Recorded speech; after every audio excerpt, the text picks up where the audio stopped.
Good morning, everyone. Good morning, race fans, from a slightly partly cloudy, a little overcast NOLA Motorsports Park in beautiful Avondale, Louisiana.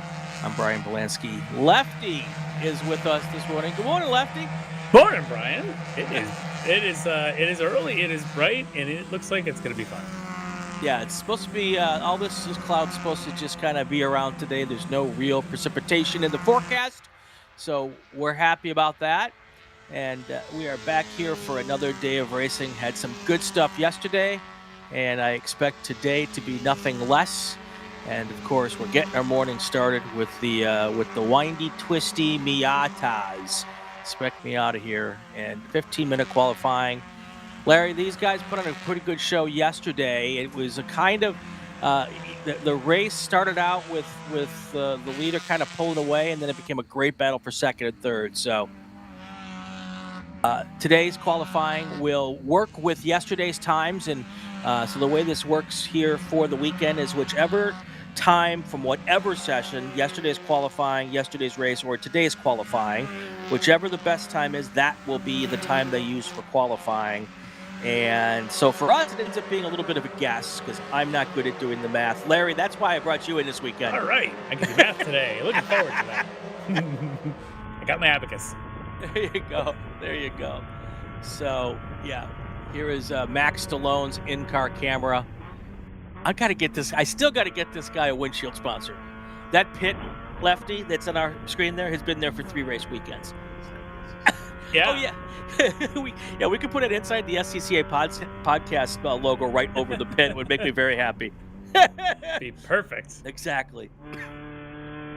Anyway, so we got a 15-minute session this morning. It's cool. It should be a decent set of times this morning, but I don't know. Yesterday afternoon was kind of the perfect weather conditions for racing. It was low 70s. Humidity was a little high, but it was just perfect for racing yesterday.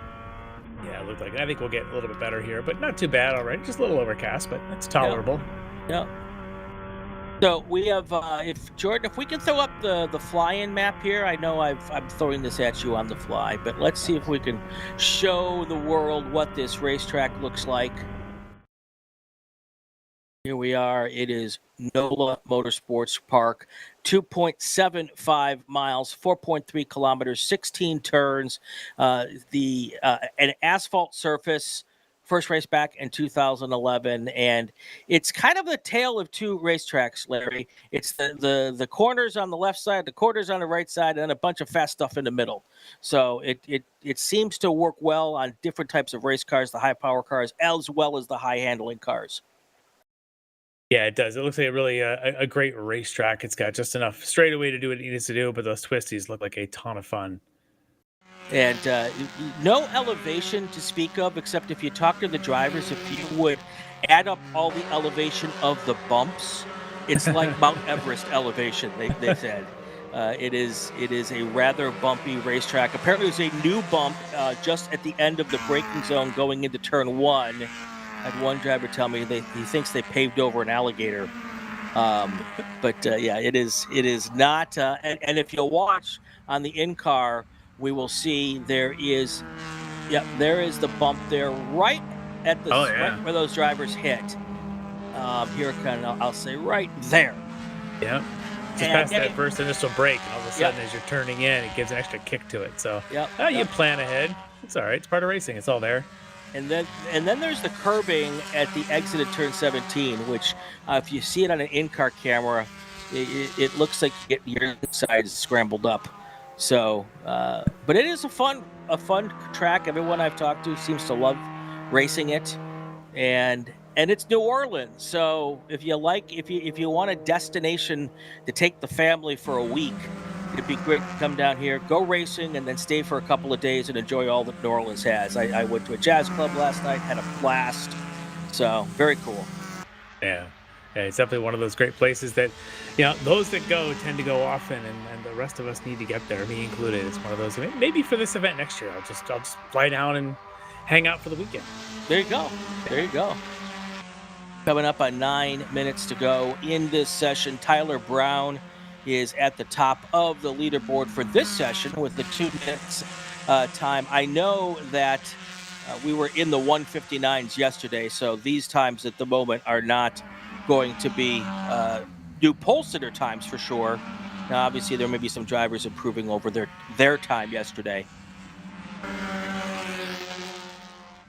We start doing math. I don't know if I'm ready for that. I need my coffee. I need my coffee.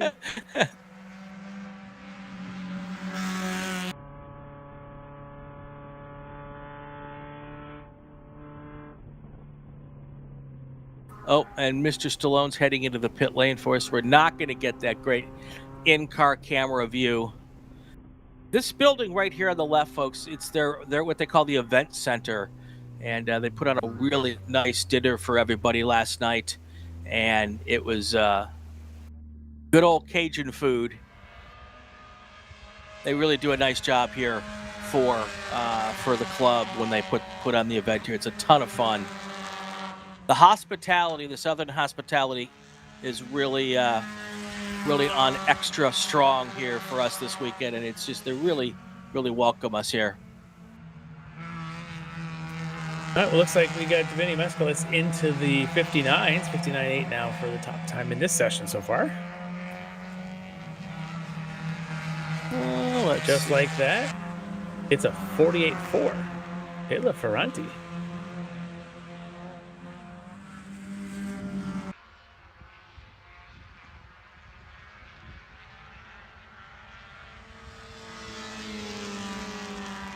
So yesterday's qualifying race results, the fast lap was a 2:00.264 with Frankie Barroso. And then the qualifying times yesterday, this is where you need like 18 pieces of paper and comparing them all together. Yeah, the qualifying pole position yesterday was a 1:59.260. Okay. I have my suspicions. I have my suspicions about Taylor Ferranti's time. Yeah. At 10 seconds faster than anyone else. I think it's been negated. Yeah. Yeah, I would hope so.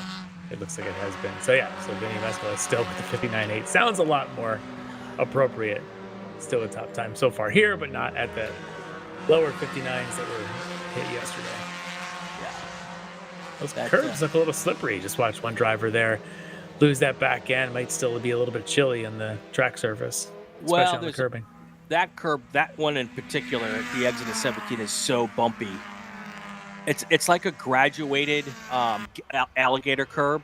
Mm-hmm. So the left side, the alligators are much more aggressive than if you just tap the curb on the right side of the curb. But it seems to be the fast way to go over those bumps, especially in the sedans. Some of the B-Spec drivers were almost driving around the curb and making that work yesterday, which was bizarre, but it seemed to be working. So there's Nick Lavaroni there in that blue and orange Miata. Mm-hmm. And Barasco is the red Miata with the racing stripes here. That's Frankie.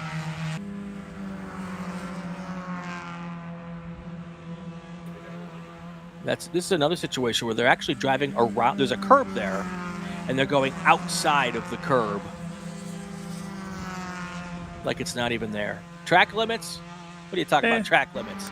When you reach green, you've reached the limit. Exactly. When you hit the wall, that's when you know you've found the limit. Green's a little softer than the walls. We're not talking about the walls.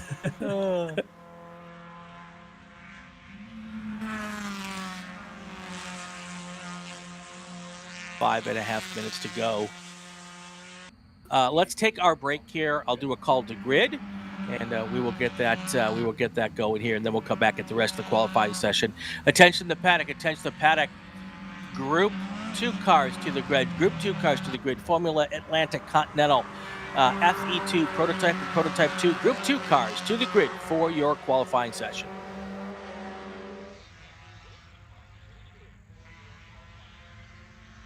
Hoosier Racing Tire is proud to be the presenting sponsor of this year's Hoosier Racing Tire SCCA Super Tour. As the world's largest race tire manufacturer, Hoosier has been at the forefront of motorsports innovation for more than 65 years. From local tracks to the global stage, Hoosier is dedicated to delivering high-performance tires that meet the demands of champions. Whether you're a seasoned competitor or an aspiring racer, Hoosier tires are engineered to help you push the limits. For more information, visit us online at HoosierTire.com or visit us trackside, and remember to connect with us on social media. Hagerty is the official and exclusive insurance partner for SCCA. Hagerty provides affordable off-track insurance protection for motorsports vehicles while in the paddock, in transit, in storage, and at the shop. They provide guaranteed value coverage and even have protection for your trailers. SCCA members can save 5% on insurance through Hagerty. Hagerty, let's drive together. Learn more at Hagerty.com. For more than 30 years, championship-winning drivers have demanded the Hawk Performance braking advantage. Now you can experience that same advanced technology on your daily car, truck, or CUV with Hawk Performance street products. With brake pads, rotors, and fluids that deliver smooth braking for muscle cars and tuners, Super Duty solutions for tow vehicles, custom-engineered motorsports friction designed specifically for road racing, autocross, drag, and everything in between, Hawk has all your braking needs covered. Visit hawkperformance.com to learn more. Hawk Performance, what's stopping you?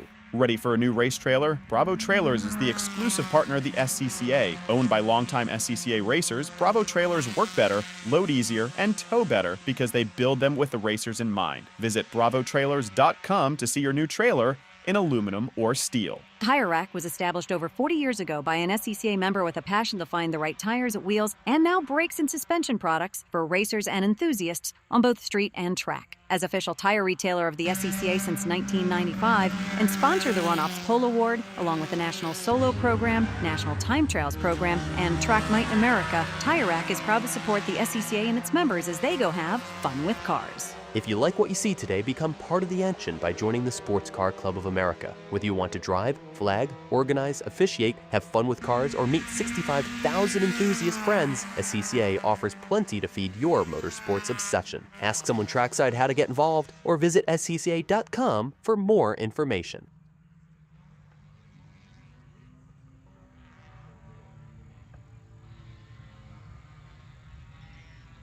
We are back here at NOLA Motorsports Park. 2 minutes left in the session. The top of the leaderboard right now is I'm going to go with Nick Leveroni. That 2 minute, 1 minute 48 second time. I think, Larry, your intuitiveness is right on. It's a 1:59.8 is the fast lap at this session, and the fast overall yesterday was a 1:59.2. Frankie Barroso. No one's coming close to that just yet. Yeah, even Nick Leveroni himself, I believe yesterday ran a quicker 59.8 than the one he's got this morning. Yeah.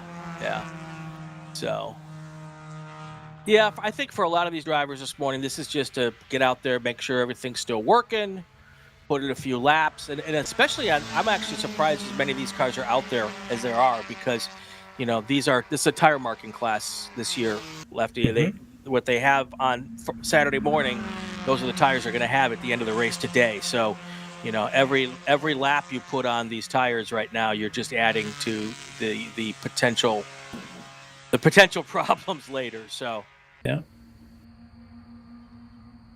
So Mescalis actually might be faster now than he was yesterday. I'm trying to find him in the results yesterday. I think his race lap yesterday was a 2:07, and I was trying to find him in qualifying. I wasn't sure he ran yesterday morning. He ran. He did. Yeah. 59.87. Yeah. So he's 20 thousandths quicker today than he was yesterday. Wow. Huge improvements. That's why we've got you here, Lefty.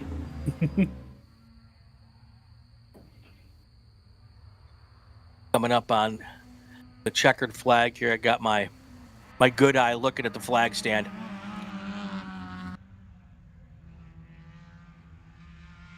Told them to checker the next car, which could be a half hour from now. Justin Gravitt currently third in this session, 59.9. That is quicker actually than he ran at all yesterday by about almost a second. He was in the 2 minute point somethings yesterday, so he's into the 59s, and that's nice. That mental threshold does actually mean something to a lot of these drivers.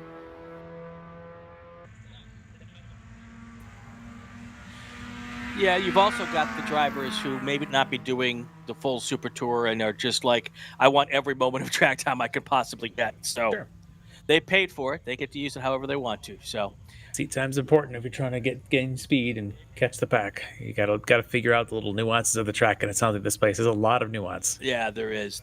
So not a whole lot's going to change in the running order. It looks like we're going to start the same as we did yesterday with Frankie Barroso on the pole with Max Stallone next to him. Matt Stretch and Beckett Friesen will be in the second row. Nick Leveroni and Vinny Mascalis will be in the third row. That looks like it should be the same for this afternoon's race. This afternoon's race for Spec Miata is going to get underway just before. We're going to have one race before lunch today. So the Spec Miata race is going to actually be this morning at 10:55 a.m. Pacific time. So let's take a quick break. When we come back, we will have Group 2, Formula Atlantic, Formula Continental, FE2, and P2. Attention to the paddock, attention to the paddock. Group 2 cars to the grid. Stay with us. We'll be right back.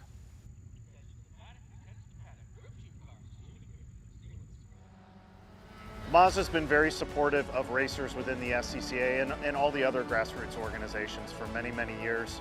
Really, their support for racing and our type of racing is unmatched from any other manufacturer. They've been a great partner for many, many years. Mazda, hands down, is the best company to work with for sports car racing. Factory support is second to none. It just feels right. You feel connected.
Back here live at NOLA Motorsports Park, the Hoosier Racing Tire SCCA Super Tour Group 2 qualifying, Formula Atlantic, Formula Continental, FE2, Prototype, and P2.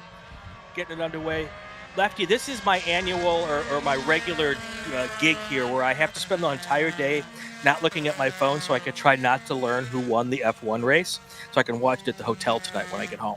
Yeah, I've already lost that battle. I won't ruin it for you and our viewers. Please don't. Yeah, it's tough. Who wakes up at 2 in the morning to watch a race live? Well, if I wasn't racing, if I wasn't here, I probably would have stayed up to watch it, but I'm here, Well, so. Yeah, for those of you on the West Coast, it ends up becoming, just stay up till 11 or 12 p.m. Yeah, Those of us on exactly. the East Coast, that's a 2 or 3 in the morning commitment. That's a little tougher.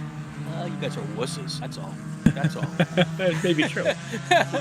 Because California people, well, you know. Okay, here we go. It started early. It's too early for them to be on watching the stream anyway. I'll watch my mouth when we get to the later races. That's probably true. Probably true. So, all right, Continental is the big group here. In this group, I should say, the largest class in this group. And they had, I think, 6 cars yesterday, pulling it up right now. Group 2, yeah. FE2, I'm sorry, not Continentals. FE2 was the big group here. Eric Wozniewski was the fast car in FE2 yesterday. Larry Howard and David Burkett, they were the 2 fast cars in Formula Atlantic. Worked out that way in the race as well. So these times here, the 1:36.7 is the Formula Atlantic time that they're shooting for.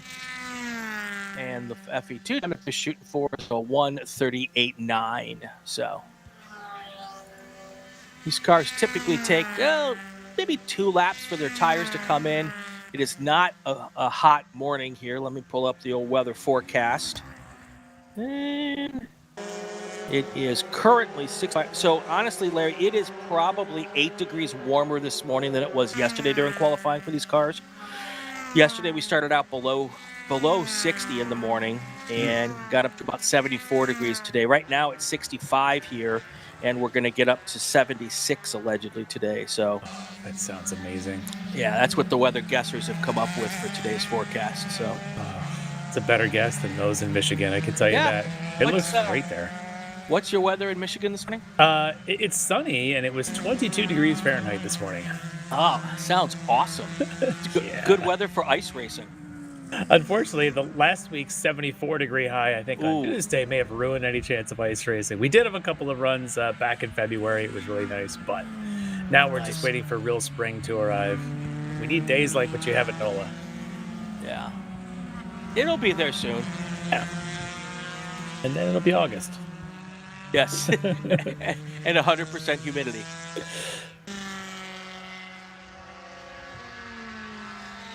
All right, Eric Wozniewski's outlap was a 1:53.7. That's still not doing too bad. Yep. So he's a smart guy. He's from Michigan. He's from Mason, Michigan. Yep. Decided to make this early spring run down to Louisiana for a race weekend. Good choice. Yeah, that's a lot of what happens for our early races. Our Super Tour at Sebring and then the Homestead Majors before it. A lot of those drivers are racing snowbirds, going south for a couple of weekends, and they keep the family down there between for the whole week of vacation. And this is a perfect example of another place to do that. Although I don't always equate March. It's later this year. This race was in February last year. So doing it in March, a little bit better weather here. It was chilly last year. But yeah, it's a great place to come, like I said, and, bring the family and have a great time. Yeah. So Larry Howard was your pole sitter yesterday, has not gone out on the racetrack this morning. I wouldn't be shocked if he didn't go out at all. He was a good bit faster than everybody yesterday. I don't think there'll be any need for him to re-qualify, and those Formula Atlantics are not cheap to run, so taking a session off saves a little money in the pocketbook. Yeah, it's a good choice. A lot of times with slightly more strong cars, it's better to just kind of take a morning like this off where there's not much on the line. Right.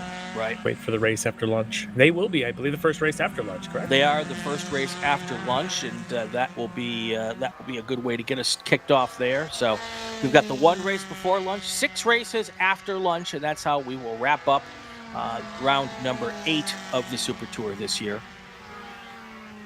8 rounds already. Huh? Yep.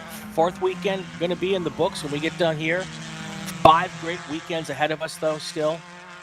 And you'll be with me at the June Sprints this year. Well, yes. At least on the broadcast. I don't know. At least I'm still join debating. I'm still debating coming up to Wisconsin. Road America is one of my favorite places to go. I mean, the food alone is enough of a draw. The racing, obviously, with the hope of the runoffs there again. We know the racing is going to be top notch. So I may try to get there. Otherwise, I'll definitely be on the stream. I'm looking forward to that one.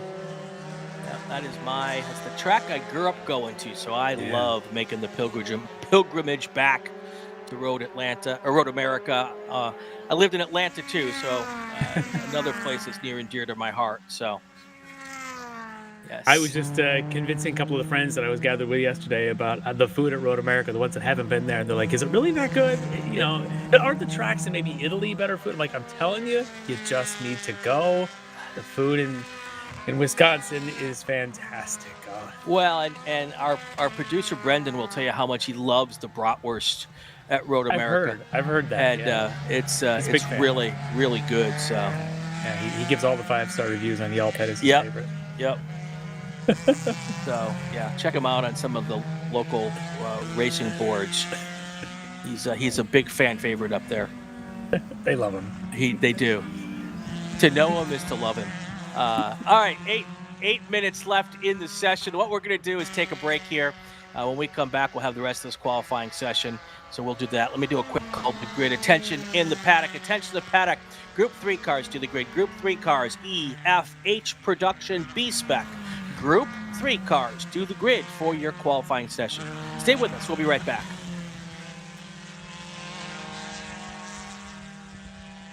For more than 30 years, championship-winning drivers and teams have demanded the Hawk Performance Braking Advantage. Now you can experience that same advantage technology on your daily car, truck, or CUV. With brake pads, rotors, and fluids that deliver smooth braking for muscle cars and tuners, Super Duty solutions for tow vehicles, custom-engineered motorsports friction, designed specifically for road racing, autocross, drag, and everything in between. Hawk has all your braking needs covered. Visit hawkperformance.com to learn more. Hawk Performance, what's stopping you? Summit Racing is a proud partner of the SCCA and its nearly 70,000 members. Get more bang for your buck at summitracing.com. Choose millions of in-stock parts from over 1,500 name brands, parts for racing, street performance, trucks, plus tools, accessories, and more. Shop anytime, anywhere with the Summit Racing app. Ready for a new race trailer? Bravo Trailers is the exclusive partner of the SCCA. Owned by longtime SCCA racers, Bravo Trailers work better, load easier, and tow better because they build them with the racers in mind. Visit bravotrailers.com to see your new trailer in aluminum or steel. For more than 100 years, Sunoco, SCCA's official fuel partner since 2001, has been fueling victories on and off the track, which is why Sunoco has trusted to fuel over 50 series of racing, driving, and winning, including the SCCA National Championship runoffs, SCCA Pro Racing, Trans Am, and NASCAR. To find race gas near you, visit SunocoRaceFuels.com or call Sunoco at 800-RACE-GAS. Mazza Vineyards is the exclusive sparkling wine for podium celebrations at the Hoosier Racing Tire SCCA Super Tour, SCCA Runoffs, and Tire Rack SCCA Pro Solo. Celebrate your racing weekend with Mazza Vineyards and learn more at enjoymazza.com. Did you know SCCA members can save $20 on every track night they sign up for? That's right, Track Night in America, driven by Tire Rack, now hosting 150 events at more than 30 tracks across the country. It's the easiest and most affordable way to get you and your friends on track in your street cars all year long. Visit tracknightinamerica.com to learn more and get yourself on track. It's the 2025 Hoosier Racing Tire SCCA Super Tour, the premier amateur road racing series bringing together top SCCA road racers from across the country. The Hoosier Super Tour visits some of the greatest tracks in North America, showcasing each of our 23 car classes. From production to GT cars, prototypes to Formula cars, the Hoosier SCCA Super Tour packs a ton of wheel-to-wheel racing action into every event.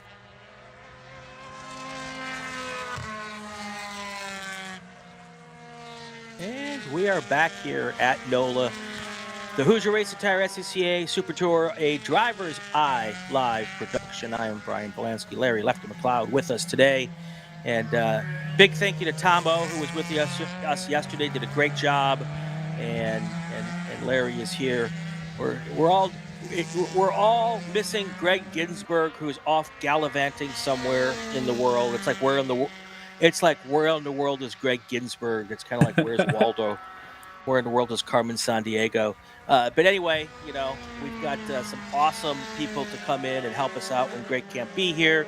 And Lefty, happy to have you here as we get to 4 minutes left in this qualifying session. Right now, at the top of the leaderboard is David Burkett. He was the second fastest Formula Atlantic yesterday behind Larry Howard, who has chosen to skip this session. So I assume he'll be back out here this afternoon. But David Burkett, he is our top car in Formula Atlantic with a 1:38.9. And then Whitney Strickland has a fast lap right now of 1:39.7. And that is still almost a full second short of the pole time yesterday by Eric Wisniewski. So looks like Wisniewski will keep the pole at the moment. But there's still 3 minutes where that could change. We're in a bit of a fishbowl here in the booth, so people come by and stare at us like we're guppies, which I think is hilarious. I didn't know broadcasting was a spectator sport. Apparently it is. We have lots of monitors that go flashy blinky, and apparently people like to see that. Like the monkeys in the cage. It's like, oh, let's watch them do their thing. That's right. So 3 minutes left in this session, and like we said earlier, we're going to have a full slate of qualifying this morning, and then this afternoon, at 10:55 or 10:50 or so, we'll get our first race in Spec Miata. It's always great when we have one of the more competitive races before lunch that people are watching through lunch, and then we get to go have some fun with the rest of our racing program after lunch. Pull up the chat here and see who was hanging out with us this morning. Had some fun stuff in the chat yesterday. 316 Racing Channel is here. My Race Data back with us. Ethan Goulart is in the chat. Oh. He's some sort of champion. I've heard he's pretty good. Yeah, he might have a future in this with that Ethan Goulart kid. He just might. Yeah. And his dad's a good guy, too. Yeah. John Licata says, cooking breakfast while qualifying. I'll take 3 scrambled with some hash browns, John. I got my Waffle House in, Lefty. You did? I did. You survived? Oh, I'm a Waffle House expert. All right. I've been to a couple, and typically I may or may not have been sober when I went there, which is how most people go to Waffle House. Yep. My 6 years in Atlanta, I became very well acquainted with the Waffle House. Each one is unique. They are. A minute 16 left. We've got a car off the track. They're going to leave him there, although he's trying to continue, it sounds like. I haven't pulled up the Flagtronics feed yet this morning. I'm going to do that now. Oh. There's not much apparently to see on the Flagtronics feed yet. Oh, there is the car that is off there. That looks like a FE2 car. He's pointing in the wrong direction. I hope he turns around before he tries to get back on the racetrack. He appears to already be much smarter than the iRacing 12-hour competitors I may have been racing against yesterday, who decide to pull out whenever they want. This driver's being much smarter, much more careful about his rejoins. It's clearly he's got his wits about him. I gotta tell you, I raced with the Thursday Night Sim Racing League, which was started by a couple of guys, one of which is a guy who is a good friend to a lot of us, George G. Henderson. Mm-hmm. And our sim racing team yesterday finished first in their class. Oh, that's in awesome. the 12 hours of Sebring. So shout out to the boys. Yeah. Greg and Lee and oh my gosh, I can't remember who the third driver. We have so many of our drivers. And Miguel. Yeah, shout out to those guys. And they're all SCCA guys, I believe, too. So many SCCA people I saw yesterday since Friday night yesterday running one of those 12-hour sessions, and it's just awesome to see. Yeah. and they won because I was not part of the team. Despite you not being there. Let's at least be somewhat generous. There we go. Checkered flag is in the air. Let's take a look at the top cars in this session. David Burkett was your fast car with a 1:38.9. He's in Formula Atlantic. Then a bunch of FE2 cars. Whitney Strickland with a 1:39.7. Steve Witston with a 1:42. 1:40.2. Eric Wisniewski was out there with a 1:40.5. And those are your top cars there. But none of them went faster, I don't think, than what they did yesterday, Lefty. It did not look like anybody broke their time. So, all right, let's do this. We're going to take a break. Let me do another call to grid. And then when we come back, we'll have some more qualifying action for you. Attention in the paddock, E production, F production, 8 production, and B-Spec. The year qualifying session is next. Your Group 3, get to the grid. We'll be right back.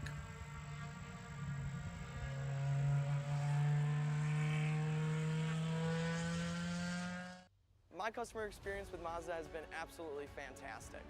I'm probably not the richest person out here, and they're extremely reasonably priced, and you can buy parts easily, and it's a class that fits both what I want from a racing standpoint and what I can afford. We got into Mazdas largely just because it's a fantastic platform, and Mazda Motorsports has some of the best support for the grassroots racer in parts and technical advice and everything else, so they make it easy for us to run these cars.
Back here at NOLA Motorsports Park, qualifying for E, F, and H production and B-Spec, and there's Lefty a whole lot more race cars going out than I expected this morning. Yeah, it's a pretty big sized group out here. It's good to see. Yeah, this is a great group. They it was mostly, it is a lot of B-Spec cars, which is great. I think we've got 10, and then we've got a couple of E and F production cars this weekend. And I think maybe one lonely H production. There is the Datsun 510. Paul Evans will be out there. So pull up that qualifying session from yesterday. They have a choice during the breaks here, Lefty, to either drink more coffee or pull up the qualifying results from yesterday, and I believe that everyone is happy that I'm drinking coffee. All right, so the times we shoot for today to beat is our top F production car with Steven Simons in a 156.1. And then we had Stephen Pounds was our B-Spec pole sitter yesterday with a 208.5. B-Spec cars put on another great race yesterday. Eric Yeagle took the win yesterday, and he had at one point he had pulled away and had a little bit of a gap, and then the race was on for second place, and the second place battle was fantastic. And then if you'll see that purple car, that's the third car in line right now, is a brand new liveried car for Kent Carter, and it is a purple metallic livery, Lefty, and in the sunlight it is absolutely spectacular. Yeah, so that's that car that just left our screen there. Right in front of him is Eric Yeagle. Eric Yeagle, yesterday's race winner. There is the Kent Carter car. That is a parody livery that we're supposed to not talk too much about so he doesn't get a cease and desist letter. He's made it very, very clear that it's a parody livery. We'll just let that one roll. Yeah, we'll just let that linger. Yeah. Like the old lady who passed gas in church.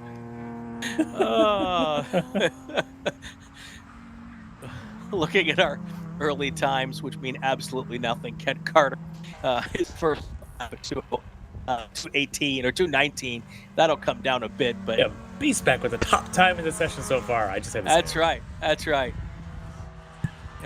Kent Carter faster than our defending E-Production national champion Tyler Ladd. How's that? How is that?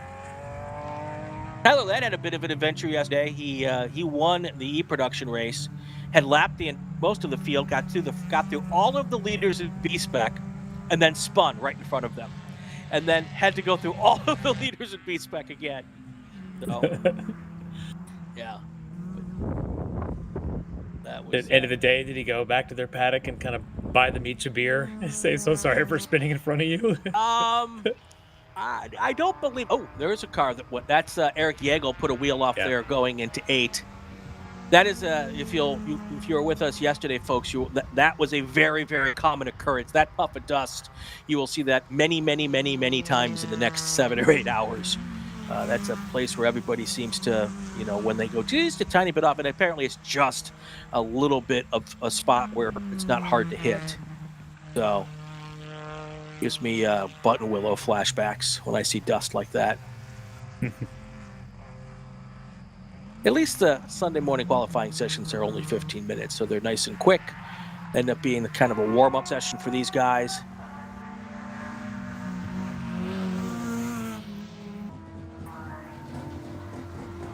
Yeah, if you want to see that Kent Carter livery, go to his Facebook page. He's got some pictures on it. It's pretty awesome. It is. Yeah. I guess the world has corrected himself. Tyler Ladd is back to the top of the leaderboard. Eric Yeagle is in second now that everyone's got their first actual lap at speed in. Amy Lynn Racing in the chat. Chris Taylor in the chat. I thought Chris Taylor might be in a race car this weekend, but instead he is in the chat. I know he's here because he brought Thomas Pendergrass's car and a bunch of others. Thomas Pendergrass, Kent Carter, I know, race out of the Chris Taylor Racing stable. And Josh Schmidt made the tow over from Kannapolis, North Carolina. Gina came up yesterday. His wife brought us some donuts. Thank you, Gina. That is definitely a way to get us to say nice things about your husband. I won't lie. I'll Free put it right food out goes there. a long way. Yeah. You know.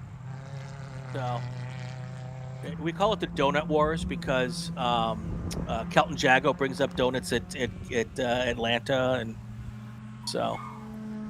And I gotta tell you, they got some good donuts in New Orleans. So. Haven't gotten a beignet though. That's gonna be. I might have to get one at the airport tomorrow before I leave, just to say I got my beignet. So. Oh, I gotta get to New Orleans. Yeah. And chicory. Didn't know what chicory was till last year. That's like coffee on steroids.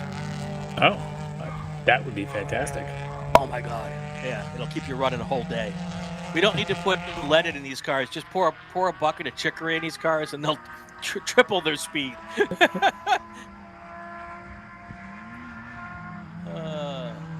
else here?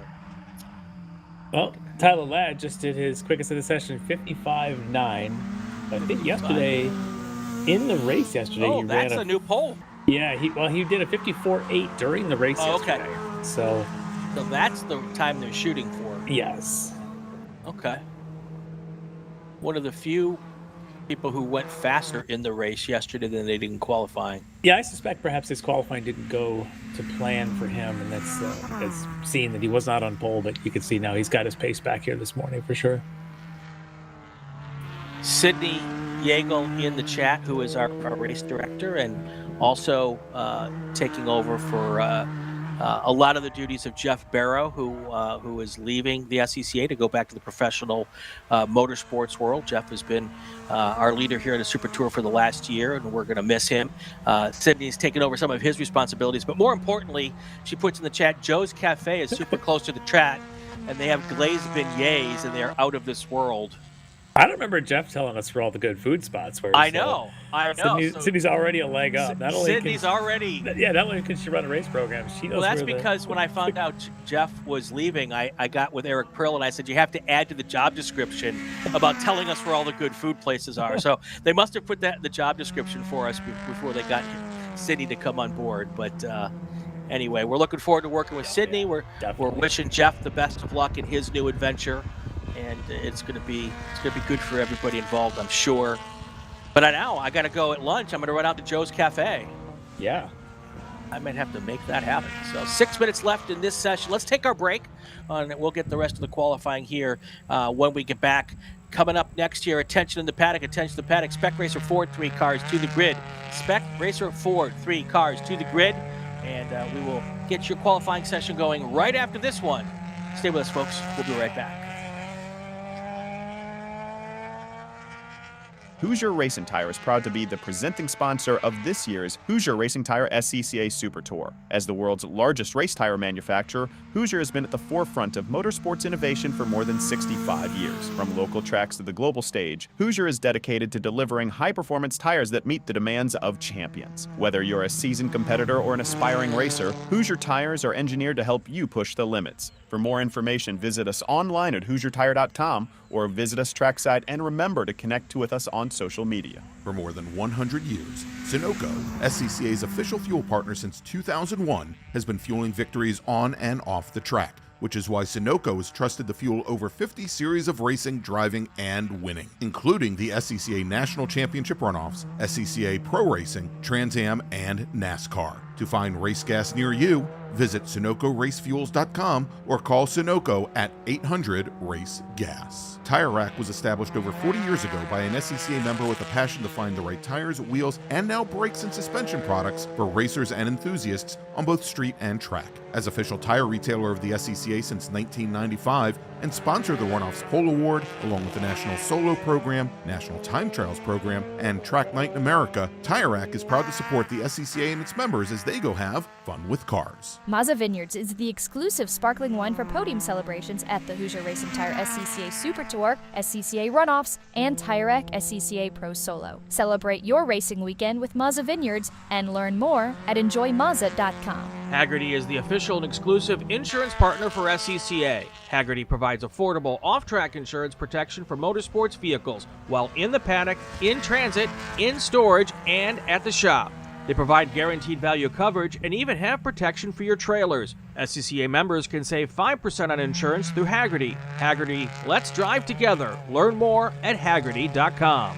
Want to try SCCA racing, but with an approach focused on fun and learning? The SCCA Experience Program is exactly that. With both short sprint races you can drive by yourself and endurance races you can do with friends. All you need is an SCCA membership, a driver's license, a properly equipped car, and the right driver gear. Visit scca.com/racex to find more information and events near you.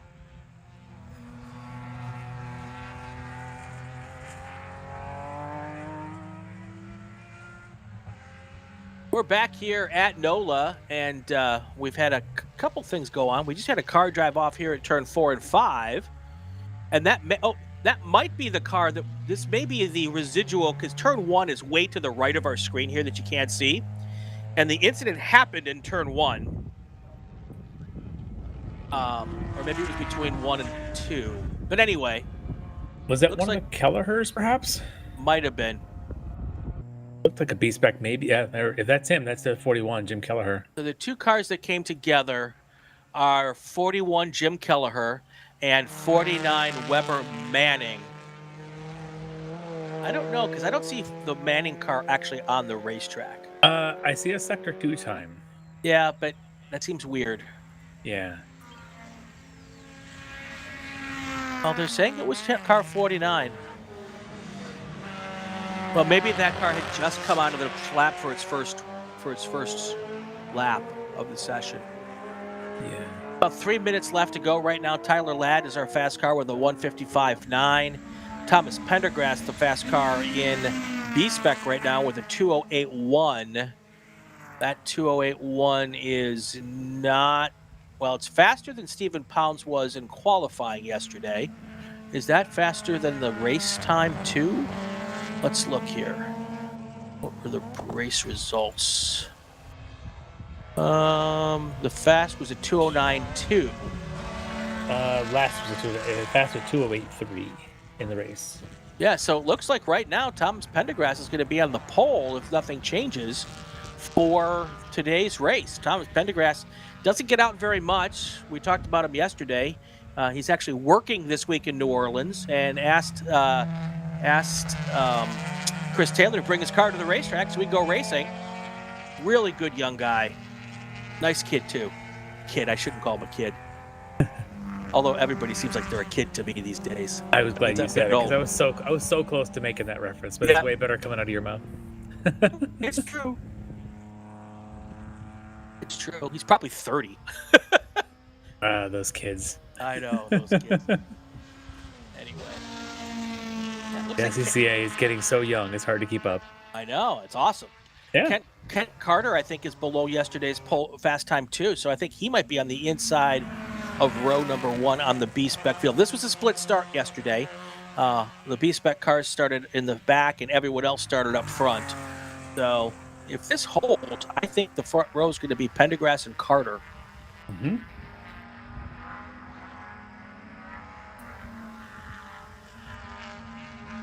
Yeah, Yeagle's quicker today as well, and looks like third potentially on that grid. Amy Lynn Racing says, I'm a youngster. I don't know that she knows me that well. There's the Datsun heading to the pits, ending their session. That is our Paul Evans. That's a really cool race car, by the way, that old Datsun 510.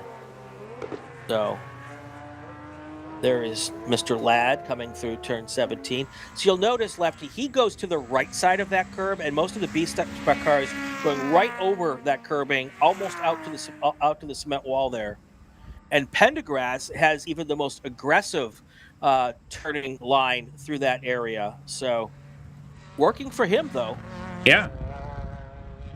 B-Spec, it's all about that momentum and just not lifting from the right foot. Don't try not to use any left foot if you don't have to. So yep. A little more power for your Ladd in the E-Pod car, though. Yeah, definitely.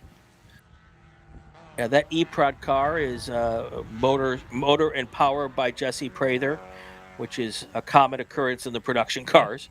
I've heard that name once or twice. Yeah. Yeah. Of course, he's not running his H-Prod car this weekend, but I'm sure we'll see him at other Super Tours. Yes. Yeah, he was at Atlanta. I'm sure he'll be at Hallett because that's pretty much his home track. He's out of the oh my gosh, I've lost my train of thought. Topeka area. Yeah. So, a checkered flag is in the air. That's going to end this session. Right now, our top cars, Tyler Ladd in E-Production, and then Thomas Pendergrass and Kent Carter in B-Spec. And I'm pretty certain that those two cars, Pendergrass and Carter, have gone fast enough to be on the front row for this afternoon's race. So we will take a quick break, and then when we come back, we will have our next qualifying session. Attention the paddock, attention the paddock. Group 4 cars, Spec Racer 4-3, Group 4 cars to the grid. 4-year qualifying session. Group 4 to the grid. Stay with us, everyone.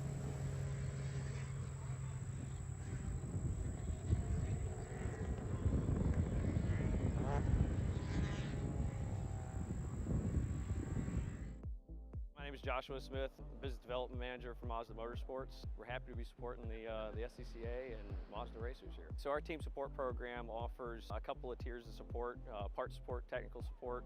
All of this is done through our MazdaMotorsports.com part store website. It's basically like signing up for an Amazon account. Simple information, prove that you're a racer. It gets you access to our 800 hotline that you can call and speak to one of our parts representatives 5 days a week. Picture your perfect garage. How many cars are in there? Great, great. Now picture reality. How many cars can you actually have? Me too. With SCCA Club Spec, one car becomes your daily, your track car, your autocross car, even your time trials car. S197 Mustang if you like V8s and torque, NC Miata if you like compact and agile. SCCA Club Spec, spirited dailies, competitive race cars. Learn more at scca.com.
Welcome back to NOLA Motorsports Park, the home of the hardest desk leg in the history of broadcast booths, which I have now jammed my knee into twice this weekend.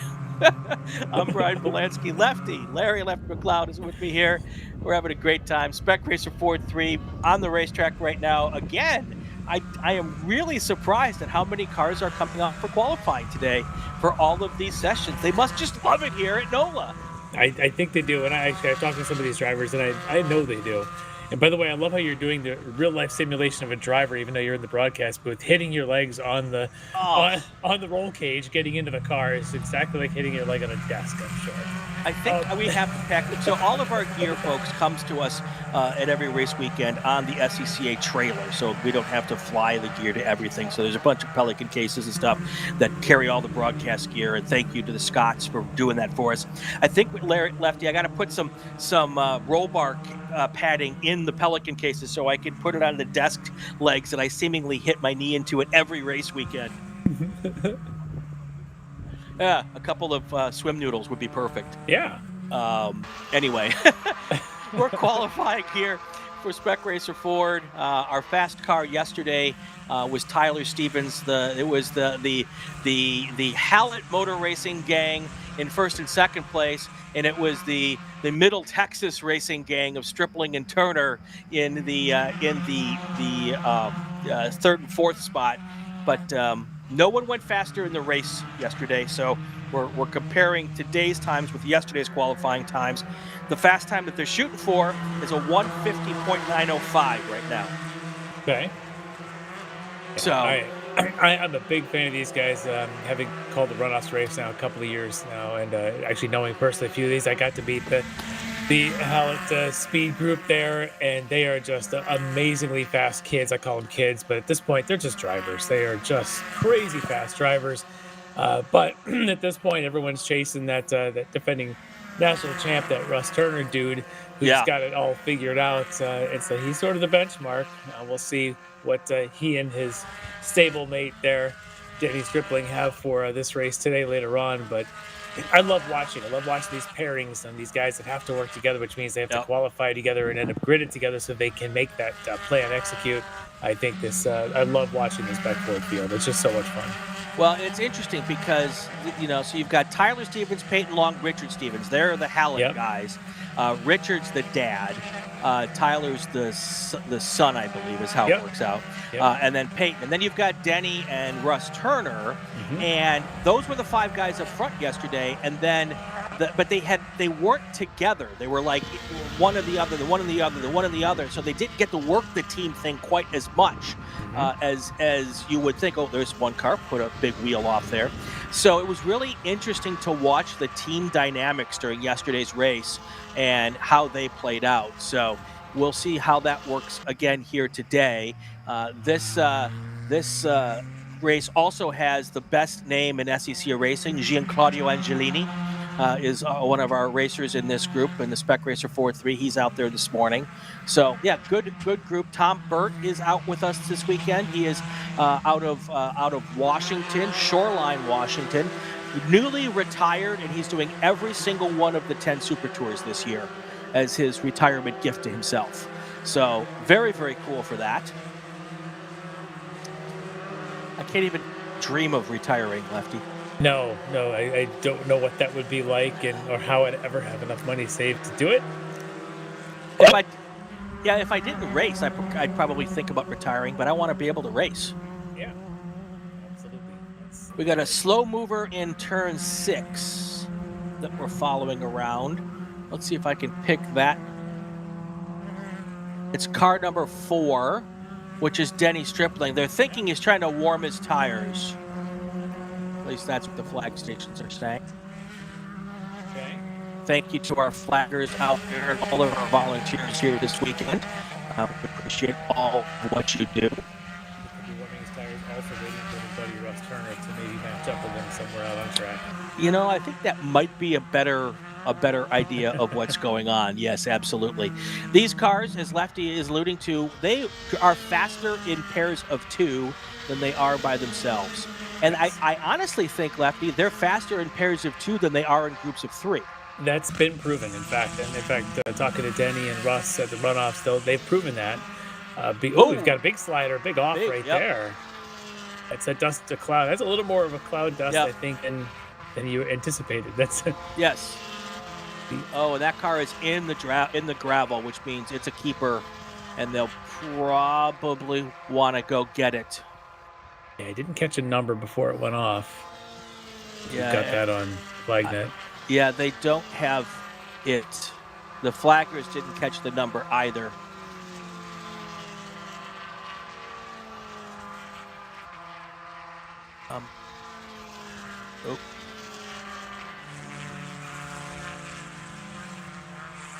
Flaggers are saying he could be an impact zone. Well, if he got there, someone else can get there. Yep. So that is always my rule of thumb. Unless they're able to drive to a spot where they're not in an impact zone. If they just slid somewhere, that means that someone else could slide to that exact same spot. So they're making some decisions here about whether they're going to go get that car or not. It might be far enough off where they'll take that chance. All right, so we're getting a black flag all here. They're going to stop the session, pluck that car out of the sand trap, and then they will hopefully be able to get back to action here. They've done a great job this weekend, Lefty, of being able to get cars out fast, and I can't imagine that this is the first car that's ever been in that gravel trap. So we'll get this thing going here in just a quick second. So while we're under the black flag all, let's stop and take our break. So hopefully when we come back, we'll be green and be able to give you some more action here. And I'll do a call to grid as well. Attention in the paddock. Attention in the paddock. Group 5 cars, Spec MX-5 to the grid. Group 5 to the grid for your qualifying session. Stay with us. We'll be right back. For more than 30 years, championship-winning drivers have demanded the Hawk Performance braking advantage. Now you can experience that same advanced technology on your daily car, truck, or CUV with Hawk Performance street products. With brake pads, rotors, and fluids that deliver smooth braking for muscle cars and tuners, Super Duty solutions for tow vehicles, custom-engineered motorsports friction designed specifically for road racing, autocross, drag, and everything in between, Hawk has all your braking needs covered. Visit hawkperformance.com to learn more. Hawk Performance, what's stopping you? Tire Rack was established over 40 years ago by an SCCA member with a passion to find the right tires, wheels, and now brakes and suspension products for racers and enthusiasts on both street and track. As official tire retailer of the SCCA since 1995 and sponsored the Runoffs Pole Award, along with the National Solo Program, National Time Trials Program, and Track Night in America, Tire Rack is proud to support the SCCA and its members as they go have fun with cars. For more than 100 years, Sunoco, SCCA's official fuel partner since 2001, has been fueling victories on and off the track, which is why Sunoco has trusted the fuel over 50 series of racing, driving, and winning, including the SCCA National Championship Runoffs, SCCA Pro Racing, Trans Am, and NASCAR. To find race gas near you, visit SunocoRaceFuels.com or call Sunoco at 800-RACE-GAS. Hoosier Racing Tire is proud to be the presenting sponsor of this year's Hoosier Racing Tire SCCA Super Tour. As the world's largest race tire manufacturer, Hoosier has been at the forefront of motorsports innovation for more than 65 years. From local tracks to the global stage, Hoosier is dedicated to delivering high-performance tires that meet the demands of champions. Whether you're a seasoned competitor or an aspiring racer, Hoosier tires are engineered to help you push the limits. For more information, visit us online at HoosierTire.com or visit us trackside, and remember to connect with us on social media. If you like what you see today, become part of the action by joining the Sports Car Club of America. Whether you want to drive, flag, organize, officiate, have fun with cars, or meet 65,000 enthusiast friends, SCCA offers plenty to feed your motorsports obsession. Ask someone trackside about how to get involved or visit SCCA.com for more information. It's the 2025 Hoosier Racing Tire SCCA Super Tour, the premier amateur road racing series bringing together top SCCA road racers from across the country. The Hoosier Super Tour visits some of the greatest tracks in North America, showcasing each of our 23 car classes. From production to GT cars, prototypes to Formula cars, the Hoosier SCCA Super Tour packs a ton of wheel-to-wheel racing action into every event.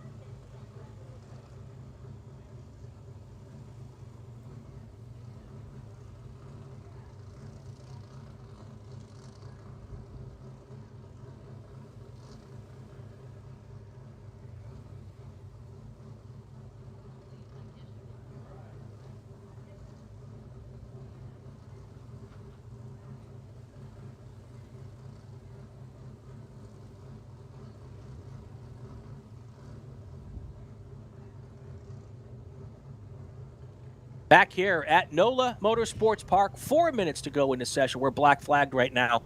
We had a car slide off the racetrack into turn 8, right on the other side of that truck that's trying to yank it out of the gravel trap there, Lefty. And that's a fairly popular spot. Only we could just ask our cameraman to just pan right, but exactly. He's not going to respond. No. This is one of those times where I wish I had a joystick where I could play with the camera just a little bit. So, but yeah, that's the deal. Let's say some hi to some people in the chat. Mississippi Redhead is out there pulling for Luke Pullen. I believe Luke is in our next qualifying session, so that's cool. Luke Pullen is here from the UK, Lefty. Cool. He has done, I believe, every East Coast Super Tour. He wasn't out with us at Buttonwillow, but he's been out doing the Super Tours. And very, very cool story to have him here. Amy Lynn Racing, Patrick Lipsinick is here. Hey, Patrick, another one of our regulars. Anna Crispin's out here. She's at CMP watching her race out of her left eye and watching our race out of her right eye. So I hope Anna's having a great day. Let's see. Chris Taylor, we've already talked about. John Lakatos is out here. Brian Dean. Hey, Brian, good morning. Brian and I were old school flaggers at Lime Rock Park back in the day. So, yeah, good people. Mackie Moose, I don't know who that is, but Luke Pullen fan, one of our many Luke Pullen fans. So, nice. Very cool. He could show up anytime if he brings these kind of fans to the stream. That's great. I know. We encourage that. Bring your friends, bring your family, tell them we're live. Whenever someone from the UK is racing with us, our stream numbers triple.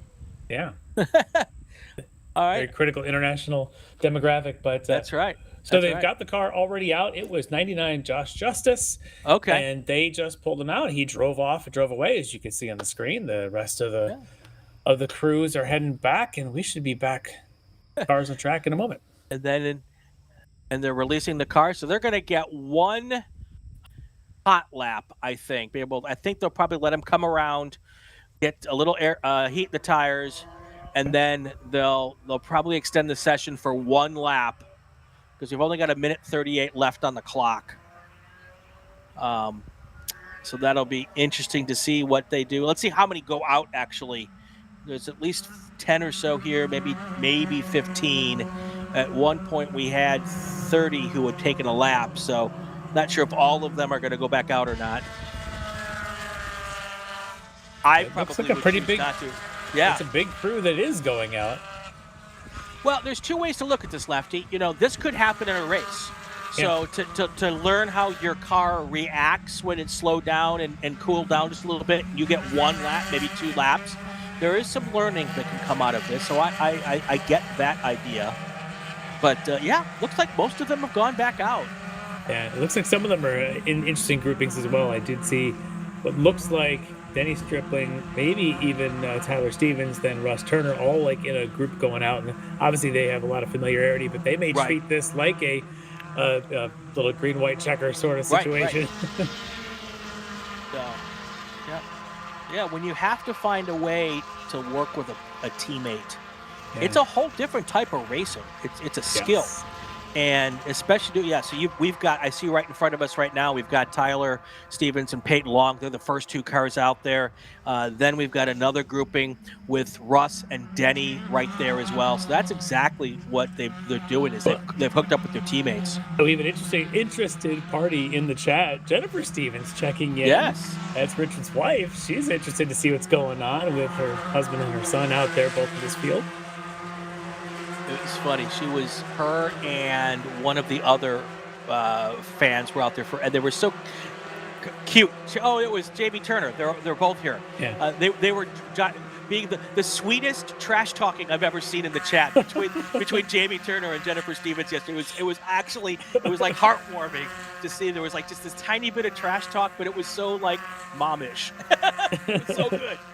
It was so good. I've heard their husbands trash talk, and it's not very sweet at times. We got a car off there at I think it's 2 going around just past the apex. That's a nice recovery. That's the 5. Jamie is Russ's little brother. Sorry about that. That was fun though. I don't think Corey Ruth just had that spin and recovery there on the inside of two. It looks like he was able to continue, but let's see if anybody. So the time that we're shooting for, which I don't think is going to change at this point, the 150.9, and our fastest lap so far today is a 151.3. So, although Russ just went purple in the first sector for this session, so we'll see if that turns into anything. Right. He's about a half a second right now so far off of what he needs if he's going to have to do a 50.9. His previous best this session, 51.4. Maybe doable if he gets the right linked draft, but right now I think he's by himself. And he's dripping. All right, so we're holding the checker. They're going to give him one more lap. So they're trying to give these guys a little bit more time on the racetrack. That's nice to hear.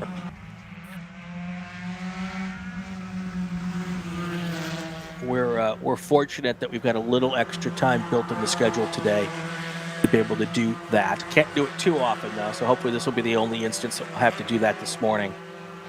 The problem when you try to help out an earlier group who's had a short time, or someone just spun in the S's, they're really, really slow.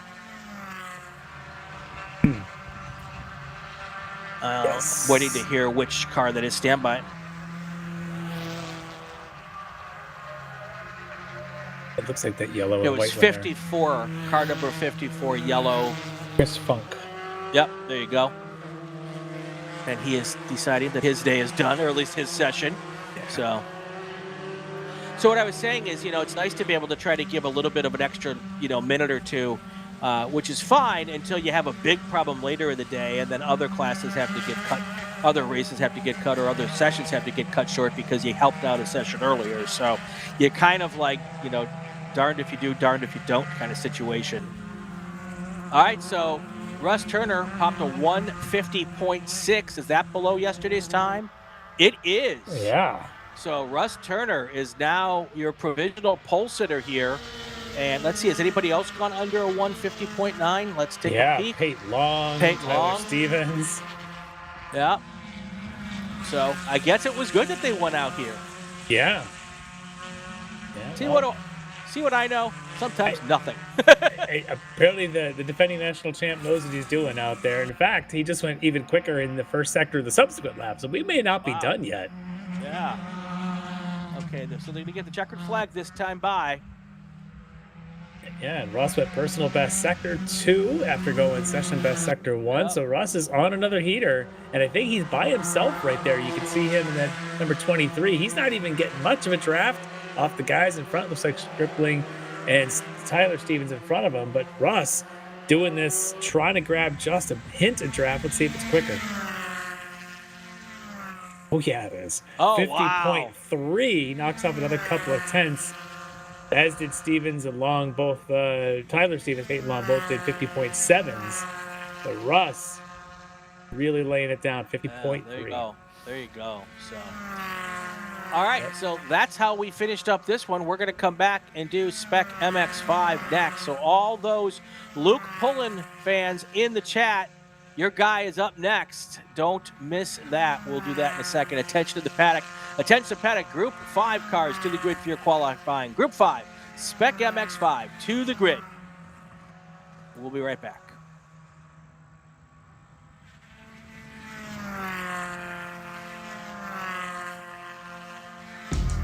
We're not supposed to be out here.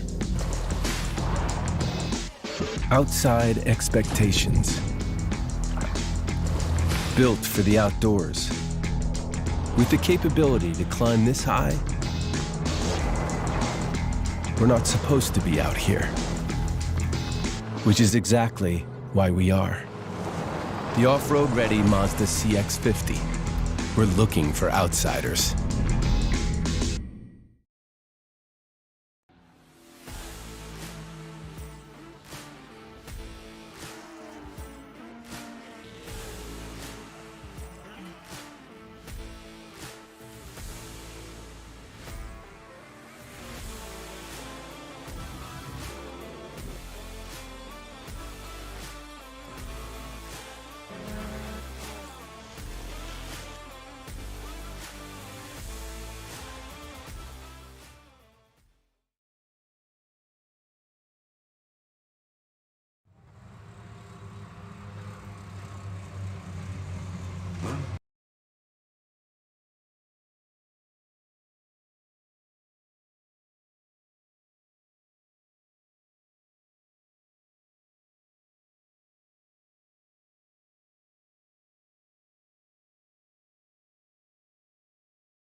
Welcome back to NOLA Motorsports Park. Brian Bielanski, Larry Lefty MacLeod, the Hoosier Racing Tire SCCA Super Tour. We are here for qualifying for Spec MX5. Lefty, I've got some people in the booth here with me who you probably know a little bit about what they do. I've got the entire Formula SAE team from LSU, the Tigers. As long as you guys don't beat Wisconsin ever, you can stay in the booth with me, okay? All right, very good. They're here visiting this weekend. I think we had you in Tech yesterday, and we're looking and checking out what they do there. Of course, the Formula SEA program, for those of you who don't know, it's a college engineering club, basically, where one of the things they do is build a race car, and they bring it up to an event up by you, don't they, Larry? They do, yeah. In fact, I'm one of the, I'm not an official, but I'm certainly one of the workers. I do timing and scoring for the autocross event at the MIS events, typically both the Formula SE electric as well as the combustion. Are they an electric or a combustion team? You do electric or combustion? Electric, so they are a green team. That's all that's wearing the May purple event. shirts. May event, Michigan Speedway. It's a whole week event culminating in 2 days of dynamic stuff and a whole couple of days of the judging non-dynamic things. And yeah, it's a great, I love that thing. Our company I work for, we hire almost exclusively students that have gone through that program. It's a great program. Yep. And that's up at MIS. That's kind of like the Formula SAE National Championships, right? It really is. Yeah. Kind of. So that's essentially now where there's the one event for combustion, the one event for electric, and of course in Europe there's Formula Student Europe at all the different countries that are massive events. But for the U.S., this is primarily it. All right. And there's some stuff going on the racetrack we should talk about also, Lefty. The Spec MX5 crew is out there right now. The two guys who ran up front all day yesterday were at the race. Were also your front row on the qualifying, Ethan Lampy and Ethan Jacobs. The number they're going after today is a 155.5. And let me go back and look to make sure they didn't go faster in the race. They did not. Okay, so they did not. So that is the goal for them today if they want to improve. They're looking for a 155.520 is the bogey time that they're shooting for. Of course, all of the times from yesterday and today are combined, and whichever is the fast time for your car amongst those three sessions is how you will start this afternoon's feature race. That's how we do it here on the Super Tour. So you can get your fast time from any of those sessions. And right now, the fast time that they're looking for is a 155.2. If you want to be on the pole, if you want to just move up in your session, that's cool too. We have the entire Luke Pullen. I think the entire nation of the United Kingdom is actually in our chat right now, rooting for Luke Pullen, who's here from the UK racing, which is cool. Luke Pullen is also part of the Racing Pride initiative in Formula One, which is out there giving opportunities to drivers who are in the LGBTQ community, which is pretty cool. Yeah. So Luke is part of that program over here racing most of the Super Tour this year. And of course, he's got a fun, fancy hat. And, gosh, at this time in the UK, they're probably into their third or fourth pint. Which I do not discourage, by the way. As it's now, 3 in the afternoon over there in the UK on a Sunday afternoon. So if there's no match on the pitch, let's turn on some motorsports on the live stream, and we're good to go. All right, these cars now probably getting their first full hot lap in, and we'll see how these times pan out at this moment. Javier Daz with the fast lap on the out lap, which of course means absolutely nothing. And, Ethan Lampy out of Hollister, California. My fun fact from yesterday, he still has his license plate on that car, which was kind of cool. I know which one's that car. It's the one from Cali. Don't worry, no one's going to stop him for his registration and insurance during the race. They'll at least wait till he gets back to grid for that. There you go. All right, going to the top of the leaderboard early here. No shock, Ethan Lampy with a 157.0. That's still way off yesterday. So these tires, the Spec MX5 tires, feel like they take one more lap to come in than the Spec Miata tires. I don't know if it's just because they have a compound that they really had planned to go for the whole weekend, more so than the Spec Miata compound. But it usually takes lap 3 seems to be their fastest lap when they go out there. So that is still quicker than he ran in the race trim yesterday. He did a 57.5. I think it was the quickest overall lap by anybody actually during the race that he won.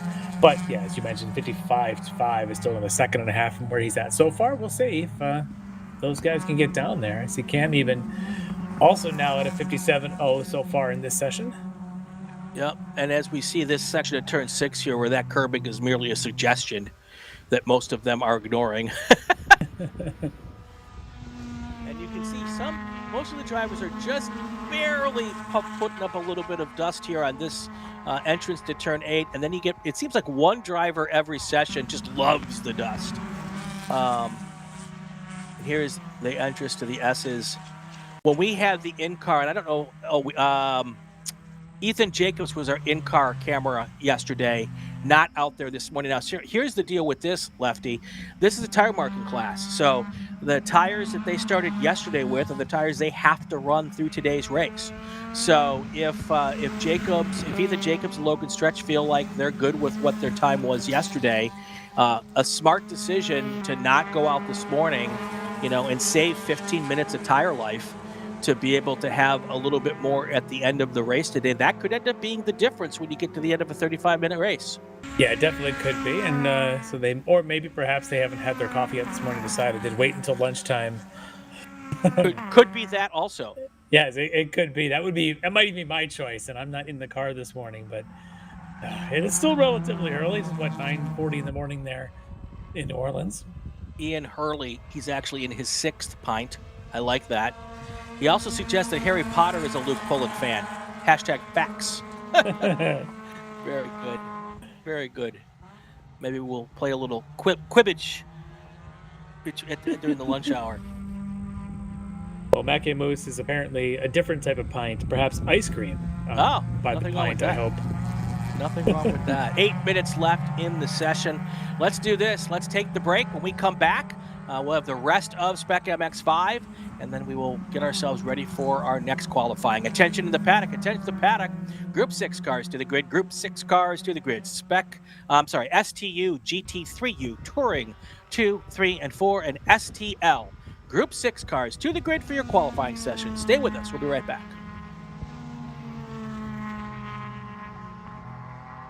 Hoosier Racing Tire is proud to be the presenting sponsor of this year's Hoosier Racing Tire SCCA Super Tour. As the world's largest race tire manufacturer, Hoosier has been at the forefront of motorsports innovation for more than 65 years. From local tracks to the global stage, Hoosier is dedicated to delivering high-performance tires that meet the demands of champions. Whether you're a seasoned competitor or an aspiring racer, Hoosier tires are engineered to help you push the limits. For more information, visit us online at HoosierTire.com or visit us trackside, and remember to connect with us on social media. Mazda Vineyards is the exclusive sparkling wine for podium celebrations at the Hoosier Racing Tire SCCA Super Tour, SCCA Runoffs, and Tire Rack SCCA Pro Solo. Celebrate your racing weekend with Mazda Vineyards and learn more at enjoymazda.com. Tire Rack was established over 40 years ago by an SCCA member with a passion to find the right tires, wheels, and now brakes and suspension products for racers and enthusiasts on both street and track. As official tire retailer of SCCA since 1995 and sponsor of the Runoffs Pole Award,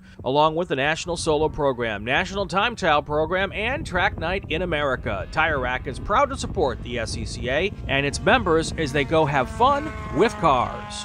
Ready for a new race trailer? Bravo Trailers is the exclusive partner of the SCCA. Owned by longtime SCCA racers, Bravo Trailers work better, load easier, and tow better because they build them with the racers in mind. Visit bravotrailers.com to see your new trailer in aluminum or steel. Summit Racing is a proud partner of the SCCA and its nearly 70,000 members. Get more bang for your buck at summitracing.com. Choose from millions of in-stock parts from over 1,500 name brands. Parts for racing, street performance, trucks, plus tools, accessories, and more. Shop anytime, anywhere with the Summit Racing app. Did you know SCCA members can save $20 on every track night they sign up for? That's right. Track Night America, driven by Tire Rack, now hosting 150 events at more than 30 tracks across the country, is the easiest and most affordable way to get you and your friends on track in street cars all year long. Visit tracknightinamerica.com to learn more and get yourself on track. Hagerty is the official and exclusive insurance partner for SCCA. Hagerty provides affordable off-track insurance protection for motorsports vehicles while in the paddock, in transit, in storage, and at the shop. They provide guaranteed value coverage and even have protection for your trailers. SCCA members can save 5% on insurance through Hagerty. Hagerty, let's drive together. Learn more at Hagerty.com.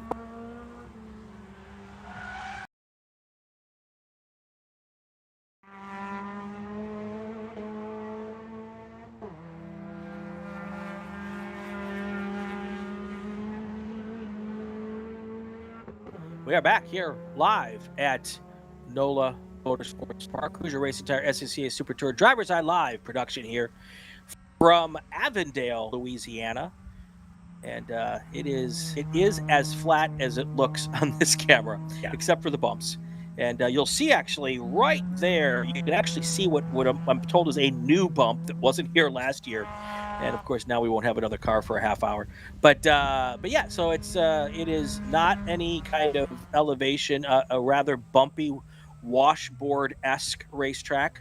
And that gives it character. I've told that they don't want it to be repaved because that would take all the bumps out and then it wouldn't be fun anymore. I've heard that area down in the Delta, the ground tends to wander a lot anyway. So even if you were to try to repave it, by next year, there'd be different bumps that would all come back anyway. Sure, yeah. So that makes it interesting, Yeah. But no one's going faster at this point. They all kind of came out and had that second, third lap, whatever. A couple of 57s were laid down, and that's where they've kind of plateaued. Well, I mean, it would make sense if they're running the tires they've been running all weekend, that it would be unlikely that they'd be faster in this session. So, especially late in the session, they might be able to get one great lap off early. But at this point, unless someone comes out new, I don't think we only have like 3 or 4 cars left on the racetrack. So I think everybody came out. They know that they've got their 3 laps. And that happened to get yesterday, too, during qualifying, lefties. They literally, a lot of these drivers came out, did 3 laps, went right in. They didn't want to put any extra life into those tires or take any extra life out of those tires. And it feels a little bit like that's what has happened here as well. So. I know with these guys, it's all about the race. Anyway, the gridding is semi-important, but the races, especially here in this Spec MX-5s, the racing's always great. It's one of the races I'm looking forward to watching. Yep.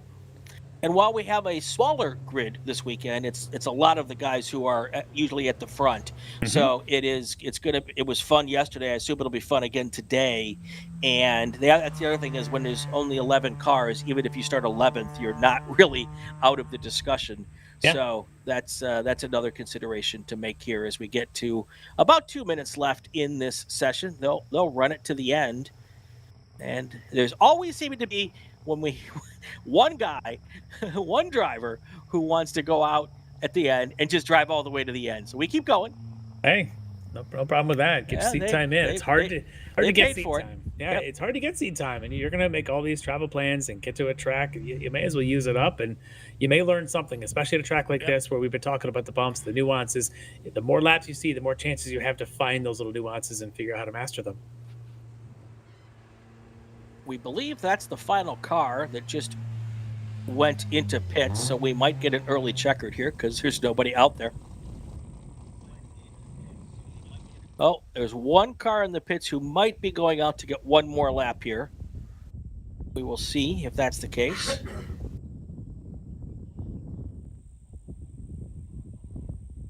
That's one of those things you really can't end the session early unless you're certain nobody's coming back out.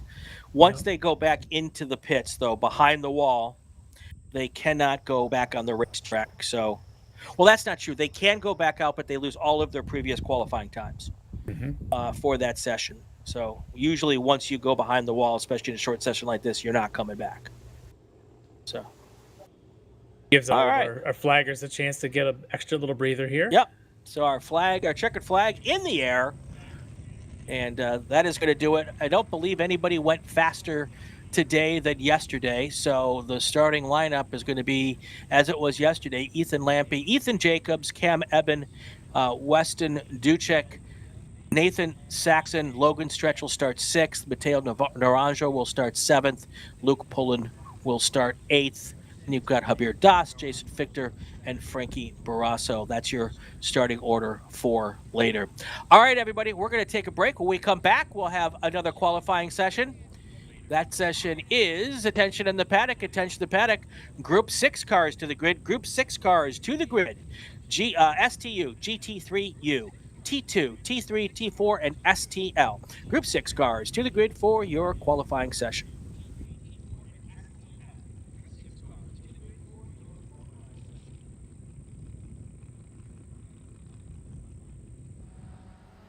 Mazda's been very supportive of racers within the SCCA and all the other grassroots organizations for many, many years.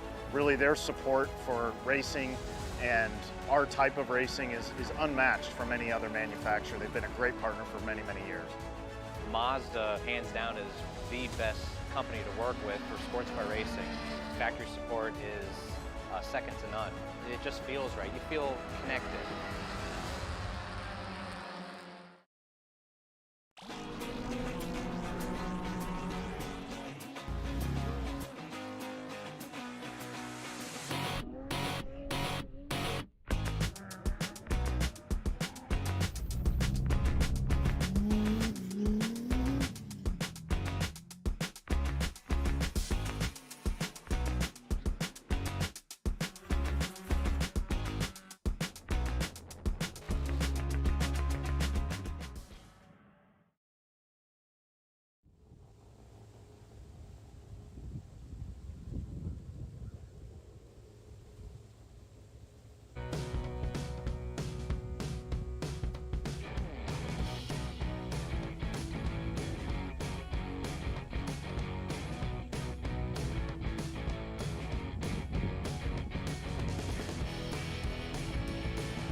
Back here at NOLA Motorsports Park, our qualifying session underway here for STU, GT3U, STL, T3, T4, and T2. I don't know why I did those all out of order, but we got them all in. Lefty, we talked about it yesterday. GT3U, STU. This is the SCCA's 1 year kind of balance of performance plan to get GT3 and STU close enough that when they combine them into one class next year, they'll be competitive with each other. So essentially, what's happening here, folks, if you don't follow along with us every weekend, the GT3U cars are what were GT3 cars last year, with what is essentially more weight and no longer on slick tires. They're now on the DOT tires, similar to what the STU cars are. And they're working out all of the different weight combinations so that when they merge them together and there's no more GT3 next year, they'll actually hopefully be competitive with each other. So yeah, it's a great migration plan without just doing the first time shove them in and hope it works, right, but actually give a chance to sort of slowly migrate them together, learn a lot of how the GT3s now behave with a slightly different setup. Right. I actually am part of the GT3 STU Facebook Wait a group. second before you go. Right on the left of the screen there. Is that a aardvark? It's armadillo. Or an armadillo? Some little humpback creature that decided right to go behind back. our timing screen. It snuck out, looked around like, nope, I don't want to be part of this, and went right back on the other side. Sorry. Continue on about the new plan. Yeah, he was somewhere around 14th on the timing ticker there. Is where he was. So and he was probably 14th on the track as well. He may have been. He warmed up a little. Maybe he's warming up a little slower than our drivers, though. He looked like he was shocked at what was happening in his front yard at this hour of the day. So the GT3 STU Facebook group now, there's a lot of discussion going on about their tire choices, whether they're running the R's or the A's, and what's the weight doing to a car, how do they deal with a long run, a short run, hot weather, cold weather. So the drivers are all interacting about how this transition is each affecting them. I think it's great. I think in the long run, I think it's really good for the GT3 world as more dust gets kicked up there around that turn 7 or turn 8. But yeah, I think it's great that the drivers are engaged. I love the GT3 cars. I love the GT3 family. That group is a very tight knit. You're in it for a long time if you're a GT3, and I think it's great that there's going to be a place for them to play for a long time going forward. Yeah. Chris Taylor in the chat says 2 questions. Why did the armadillo cross the track? And do you display a debris flag for a mobile dillo? And I very, very, very carefully pronounced dillo, by the way. You got it for a mobile dillo. Almost. I gotta work on my delivery for that before I get back to amateur open mic night. And apparently the answer to the first question is to get to Joe's Coffee for beignets. Chris working on his acts for open mic night. That's Perhaps right. we need to have an amateur open mic night That's right. at the runoffs this year. That's right. He'll be here all week. Try the veal, tip your servers, everybody. Try the beignets. Yes, try the beignets, tip your servers. Thank you, Chris Taylor, for that moment of zen. 10 minutes to go in this session. Right now, our fast car on the racetrack is Jeff Durnell in the RX-7. That's one of those GT3U cars. And it seems so earlier in the year, I believe they had added 150 pounds to the GT3U cars. And right before Atlanta, they bumped up to 250 pounds. And it seems like that kind of feels like it's the magic number. They've really got them pretty close together with the 250-pound new with the ballast rule. So there's still time to do some tweaking, but it seems like maybe they've found the magic sauce here. Yeah, at 250 pounds, that sometimes may not sound like a lot. That is a lot in a race car. That really can and really change how your tire behaves. It might all of a sudden, that extra wear on those tires over a couple 5-10 laps makes a huge difference. So I think that's what they're all trying to learn is how to manage that, how to manage the tires under them, and how does the weight balance in the car need to be to optimize for a tire that they frankly have not been running. If they've been like a Jeff Durnell, who's been in this class for 25, 30 years, he's been running different tire compounds. Suddenly he's got to run a DOT type R comp, or it's a big change that he's having to learn from. So emergency services is on armadillo watch right now. I'm actually, they've got their binoculars out. They're looking very intently in the area. I don't think hitting an armadillo with one of these cars would be too horrible, but if you hit that with a Formula Atlantic at 160, that is going to be a moment. But keeping an eye on that. Reminds me of, was it Cristiano D'Amata who hit the deer at Road America a while back, and that was a bad moment for him. So armadillo's a little different than a deer, thankfully, but that's how we got it. Let's take a look at yesterday's qualifying time for this race group to see whether we're in the ballpark here. Oh, we got a yellow flag at 13.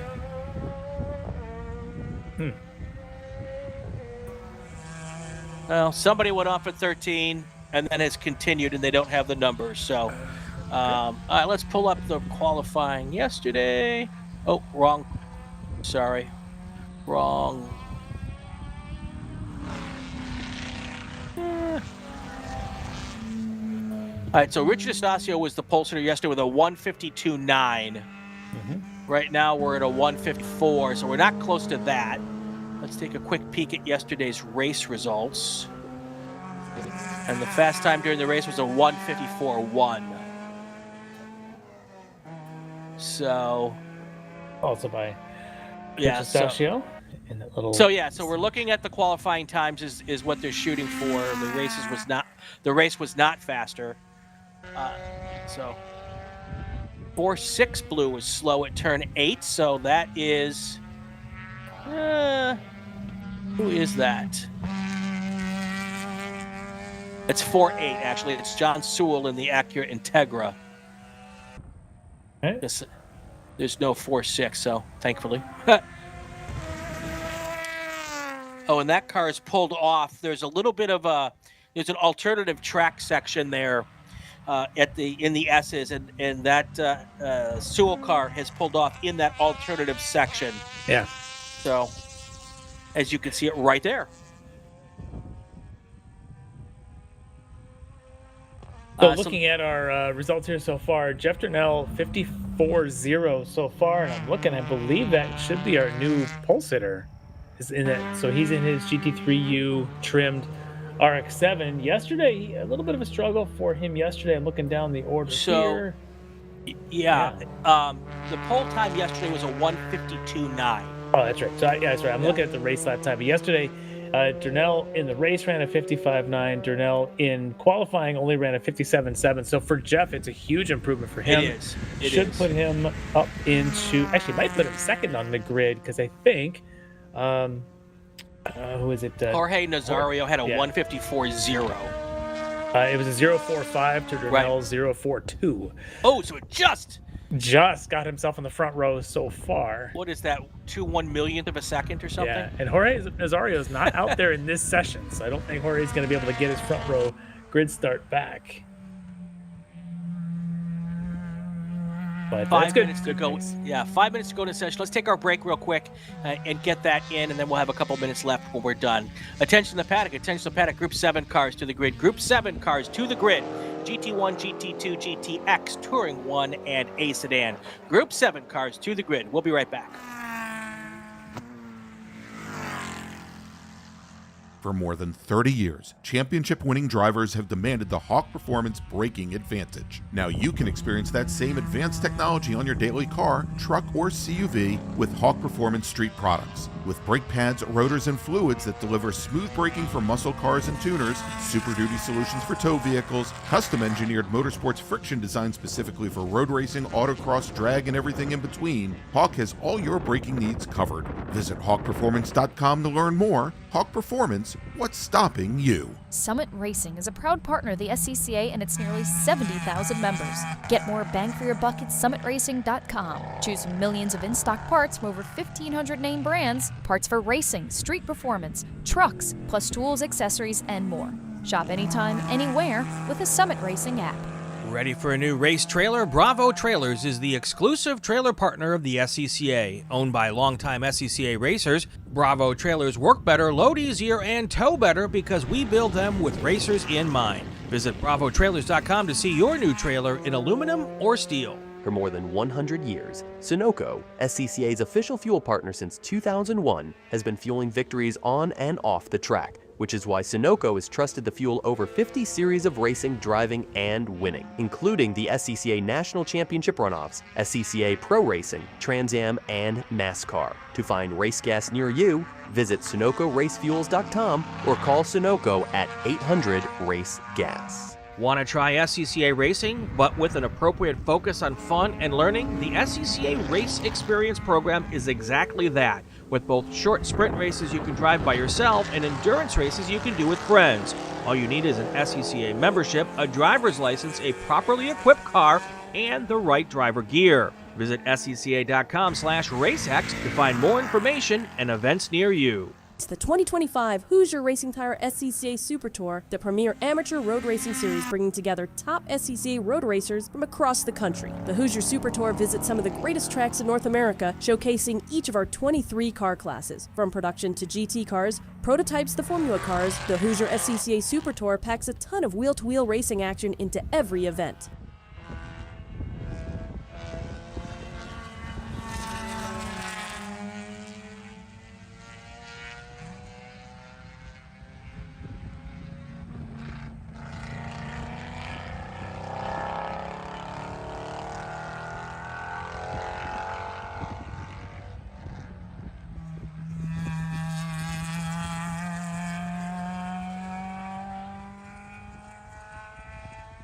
We're back here. Are we? I think we're back. We're back here. I missed my director's cue. Sorry about that, everyone. We're back here. 2 minutes left here in this qualifying session. This race goes off around 3:40 p.m. Central Time. And for those of you watching, the schedule of what we do here on the stream is in the description. We put it in there every single race weekend. So just scroll down, click the description, and it's all there. But we're happy to give it to you. But it's always there for you. All right, getting close down, about a minute and a half left in the session. Anybody going low here? See some sectors coming up. Richard Stasio now has got personal best sectors. In fact, he's overall session best sector 2 on the lap that he's on right now in that Lotus. I don't know if he's going to get down to 52s. Well, he may have actually pulled in. He is the pole sitter, so even if he doesn't, so he might have just made a quick change and wanted to. This is his version of a hardship lap. He may have actually gone out and set some quick sectors and come in for like a tire check or something just to see what his temps are at. Because I don't think he ever finished that lap. Yeah, I just saw him off in the distance pull into pit lane. So. But we do have a car now who's going to be second on the grid if things don't change. Alex Hosovar out there in that Corvette in T2 just did a 53.7, so that's good enough for second on the provisional grid here, bumping Jeff Durnell and back into row 2 with Jorge Nazario. And that makes kind of sense because yesterday he started deep in the field and worked his way up to second place overall. So there is some speed, some pace in that car. So to have him come up and start closer to the front today makes very good sense. So yeah, it's good pace here. Yeah. Next car by is going to get the checkered flag. We'll get this session out of the way. We'll have one more qualifying session, and then don't go away because we're going to do some racing before lunch today. That'll come up here in just a little bit, around 10:50 or 10:55 Central Time. So, and that's going to be Spec Miata, so it'll be a good one. Well, I see in the chat, Juan Chi-Lin is in the chat as he watches a lot of our broadcasts. I know Juan Chi is an iRacer he's one of the best Spec Ford iRacing drivers that there is. He is amazing in that group. There's a pack of them that all run at the front every single weekend in the league races as well as the public stuff, and he likes to take in on a Sunday and probably on Saturdays too, some of our Super Tour coverage. So Juan Chi, how's it going? I wouldn't be surprised if he raced the 12 hours of Sebring yesterday and is just getting out of bed. He may have, yeah. All right, our checkered flag is out. How they ran today. Alex Hosovar, our fast car, with a 1:53.749. Then Jeff Durnell. Richard Estacio had the third fastest lap and he finished it on pit lane. That's pretty impressive. He was at a 1:54.7. Then you got John Sewell, James Deonto, Blake Thompson, and Ethan Barker. That's your top 7. We're going to take a break, and we'll come back to our last qualifying session of the day before we do our one race before lunch. Attention in the paddock. Attention the paddock. Group 7 cars to the grid. Group 7 cars, GT1, GT2, GTX, Touring 1, and A Sedan. Group 7 cars to the grid. We'll be right back in just about 5 minutes.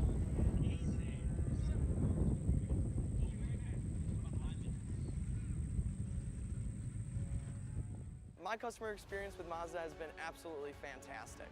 I'm probably not the richest person out here, and they're extremely reasonably priced, and you can buy parts easily, and it's a class that fits both what I want from a racing standpoint and what I can afford. We got into Mazdas largely just because it's a fantastic platform, and Mazda Motorsports has some of the best support for the grassroots racer in parts and technical advice and everything else, so they make it easy for us to run these cars.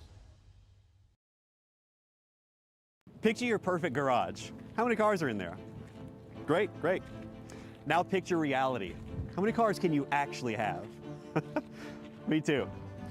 With SCCA Club Spec, one car becomes your daily, your track car, your autocross car, even your time trials car. S197 Mustang if you like V8s and torque, NC Miata if you like compact and agile. SCCA Club Spec, spirited dailies, competitive race cars. Learn more at scca.com.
Back here at NOLA Motorsports Park, you can tell why, because it's March 22nd and 23rd. Coming up next, we've got VIR, Virginia International Raceway, April 5th and 6th. Then we go off to Hallett Motor Racing Circuit. Our West Coast race, easy for me to say, is in Portland in May. Then we've got Mid-Ohio, Road America, and we wrap it all up at Watkins Glen International Raceway, Speedway, whatever they call that thing up in the Finger Lakes. That is our last race of the year here for the Super Tour. All of those will be found here on the SCCA official race car racing channel on YouTube. And all of those races, when you get to them and you click on the description, you will know when your favorite race is on. So do that and have fun. Larry Lefty MacLeod is with me here. And we've got our GT cars, our big bore cars are out here right now, Larry. And they do sound great. Yes, they do. And now I know why Jorge Nazario was not out there in his STU car and his Miata the last session, because he's in his Corvette in this session. There you go. And actually, he had no problem making the switch between these back-to-back sessions for the race yesterday. It was really surprised to see that he stayed out to the end of the first race and was out there before that, so his crew was ready to go and made the transition nice and easy for him. So I wonder if all of our viewers saw the pride and joy of San Antonio College, the Armadillo run out on the track between sessions. It got right to the edge of the track, and then one of our fearless starters ran down to scare him away. And if you scroll back in the video about 5 minutes or 6 minutes, you'll see it. It was on camera, perfect shot. So whoever the starter stand guy was that ran out, hats off to your efforts this morning. That was wonderful. We will get his name so we can acknowledge him by name. That was neat. Highlight of my day. It certainly beats talking about the sheep of Northern California that tend to wander near the track. Unless they don't want to. Don't care. 10 minutes, 30 seconds to go in these 15-minute sessions. This is our first hot lap, basically. The warm-up lap is in the books, so the first possible fast lap coming up right now. And, of course, our last qualifying session right now, right after this, is a Spec Miata race, so go pop yourself some popcorn for that one, folks. Yeah, do not miss ever any Spec Miata race. Yeah. Those are always a great way to get ready for lunch, but don't think that all the racing starts after lunch. We get that good one right before. That's right. So check your schedule. You'd see that. Fair pending?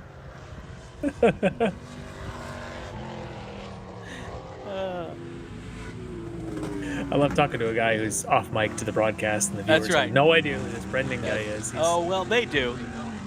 They know. Yes. He gets a lot of mentions. I hear the people in Wisconsin love him. Yes. He is the guy who makes all of this, these camera pictures, everything. None of this would happen without him. So, and yeah. The brains behind DriversEye Live. He is the driver's eye.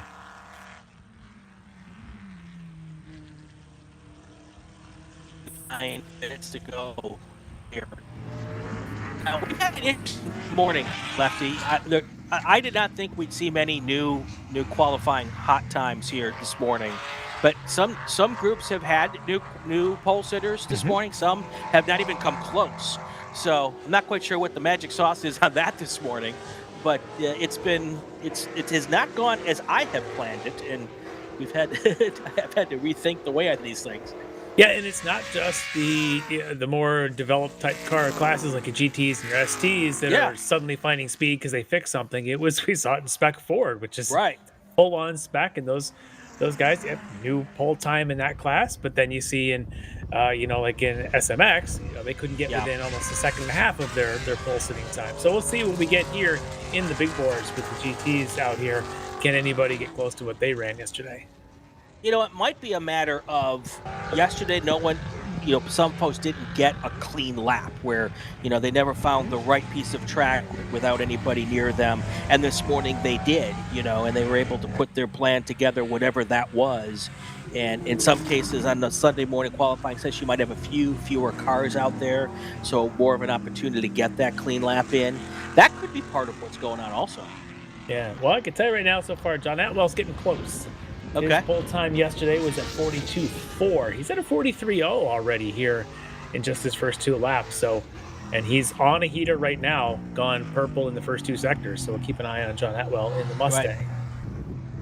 And pulling up the race times from yesterday, he did not go faster than a 42. His fast race time yesterday was a 1:43.6.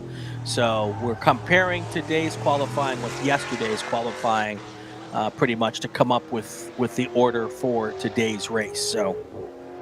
Yeah, they technically qualifying or race or qualifying today, any of those sessions, whatever your fast lap was, should count toward grid position for the afternoon. But we do have a new top time. It was Atwell. I was saying he was picking up speed there. 40.7. Oh! 1.3 seconds faster, I think, than he was. Oh, actually, it's 1.7 seconds faster than he was yesterday in qualifying. Wow. John brought his quali game this morning. Yep. I wonder if it's also the temperature that these cars just like a little. We're about 10 degrees warmer today than we were yesterday, and these cars just like the warmer temperatures for their tires to get out there. So, yeah, and Nazario is in the same boat there in his GT2 Corvette. 42.7 is quicker than he ran yesterday. I believe he qualified at a 44.4 yesterday, so he's under his time already too. So, yeah, a little quicker. So for folks who see and might wonder why the Corvette is flashing its lights here as it comes to our screen, oh, we've got a car off at turn 3. One of our McLarens. Yeah, that was our GTX McLaren that went off. Yep, car spun and continued. So what I was saying, for those who might wonder why the Corvette's flashing its lights, it really isn't. The shutter on our cameras kind of gives that effect sometimes, depending on the frequency of the light that's coming out. And my guess is that those are LEDs on a specific frequency, and that's kind of what happens when you see them. So it's not a guy flashing his lights trying to get people to move over. The marketing team loves when that happens. It makes for great video shots. Of course it does. Blinkins coming out of the LEDs. Of course it does. All right, 5 minutes to go in this session. Let's take a break. When we come back, we'll get the end of this session, and we will get that underway. Attention to the paddock. Attention to the paddock. Group 1 cars. Spec Miatas, come to the grid for your final race of the weekend. Spec Miata cars coming to the grid next for your next race and your final race of the weekend. We'll be right back.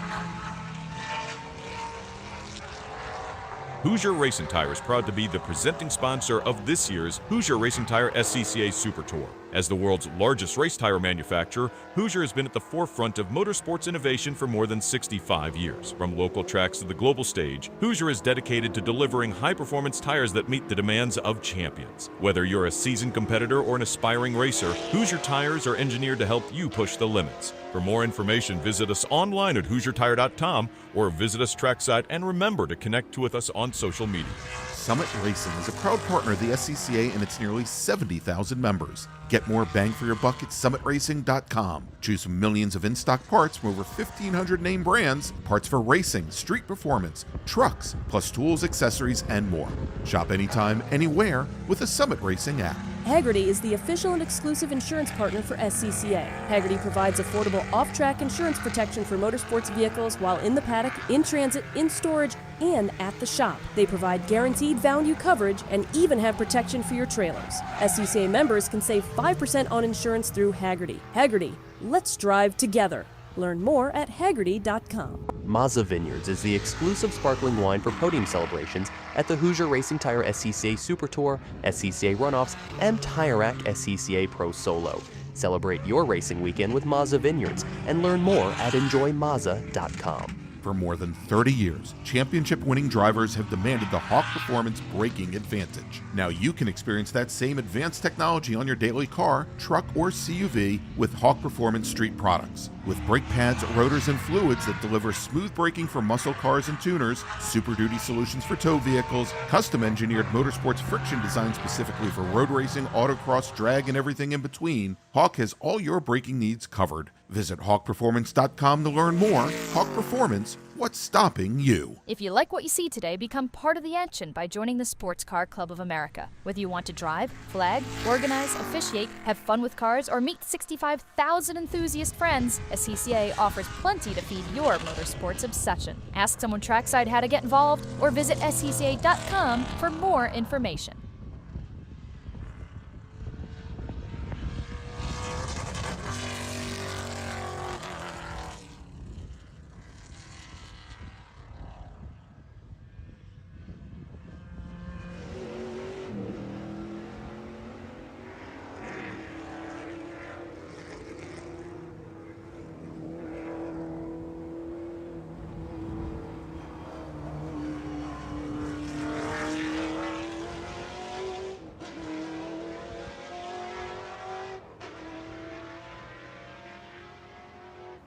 Back here at NOLA, 2 minutes left in qualifying, then all racing for the rest of the day. Where we got GT1, GT2, GTX, Touring 1, A Sedan, all out there right now.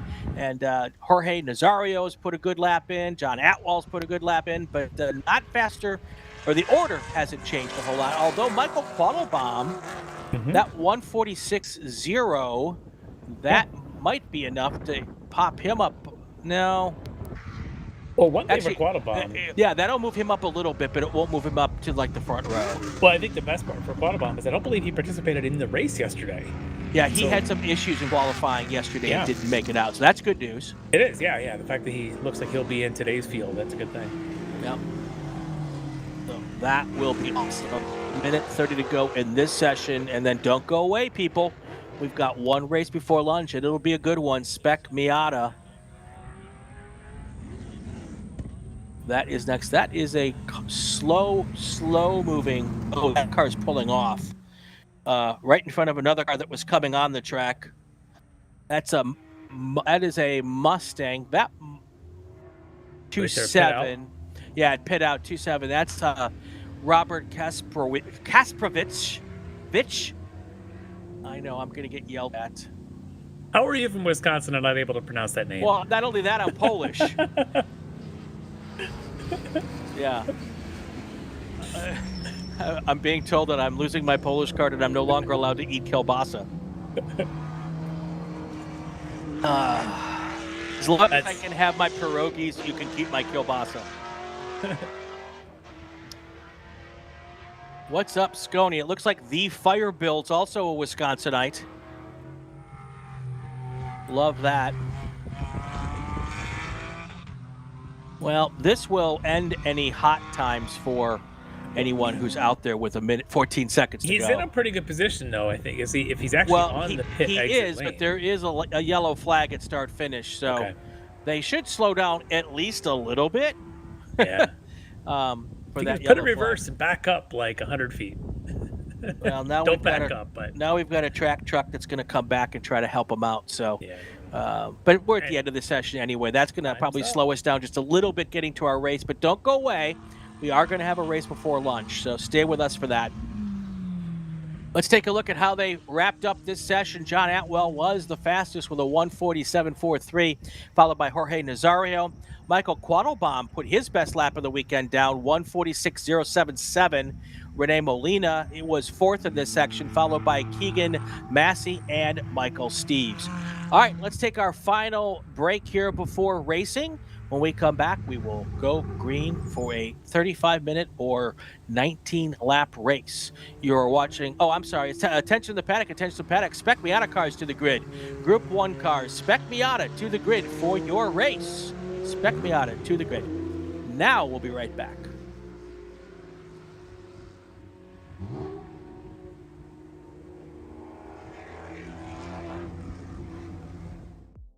My name is Joshua Smith, Business Development Manager for Mazda Motorsports. We're happy to be supporting the SCCA and Mazda racers here. So our team support program offers a couple of tiers of support, parts support, technical support.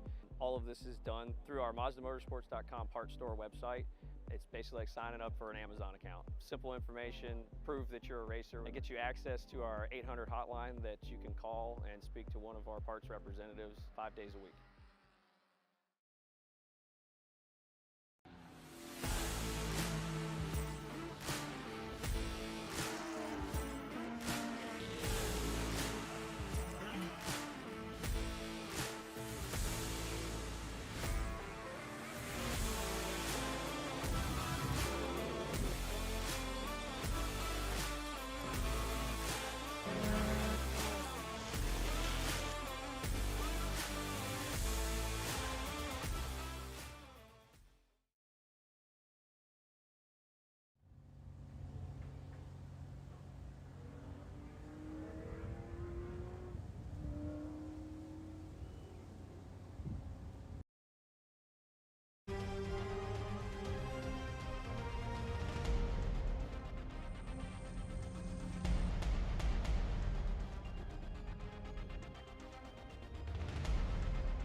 Welcome back to the Hoosier Racing Tire SCCA Super Tour. It is time to go racing, folks. Brian Bielanski, Larry Lefty MacLeod here with us on the race call. Let's get right to our starting lineups. Starting on the front row, Frankie Barroso on the inside, your pole sitter in the car number 48. Then you've got Max Stallone in the number 3 Spec Miata. Next to him, row number 2, Matt Stretch on the inside and Beckett Friesen on the outside.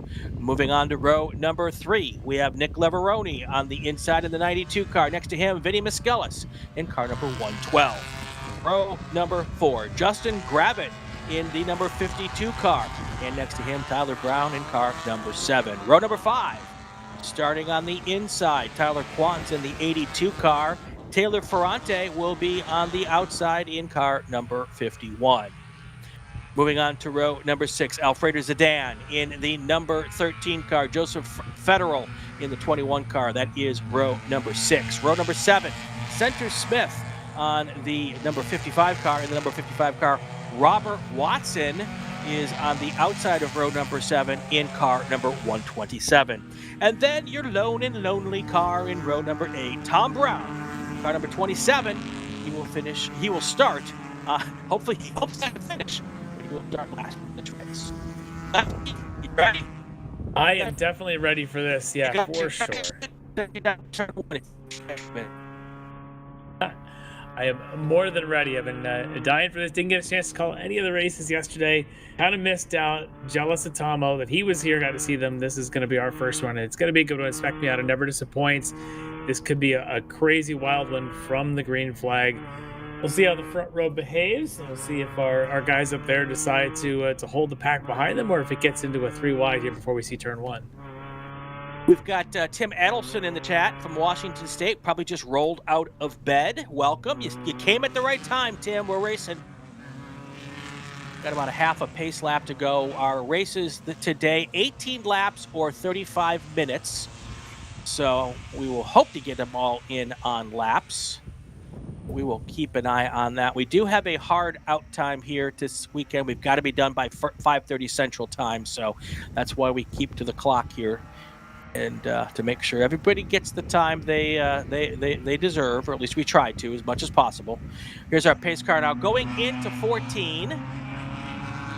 Got a couple corners to go. Already lining up fairly nicely. We appreciate that. There you see Frankie Barroso. That's the red car with the white racing stripes. Max Stallone right next to him. That is our camera car as we come down for the hopeful start. Look at them all lined up nicely. Hopefully the start stand agrees as they come onto the front straight. You'll hear them rev up these cars and they will head down towards what we hope will be the first of 18 racing laps. There is your camera car. That is the outside of row number 1. Green flag is in the air, and we are racing here at NOLA Motorsports Park. That is Max Stallone. Looks like he's pushed a little bit ahead, but Frankie Barroso is in the best spot going into turn 1. Let's see how this fleshes out here as they make that corner into turn 1. Who is it going to be, Barroso or, looks like Max Stallone got a really good push going into turn 1, and he is going to take the early lead. Yeah, good job there. The team, they're pushing each other down the front straight to take that lead. We'll try and see if they can keep Frankie Barroso in check here. The rest of the field watched him sort of check out yesterday. We'll see if they can keep them in check here. A little bit of brake smoke there as they go into that corner, but everybody seemed to keep it together. And Barroso now is just starting to catch up to the back of that second place car. That is Matt Stretch, I believe, with the Wheels America car. Those are teammates there up front. Nice to have a teammate there with you up at the front as they work their way now towards turn 6 on lap number 1.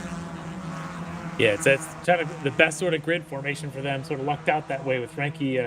Or with the Stallone and Stretch there. You can see look at the dirt kicked up on the side there, but it's Spec Miata. We keep moving. Yep, everybody seems. One car really slow, got more into the dirt than he probably wanted to, but he's got it back going in the right direction. Here they come into the S's for the first time. This was fun to watch. Oh no! Matt Stretch goes way off to the right there, loses control into the grass, and there, right in just an instant, Max Stallone, partner, gone. Yeah, I'm just saying, was that Stretch or was that Beckett Friesen? Actually, it could have been. It might have been the one that just went off there, but certainly a big tank slapper going into the S's. Yeah, I'm certainly that was a moment that he wished did not happen. We'll see now as they come back onto the front stretch to start lap 2, and it's see if anybody makes a move. It's a top 4 now, sort of all nose to tail. The official run past timing scoring here and get you a rundown of who the 4 are. As they come across the line for the first time, it is going to be Stallone, then Barroso, then Vinny Maskelis, and Matt Stretch. I think you are absolutely right, Lefty. It was Beckett Friesen was the one that went off. He dropped all the way back to 8th place. Actually, that's a fantastic recovery, as off as he was to only go back to 8th. Yeah, and came out right next to another one of his teammates there as well. So got it worked out for him. He goes from seeing one of his teammates to the other. But look at this pack in the front now, side by side as they go. They're still sorting things out up there. Your leader's got about 2 car lengths. Look at that. The next 4 down to Lavaroni in 5th. All now nose to tail. good onboard shot here. There you go. That is Max Stallone right behind the 112 car, Vinny Miskellis, as they try to hunt down Frankie Barroso. Yeah, remember Max had the lead there at the end of lap 1, Yep. drops to 3rd on a little bit of the draft and shuffling through turn 1 and then down through 2 and 3. But they're all just trying to keep Barroso in check here. Miskellis is going to try and run with him, but Max probably not going anywhere. This is a pretty good, maybe now just on lap 2 getting settled in, but it's a Spec Miata race. Do we ever really get settled? Yeah, not normally. If you were with us yesterday, that onboard camera of Max Stallone with a couple of cars, including Barroso in front of him, that was a very common view that we saw yesterday, a view that Max Stallone wishes we weren't watching today, especially as good of a start as he got. But that is how it stands right now. Barroso back to the point. Did not take him long to retake the lead like he had for pretty much the entire race yesterday. Coming across. Looking back there back at Friesen, had that issue there going to the S's on lap 1. Already now starting to recover to the pack. So any more fighting up front, and maybe by chance Beckett might get a chance to catch back up with them. All right, so as we cross the line this time, we mentioned it earlier, Stallone drops back to 3rd. Miskellis takes over the 2nd spot. Now they're just to the point where I think settling in for this group is just trying to get to the last 5 minutes of the race, and then everything goes all bets are off at that point, or all bets are on, depending on which way you look at it. The gloves are off for sure, so we'll see how they settle in. It's a little bit longer one here, so 18 total laps, I believe, is our scheduled races today. Lefty, how much of a difference in mentality is it when you add 5 minutes or 10 minutes to a race? It doesn't sound like much, but in this type of racing, the sprint racing that we do, it's a very different type of strategy when you're adding, and you're also adding tire marking to this. Yeah. That means a lot of these cars are on the same rubber that they started yesterday, and they've had to take it through the whole weekend. Yeah, for sure. There's a little bit maybe more patience. You know that there's going to be a little longer opportunity. You got to get a few extra laps at the end, so you don't have to take huge chances at the beginning. So you can kind of wait for it. You know, listen to your crew, listen to what they're telling you about how the rest of the field is acting. Opportunities come, sure, you take them, but maybe you can wait a little bit longer before having it. You can sit in that 3rd, 4th before you got to be up in those top 2. You know, I'm always one to believe that when you get down to the last 3 laps, you probably want to be one of those front 2 if you want to have a chance to win the race. But you don't have to be there at this stage with 16 to go. You just have to not lose the pack at this stage. Patience, not a word that we typically associate with Spec Miata, but you're absolutely right. You add 3 or 4 laps to a race, and it gives you some time to do some planning and some finding your right teammate so that you can be in the right spot with the right people around you as you get to the last 3 or 4 laps of these races. As we have learned over time, these cars work really. Oh, we got a car going off right there. Will it collect itself before it hits the tire wall? And it has, thankfully. Didn't get the car number on that, but he's right there at the tail end of the field as they'll go past the timing stripe in a second. That's Robert Watson in the 127 car. Oh, but now we got a side-by-side. Trying to make a push there. Looks like Miskellis trying to push Barroso a little bit. Have to slot back in, but certainly willing to challenge here. Yeah, unlike yesterday, Barroso had a little bit easier time early in the race. He was able to pull away just a little bit. They are not letting this, they being the 5-6 cars behind him, not letting that happen today. Apparently they have learned their lesson from the way yesterday's race played out. And Barroso may win this, but he's not going to have as easy a run today as he had yesterday, at least as we get into the early portion of this race. Well, our reigning national champ, Ethan Goulart's in the chat here, cheering on, folks. He's got his pick. He's picking Frankie to win this thing. We'll see if Ethan's right. Yeah, well, he would know. He has found a way to get fast in these cars at a very, very young age. So young that he is the youngest ever SCCA national champion. And wish you were here with us. That would add some fun to the fun factor, Ethan, but I'm sure he'll be back out at VIR is my guess. Look at this great onboard. Thank you to Max Stallone for providing us with these pictures. And any other driver who wants to put an in-car camera in their car, we'll take your camera and put you on the live stream as well. If you want to learn how to do that, get a hold of me and I will help you walk down that road. I love watching the nuances of the cars, either the car you're on board or the one in front, and the little light twitches and the movements, and you can really see how the cars are slightly different driver techniques or a little way the cars react. I think it's a great shot. Yeah, this class has always been a class where you're able to gain a skill set. And look at that. We have a new leader going into turn 1. Vinny Miskellis is now at the point. That moves Frankie Barroso back to second. And Max Stallone right there, still in the hunt, hoping to stay there. But look at the group left. He's now 5 cars strong. We were really unfortunate yesterday they weren't able to keep this pack together. Today, doing a great job all the way back to Nick Leveroni in 5th place.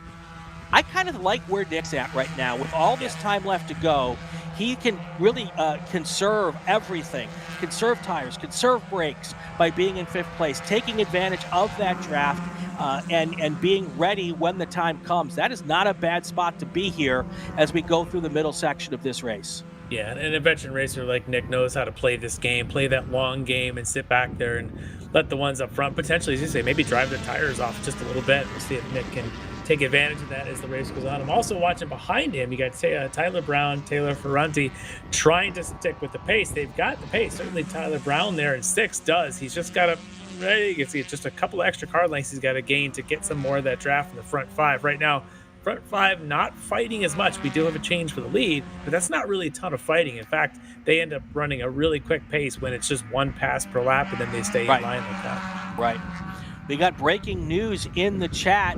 Not good news for those of us who like to watch him, but probably good news for the rest of the Spec Miata field. Ethan Goulart's not going to be back out in the Super Tour until the runoffs. Wow. So, and that comes after basically sweeping all of the early Super Tours, well, both VIR and Sebring rounds. He won all 4 Spec Miata races, which is enough to qualify for the runoffs, thankfully for him.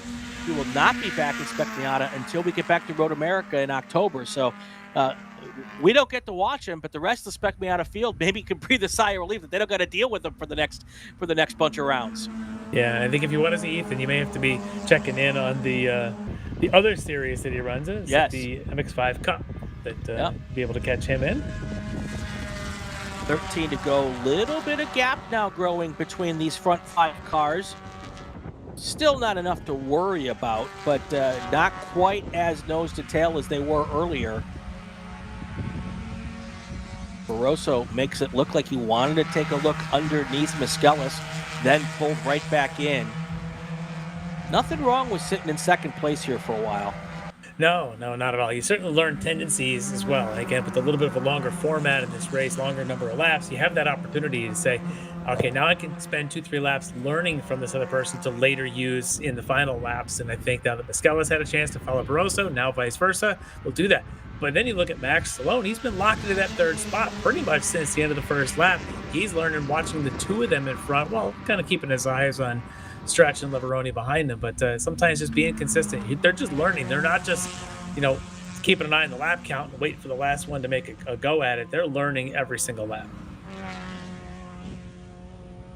Joining us, Lefty, in the booth is a guy who knows a lot about these Miatas. He is the Spec Miata driver advocate, Greg Ami. Greg, welcome. Good morning. You've been following these guys, this class for 2 years now. There's probably, other than the drivers out there, no one who knows this class better. What are you seeing right now? I'm seeing some great racing. I'm watching these guys go around here in your booth with a view of everything, and I love watching these guys run.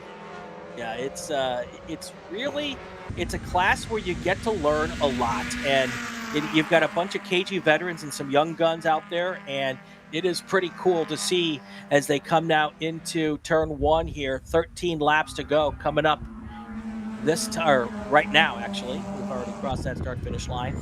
We've got a well-established pack here up front. Was that a pass for 3rd right there? Did Stretch just go around Stallone? I think it was. I believe that is now Matt Stretch in 3rd place. Max Stallone moves back into 4th. I'm thinking what happened here is that Matt saw this gap growing, and he's like, I don't want this gap to grow, and thought that he could get caught up to second place easier and faster. So he made the move to go around to try to close that gap. We've seen that those gaps, they don't take long to expand out and see the front 2 cars check out, and I'm sure that's not what he wants to see happen here.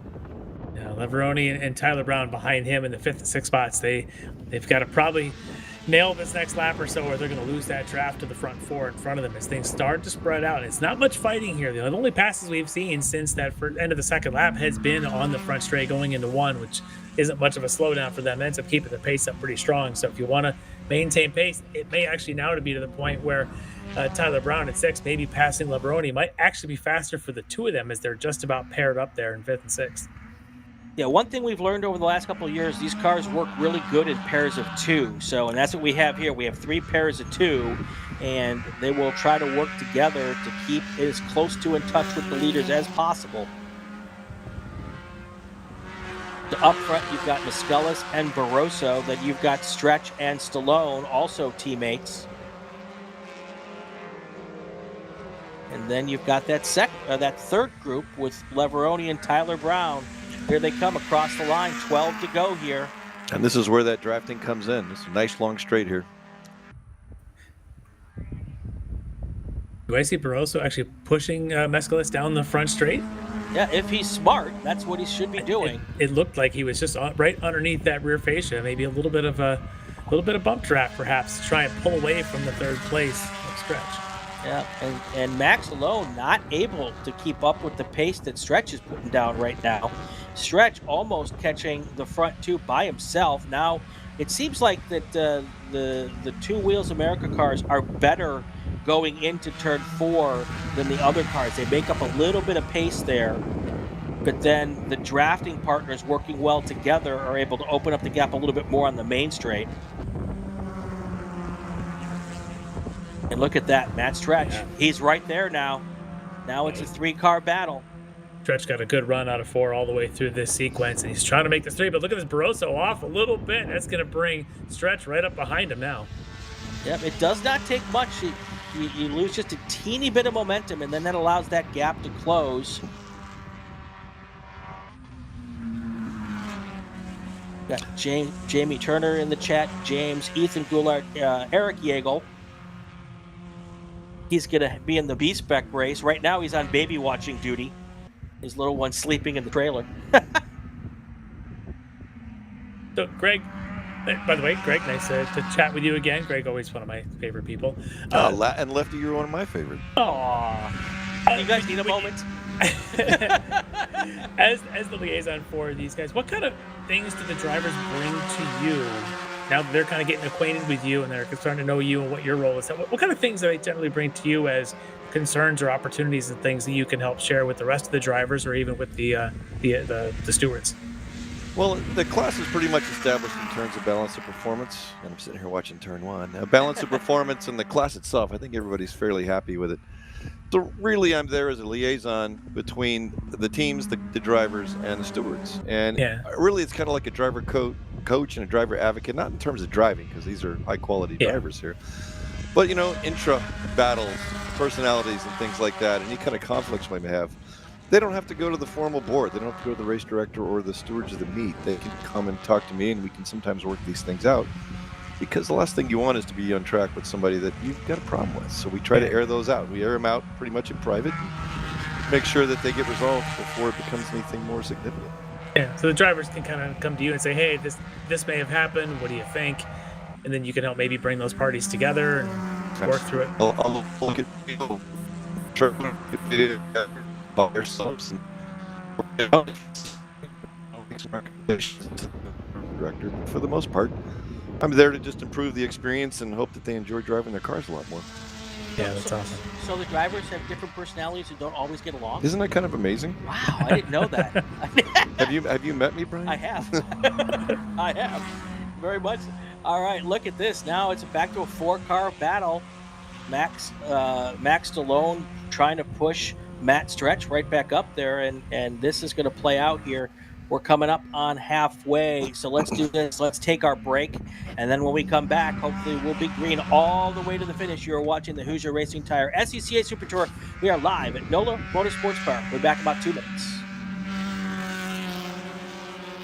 Hoosier Racing Tire is proud to be the presenting sponsor of this year's Hoosier Racing Tire SCCA Super Tour. As the world's largest race tire manufacturer, Hoosier has been at the forefront of motorsports innovation for more than 65 years. From local tracks to the global stage, Hoosier is dedicated to delivering high-performance tires that meet the demands of champions. Whether you're a seasoned competitor or an aspiring racer, Hoosier tires are engineered to help you push the limits. For more information, visit us online at HoosierTire.com or visit us trackside, and remember to connect with us on social media. Hagerty is the official and exclusive insurance partner for SCCA. Hagerty provides affordable off-track insurance protection for motorsports vehicles while in the paddock, in transit, in storage, and at the shop. They provide guaranteed value coverage and even have protection for your trailers. SCCA members can save 5% on insurance through Hagerty. Hagerty. Let's drive together.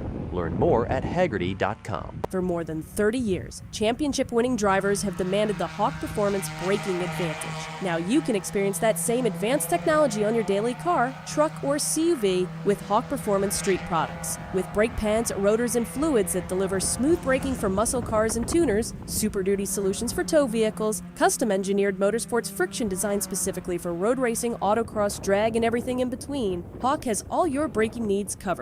Visit hawkperformance.com to learn more. Hawk Performance, what's stopping you? Ready for a new race trailer? Bravo Trailers is the exclusive partner of the SCCA. Owned by longtime SCCA racers, Bravo Trailers work better, load easier, and tow better because they build them with the racers in mind. Visit bravotrailers.com to see your new trailer in aluminum or steel. Tire Rack was established over 40 years ago by an SCCA member with a passion to find the right tires, wheels, and now brakes and suspension products for racers and enthusiasts on both street and track.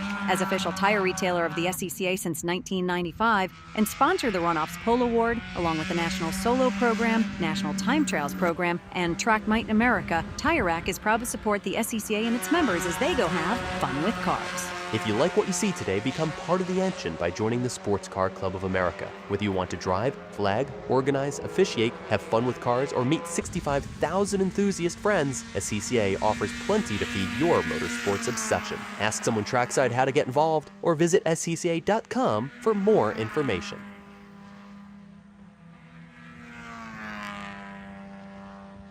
Back here live at NOLA, 9 laps to go here in the Spec Miata race. Brian Bielanski, Lefty MacLeod, and Greg Amia is with us. He is the driver advocate for this Spec Miata group, and it's great to always have his insight in this group. Greg, you were just mentioning the S's here are very, very fun in this class, but you have to do one thing right to make it work, right? You do. You have to enter that first turn right. Very much like I describe it as a lot like the uphill S's at VIR. Once you have to make that first left turn in at the uphill S's correctly, otherwise you're behind, and the more you go, the more behind you get. And these S's are the same way. You get your initial turn-ins just right, and then you can really roll through those things. But if you do that first turn wrong, you're going to be fighting it. You're going to be way too late through the whole rest of them. You're going to get rolled. Yep, there you go. And here comes your leaders. Those are the front cars, Frankie Barroso, Vinny Miskelis, Matt Stretch, and Max Stallone. Our second, the next little group is Tyler Brown and Nick Leveroni. If you look at the rear end of Nick Leveroni car, there is a bit of loose body work there. My suspicion is that happened in a moment of bump drafting. But hey, well, you know, that's just my guess. Plastic pushmans don't last forever. That's right. That's right. So now her books. That's and you know, the group is staying together today. Didn't quite happen like this yesterday, but the group did come together for the last few laps. This time there's been no chance to lay off. The pressure has been on right from the start, and they are working well enough together. I think they've accomplished one of their goals, and that is to pull away from fifth and sixth place. That job is done. Now the question comes, when do these four cars decide that I want to be the leader of this race, and they actually go racing? Because right now they're just following the leader.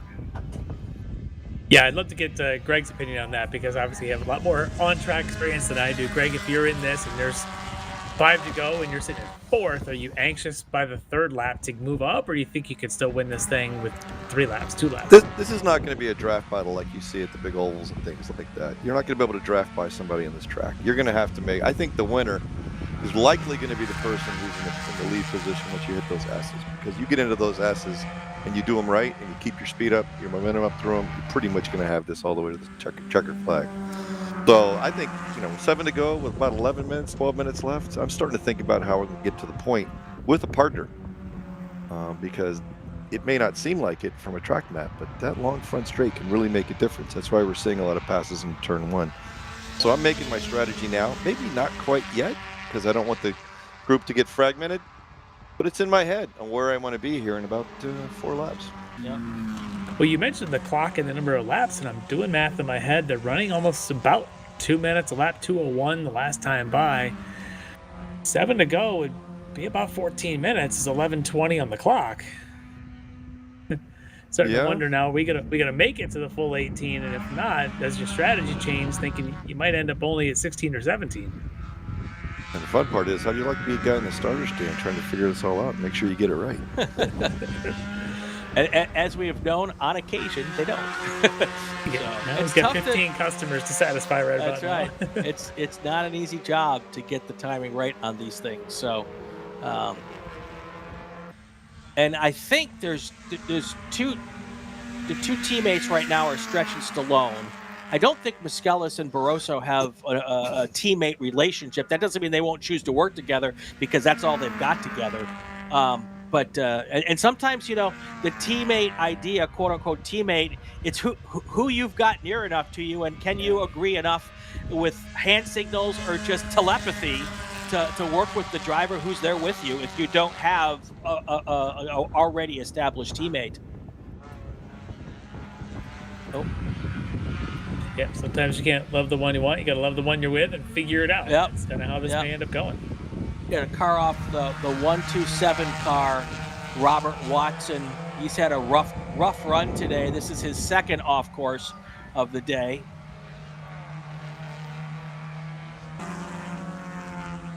Oh, now it looks like one of those cars, that looks like Max Stallone, has fallen back a little bit from this trio up front as we wind this down, and that's not helping Matt Stretch either.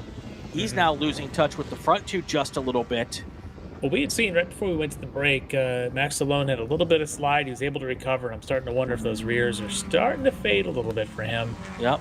We'll watch him through the S's here. Look at that. That's actually looked pretty good, if you ask me. So he's got it back. Does not take much to lose a little bit of momentum in these kind of cars. One bad exit somewhere, and there it goes.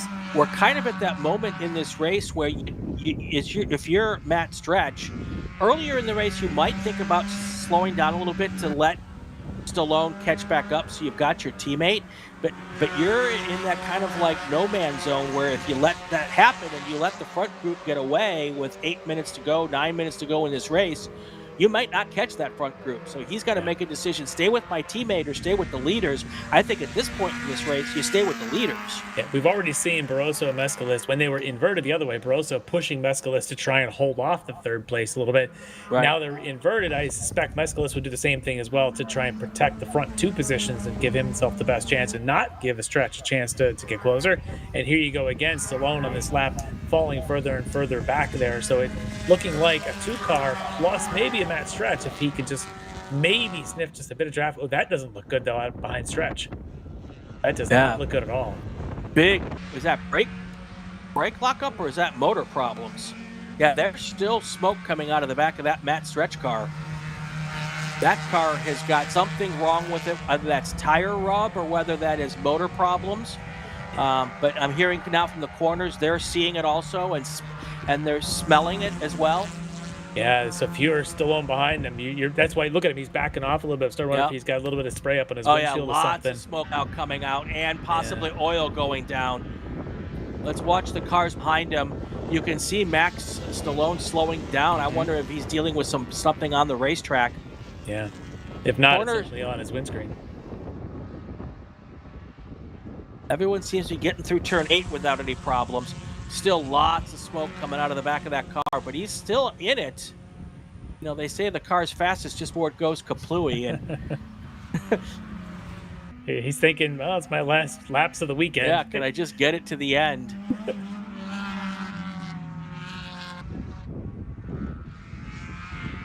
But I'm sure Barroso and Mescalis will, at least somebody's told them something's going on back there. So now maybe if you're Mescalis, maybe you're willing to start fighting with Barroso a little bit, thinking maybe Stretch isn't going to be there.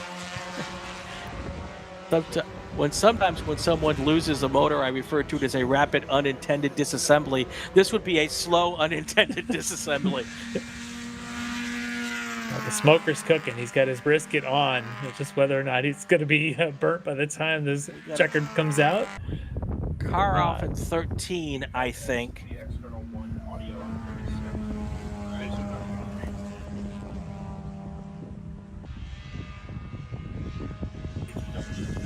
Yeah, look at Matt Stretch. Really still smoking, but Max Stallone falling further and further back. And I'm starting to wonder if he's having some kind of an issue behind all that smoke. All right, so the problem in 13 is contact between car number 52 Chilton Corvette and the 2 car. Oh, that's the 2 car. 2.6 and 5.2. Okay, 52 was the other car, which would be Justin Gavitt and Beckett Friesen. So, so they haven't given this car the meatball flag because the corners are reporting that it's not dropping any fluid. Not exactly sure how that's possible, honestly, but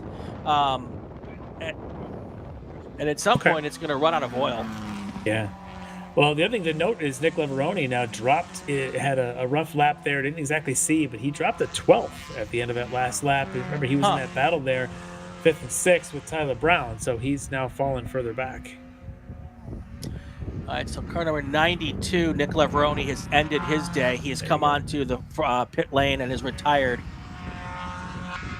All right, so I think we're down to a 2-car race at the front. Barroso and Mescalis now nose to tail.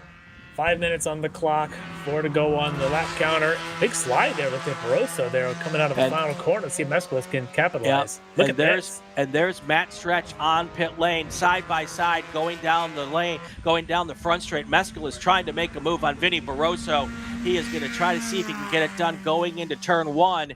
This is the way to do it if he's going to try to get it done. It looks like a nose ahead. Yeah, it does look like he's a little bit ahead. And the smart thing to do right now for Barroso might be just to let that pass happen and keep right on the rear bumper. It's never a bad thing to be in second place here as we get to the last couple laps. That's often the best place to be. It's just, there's some weird passing zones here that it's not as advantageous to not be in the lead here, but it can work. Yeah. The other thing I wonder if these drivers are thinking, and they know now, of course, the issues that was facing Stretch behind him is if there's fluid down, does it make passing harder? Is there going to be something else happen with this race? And for Mescalis, a great opportunity at the right time to get that lead with a slide there for Stallone. Stallone may be thinking, though, he has to get the lead back right away in case some reason this race ends early. Yeah. And he's on his tail. Stallone not going anywhere. Yeah, go ahead. I said a couple of other good battles on the racetrack for 5th, 6th, and 7th. Tyler Brown, Tyler Quantz, and Beckett Friesen. They are all really tight together here on the racetrack. And a little further back, Alfredo Zidane and Joseph Federal in 9th and 10th, also real close. I believe this is the 3-way battle of this is Brown, Quantz, and Friesen that we're seeing. And then right there, the next 2 cars is the battle of Zidane and Federal. So just because we follow the stuff at the front doesn't mean there isn't some great stuff happening in some of the back of these fields. You know, Lefty, you asked about strategy, and I ain't no strategy now. Because this is very likely the penultimate lap here. It says 3 to go, but the clock is 2:50. I think we're dealing with the last lap right here. I don't see a white flag from the starter, though. Well, I think they'd be last lap next time. Oh, so you think we'll do 3 more? It's still no strategy. We're in. Watch those guys in the front, because somebody's going to be coming out of the corner coming out on the front straight and going into turn one. I think that's where the race is going to be won. Barroso did not take an opportunity this time, though, staying in behind Miskellis this time. We'll see if he's just biding his time. No, maybe he wants to make a last lap pass, waiting to see the white flag. Maybe. Well, we will know more here in about 2.5 laps, or 1.5 laps. And I'm getting the official word from race control. The next time by, the white flag is going to come out.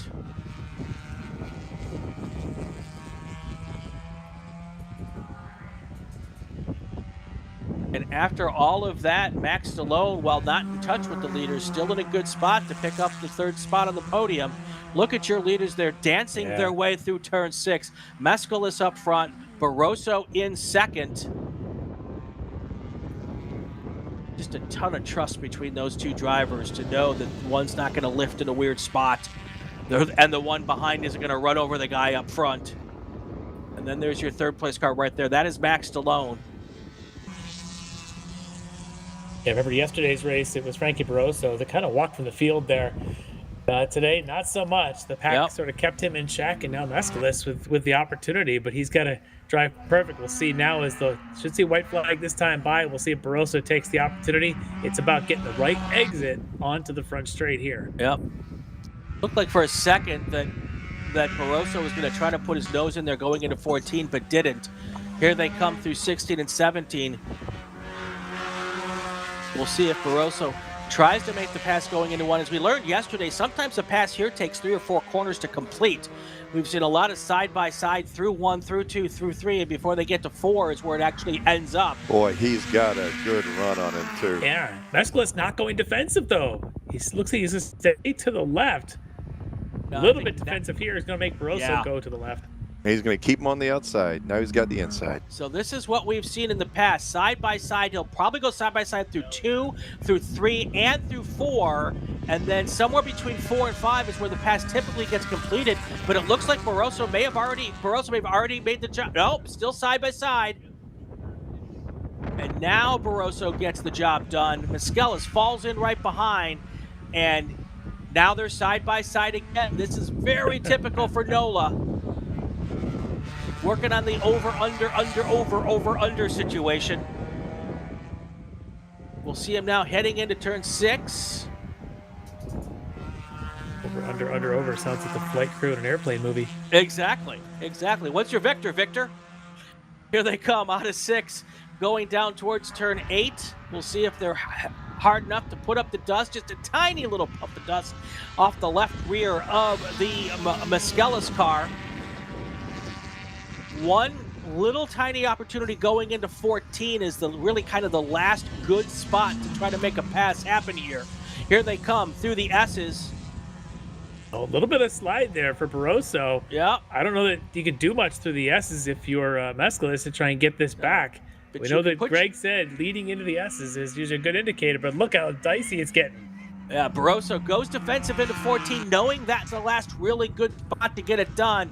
Now a 2-car length lead between Barroso and Mescalis as they come through 15. This is 16 and 17 for the final time. Nice little gap opened up from Barroso to Mescalis. Barroso will take advantage of that. I think it's just enough where there's really no chance for Mescalis to make this happen. 2 days in a row, it's going to be Barroso with back-to-back wins at NOLA. Billy Mescalis finished 2nd. And that was some good, solid, clean racing right there. Yeah, that's as good as you can, as clean as you're going to get in Spec Miata. Yep. Yeah, that was great. I love that Frankie Barroso really controlling those last 2 laps, had opportunities, maybe could have gone by him, poked his nose out just to sort of make Mescalis think about it. And Barroso getting that lead, but boy, that pass, like you had said, Brian, all the way, you have to keep it through 1, 2, 3, and maybe finally by 4, you've got it. That was exciting to watch. Yeah, on a lot of racetracks, second place is a place you want to be with 1 lap to go. On this track, not necessarily, but Barroso seemed to get it done. Let's run through our top 10 here. Frankie Barroso, our race winner, Vinny Mescalis 2nd. The last place on the podium, Max Stallone. Taylor Ferrante 4th, then Tyler Brown, Beckett Friesen, Justin Gravett, Tyler Quantz is 8th, Joseph Federal is 9th, and Fredo Zidane finishes 10th. Gregory, thank you for joining us. As always, my pleasure. We're going to take ourselves a lunch break, Lefty, and when we come back, wings and things after lunch, right around 12:40 p.m. Central Time. So, everybody, we hope to see you back here for the rest of our racing action. 6 more races this afternoon before we get it all done. Lefty, any thoughts before we say goodbye for lunch? That was a great way to start the races today. I can only imagine if the rest are like this, you're going to have an entertaining afternoon. Don't miss it. All right, there we have it. We'll be back here in about an hour, folks. Stay with us.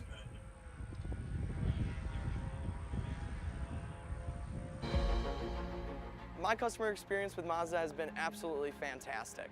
I think they kind of cater to the whole crowd of people. They got the SUVs for the soccer moms and stuff like that, but then you got your Miatas and your Speed 3s for your car enthusiasts. So I think they cater to all crowds, and so I think that's something that everyone can get behind. In terms of maintaining equipment, I mean, running a prep shop, I mean, day in, day out, we're maintaining cars for customers all over the country. Mazda, hands down, is probably the best company to work with for sports car racing. Factory support is second to none in terms of specific competition parts availability, pricing, access to their technical knowledge and base. It just feels right. You feel connected. So our team support program offers a couple of tiers of support, part support, technical support, contingency support as well. All of this is done through our website and the team support program and the Parts 800 number. We have 2 main ways that customers can acquire parts from Mazda Motorsports. It's through our MazdaMotorsports.com parts store website. It's basically like signing up for an Amazon account. You know, simple information, prove that you're a racer with a race result. It gets you access to our 800 hotline that you can call and speak to one of our parts representatives basically 5 days a week. We got into Mazdas largely just because it's a fantastic platform. You know, a lot of guys would run double stints just to get time on track. They're super reliable, don't break. And Mazda Motorsports has some of the best just support for the grassroots racer in parts and technical advice and everything else. So they make it easy for us to run these cars. Mazda's been very supportive of racers within the SCCA and all the other grassroots organizations for many, many years. Really, their support for racing and our type of racing is unmatched from any other manufacturer. They've been a great partner for many, many years. There's nothing else like this. There's no other big class that has the highest quality of drivers in it. And it's really attracted the right level of people. The other aspect is I'm probably not the richest person out here, and they're extremely reasonably priced, and you can buy parts easily, and so it's a class that fits both what I want from a racing standpoint and what I can afford. It's one of those things that once you get hooked into it, it just never leaves. Really helps understanding where they come from. It helps the communication between customer relations. You can very much understand their needs of the day. May not necessarily be the same each day, but you know how to adapt to it, and you know how to best serve the customer is really what it comes down to.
We are back here at NOLA Motorsports Park. Brian Bielanski, Larry Lefty MacLeod, the Driver's Eye production of the SCCA Hoosier Racing Tire SCCA Super Tour.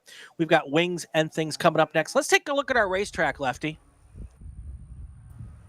Yeah, take a look at this track as we kind of zoom in there on the down on the Delta. So yeah, we're looking at a very long front straightaway, lots of great passing opportunities there, and then we get into some of the twisty parts. These couple of opening corners, so they are some big corners to 1 and 2, lots of side-by-side action, and then things start to get down into the 4, 5, 6, 7, kind of those kinks around those ends before you get to the S's.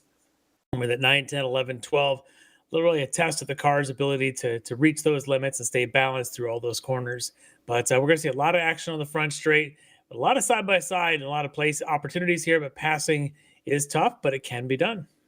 There you go. Here we go. Let's get to our starting lineup here.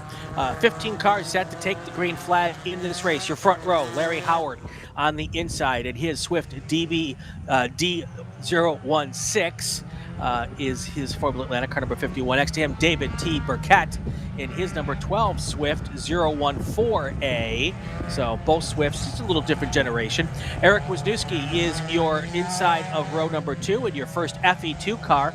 Next to him, Whitney Strickland, also in an FE2 car. That's your front 2 FE2 competitors. Row 3, Steve Whitston. Next to him, Paul Riveras, both in FE2 cars. Row number 4, we have Kenny Russo in his FE2 car. Next to him, your prototype Polson, Gary Crook in his Soar WF1. Now we go to row number 5, Jimmy Nye in his F2 car. And next to him, the Formula Atlantic of Stephen Thomas. Row number 6, we've got Jack Donellan in his Carbier SR P2 car. That's car number 9. And Roy Hillenberg in his FE2 car number 111. Row number 7 is Paul Crabtree in the number 24 car. That's a Formula Atlantic car. And then another FE2 car, Russell Straight Jr. in the 91 car. That's the end of row number 7. Row number 8, we've got our final car, Bill Tex Johnson, and he is in a Van Diemen Formula Atlantic. That is car number 174. Wings and Things, traditionally, Formula Atlantics are fastest cars at any race. And these two guys, Larry Howard and David Burkett, they're actually at the pointier end of our recent Formula Atlantic fields. They got this thing these two cars pretty well sorted out here, Lefty. Yeah, this could be a pretty good battle in the opening laps. Always interesting to see as they build heat the tires. Who's got the advantage of the opening corners? Can anybody make a jump? But behind them, that FE2 group is going to be all over the place, having side-by-sides as they also build heat and build action. This is the best shot to look at the difference between the FE2s and the Formula Atlantics. The Formula Atlantics are just flat-out wider race cars with bigger rear tires. The Formula FE2 cars, a little narrower with a little narrower tires. So that's how you can tell the difference. And that Turn 17 camera is the best one to see that on. Look at almost a vapor trail of dust coming up as these cars pick up and throw over their rear wings the dust on the racetrack. Here they come through turns 1 and 2. The early leader is Howard. Cars going a little bit wide, but keeping him on the racetrack. Right behind him is David Burkett. That looked like a 3 wide, the FE2 pack just behind the pole sitter there. And in fact, some of the FE2s almost ducked underneath some of our FAs going into turn 1. That sorted itself out.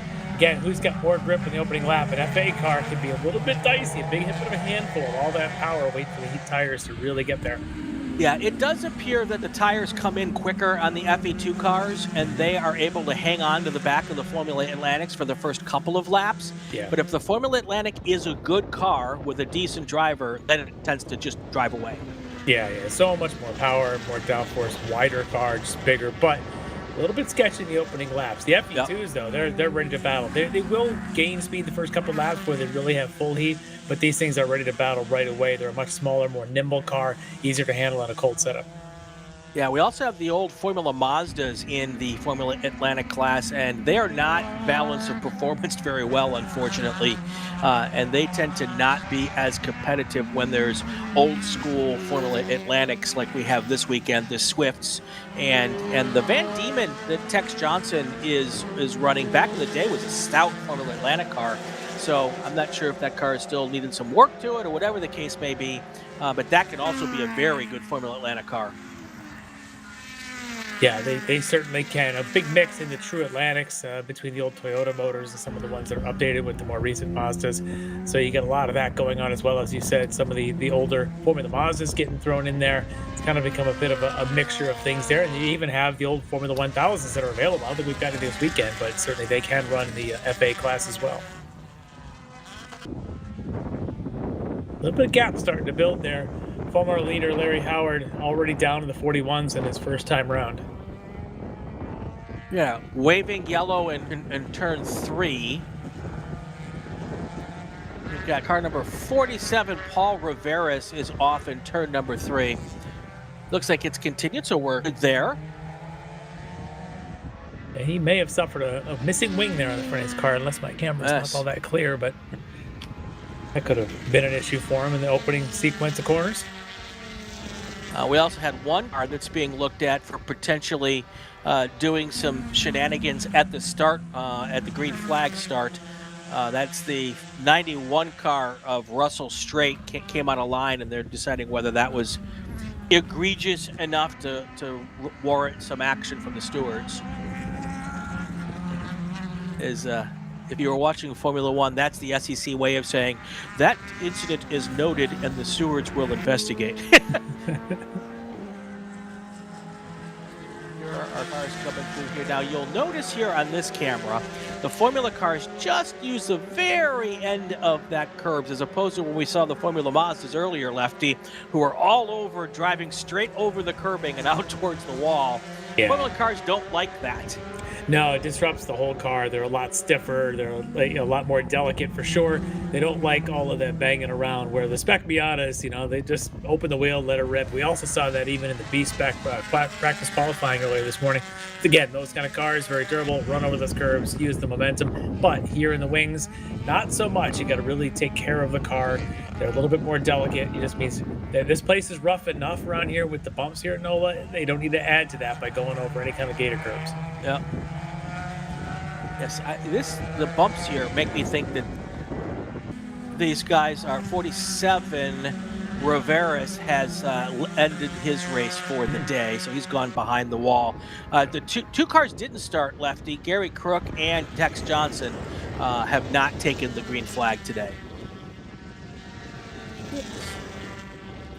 I see Larry Howard out to a pretty good lead. David Burkett looking like he's picking up some of the pace. But behind them, the front two there in FE2 with Wisniewski and Strickland, they are nose to tail. A little bit of gap then to Russo Winston behind them. So it's kind of two different pairs of battles going on in the FE2 right now. Yeah, it looked like yesterday Larry Howard pulled out to a good lead, and then David Burkett started to close in. And we thought that there was maybe either a problem with Howard's car. Or maybe Burkett had found some speed, and it turns out that Ford car probably was just abandoning his pace, and then when he saw Burkett in the rear mirror, he said, "Oh, got to go a little faster now," and so the Howard car seems to have a better pace than the Burkett car, and we'll see if he does the same kind of pace management that he did yesterday. We'll keep an eye on that. I see Steve Winston made the pass for the third spot in the FD2 group there, getting past Kenny Russo. I think that happened down there around that turn 13. He's able to hold that, I believe, as they go down into, down as they know have gone through 2 towards 3. So a good little pass there for Steve Winston, now up into the top 3 in his class. As you had suspected, Lefty, the reason why the 47 car went to pit lane is because most of its rear wing in multiple pieces is out in turn 3 area. They were just calling in all the different places where the crew has to go to pick up the parts at the end of the session. So those cars, any of these cars without their rear wing are a handful at least, or B, just flat out dangerous. So he pulled in. I've seen a car make many laps without the rear wing, and it is not fun. No, and really either way, you throw the balance of the rear could just make it correct. So sketchy, but out the front, you've got limited brakes and probably not a whole lot of turn into the front of that car. So for Paul, unfortunate way for his race to end essentially after one lap, but at least he's got the rest of the car back into the paddock. Kelton Jago in the chat, normally out here with the FE2 cars. Sad that he is not with us today. He was at Sebring, had a little damage. I hope the car's back together. Kelton will see out here maybe at VIR coming up in a couple of weeks. That would be awesome. Kelton is part of the donut brigade that we have, who brings us some donuts at the booth on occasion here. Love that. Not that I need any more donuts. All right, so we got this great shot here of the final corner onto the front straight, watching some of the drivers using some more of that curbing than others. You watch here, here's this whole group of FE2s. You see Jack Donald in there, none of them using it, but I watched Steve Winston, of course, a Formula V guy. He's got no problem using all of that curb. He went straight across them and just used the momentum. So some drivers willing to, some not. And I wonder if that is born out of the fact that he came up in Formula V, which is all about momentum. Yeah. And he's transferring some of that knowledge and skill set into an FE2 car, which may, of course, be driven, well, is driven a little differently than a Formula V, but trying to milk as much momentum out of these cars as possible. And that's just the way he's learned to drive it. Yeah, and the curbing there at the last corner, probably not as bad as maybe the curbing down there, was it 5 and 6? Right. That may be a little more rough. I don't see anybody going where the Spec Miatas were in the race before lunch. And even here through the S's, not a lot of riding that curb. You can see them, all of them trying to run that paint line right there between the curb and asphalt. Yep. Good moves here for these FE2 cars. Wisniewski, class of the field yesterday, same today. So he is working the same situation now. He's opened up almost a 2-second lead over the second place car of Whitney Strickland. Steve Whitson trying to hold on, but he has dropped back about 5.5 seconds, 5.7 seconds, but he's gained some time now. Well, we're going to know in just a second whether he's gained time. Sorry, as they cross the line here. He's gaining on Strickland. Yeah, gaining a little bit. So. Absolutely. He's about 3 seconds, 3.5 down, but he does pick up about a half a second the last time around. So while Strickland's struggling to keep up with Wisniewski are on a different level at this point. Winston and Strickland for that second spot, still a game to be played. Yep. Wisniewski up by you. He's from Mason, Michigan. I don't know that I've ever heard of Mason, Michigan. I believe, if I got this right, by Michigan geography, I think it's near Lansing, if I have that correct. Well, he is a Western Michigan. I'm guessing WMR is Western Michigan region. West Michigan region, yeah. Yeah. And you're Saginaw Valley, right? That's correct, yeah. Okay. So more in that Bay City, north of Detroit areas, the home. Although in my region, 50% or more of the people in my region don't live in the home counties. So we're kind of a bit of a hodgepodge, but little region, we have fun. Nice.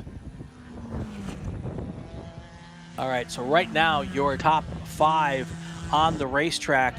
First 2 are Formula Atlantic's Larry Howard and David Burkett. Howard's not messing around today, a 14-second lead over Burkett. Then you've got 4 FE2 cars, Wisniewski, Strickland, Steve Winston, and Kenny Russo.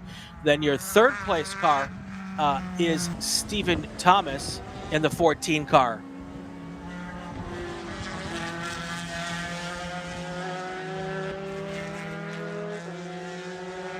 The corner 6 has had the 11 car, a 111 car of Roy Hillenberg went off there. He is able to continue, so that's good. He has left some parts behind, though. Yeah. Kelton Jago, who is also, I believe, lives in Michigan now, he says that Mason is in the Lansing area. Yeah, I quickly Googled and double-checked. Yeah, it's just south of, since as I just typed in the chat, I'm only about an hour from there right now, so it'd be pretty bad if I don't even know any of the towns around me, but I had it right. I knew it because I knew somebody from Mason who was a big Michigan State University fan. Of course, Michigan State just down the street there from Mason. Their basketball game comes up at 8:40 pit tip-off tonight for those who may be into ball sports, Eastern time. There you go. How did Wisconsin do yes? Too soon? Oh, too soon. Way too soon. Go BYU. Same time as that 111 car went off, the 27 went off as well. And guessing maybe one was either a sympathy spin or an avoidance spin, one of those two there. But both cars have been able to continue on. So. Well, yeah, Larry Howard continues to improve his pace. David Burkett now also his fastest lap of the race, 38.7. So both of them picking up space there in their FAs. 12 laps to go in this 18-lap race. If there's any group out here that should be able to get the laps, it should be a group with the Formula Atlantic in it. I suspect we'll have no problems. We're almost halfway through the race, and there's only 23 minutes away. So as long as there's no issues on those cars, we're going to get this one in. It's the Swift 016 of Larry Howard in first. The Swift 014A of David Burkett is in second. A 16-second lead. That is big. It is a big lead, but the last time around, Larry Howard, actually his pace dropped. He did a 36.0 earlier, just ran a 39.0. So I don't know if something on that lap came across his bow, but keep an eye on Larry Howard's pace here as this next lap goes and see if maybe there's something slowing him down a little bit while David Burkett continues to go faster. He just ran a 38.2, 0.8 quicker than Howard. So, yeah, it's not over yet.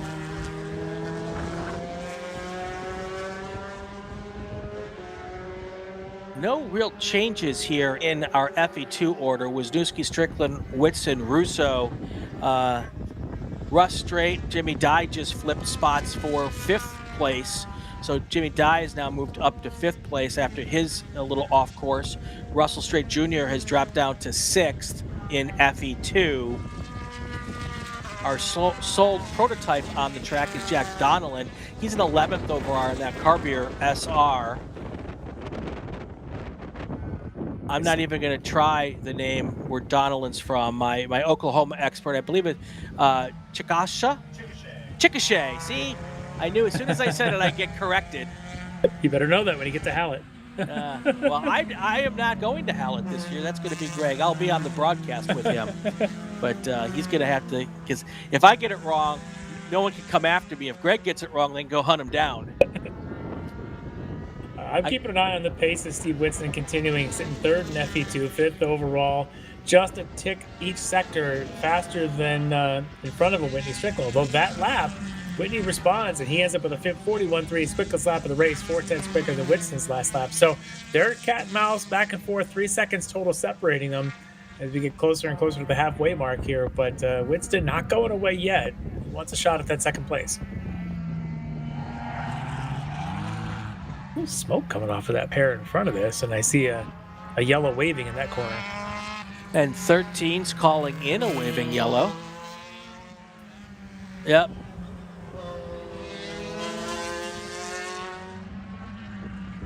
There's car 27. That's the Jimmy Dye car. Another problem there. And there he is going slow. We'll see if he goes on the pit lane if there's some sort of a problem. Nope, not going to pit lane. Huh. All right, well, we'll see. Perhaps he was looking for maybe he had an issue, and now he's looking for some clear air to kind of settle things down and keep going.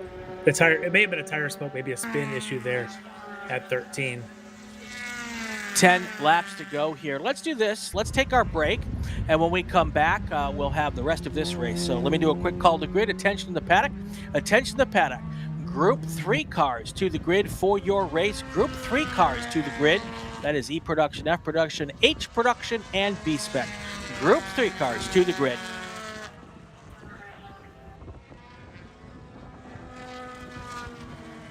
For more than 30 years, championship-winning drivers and teams have demanded the Hawk Performance braking advantage. Now you can experience that same advantage technology on your daily car, truck, or CUV. With brake pads, rotors, and fluids that deliver smooth braking for muscle cars and tuners, Super Duty solutions for tow vehicles, custom-engineered motorsports friction, designed specifically for road racing, autocross, drag, and everything in between. Hawk has all your braking needs covered.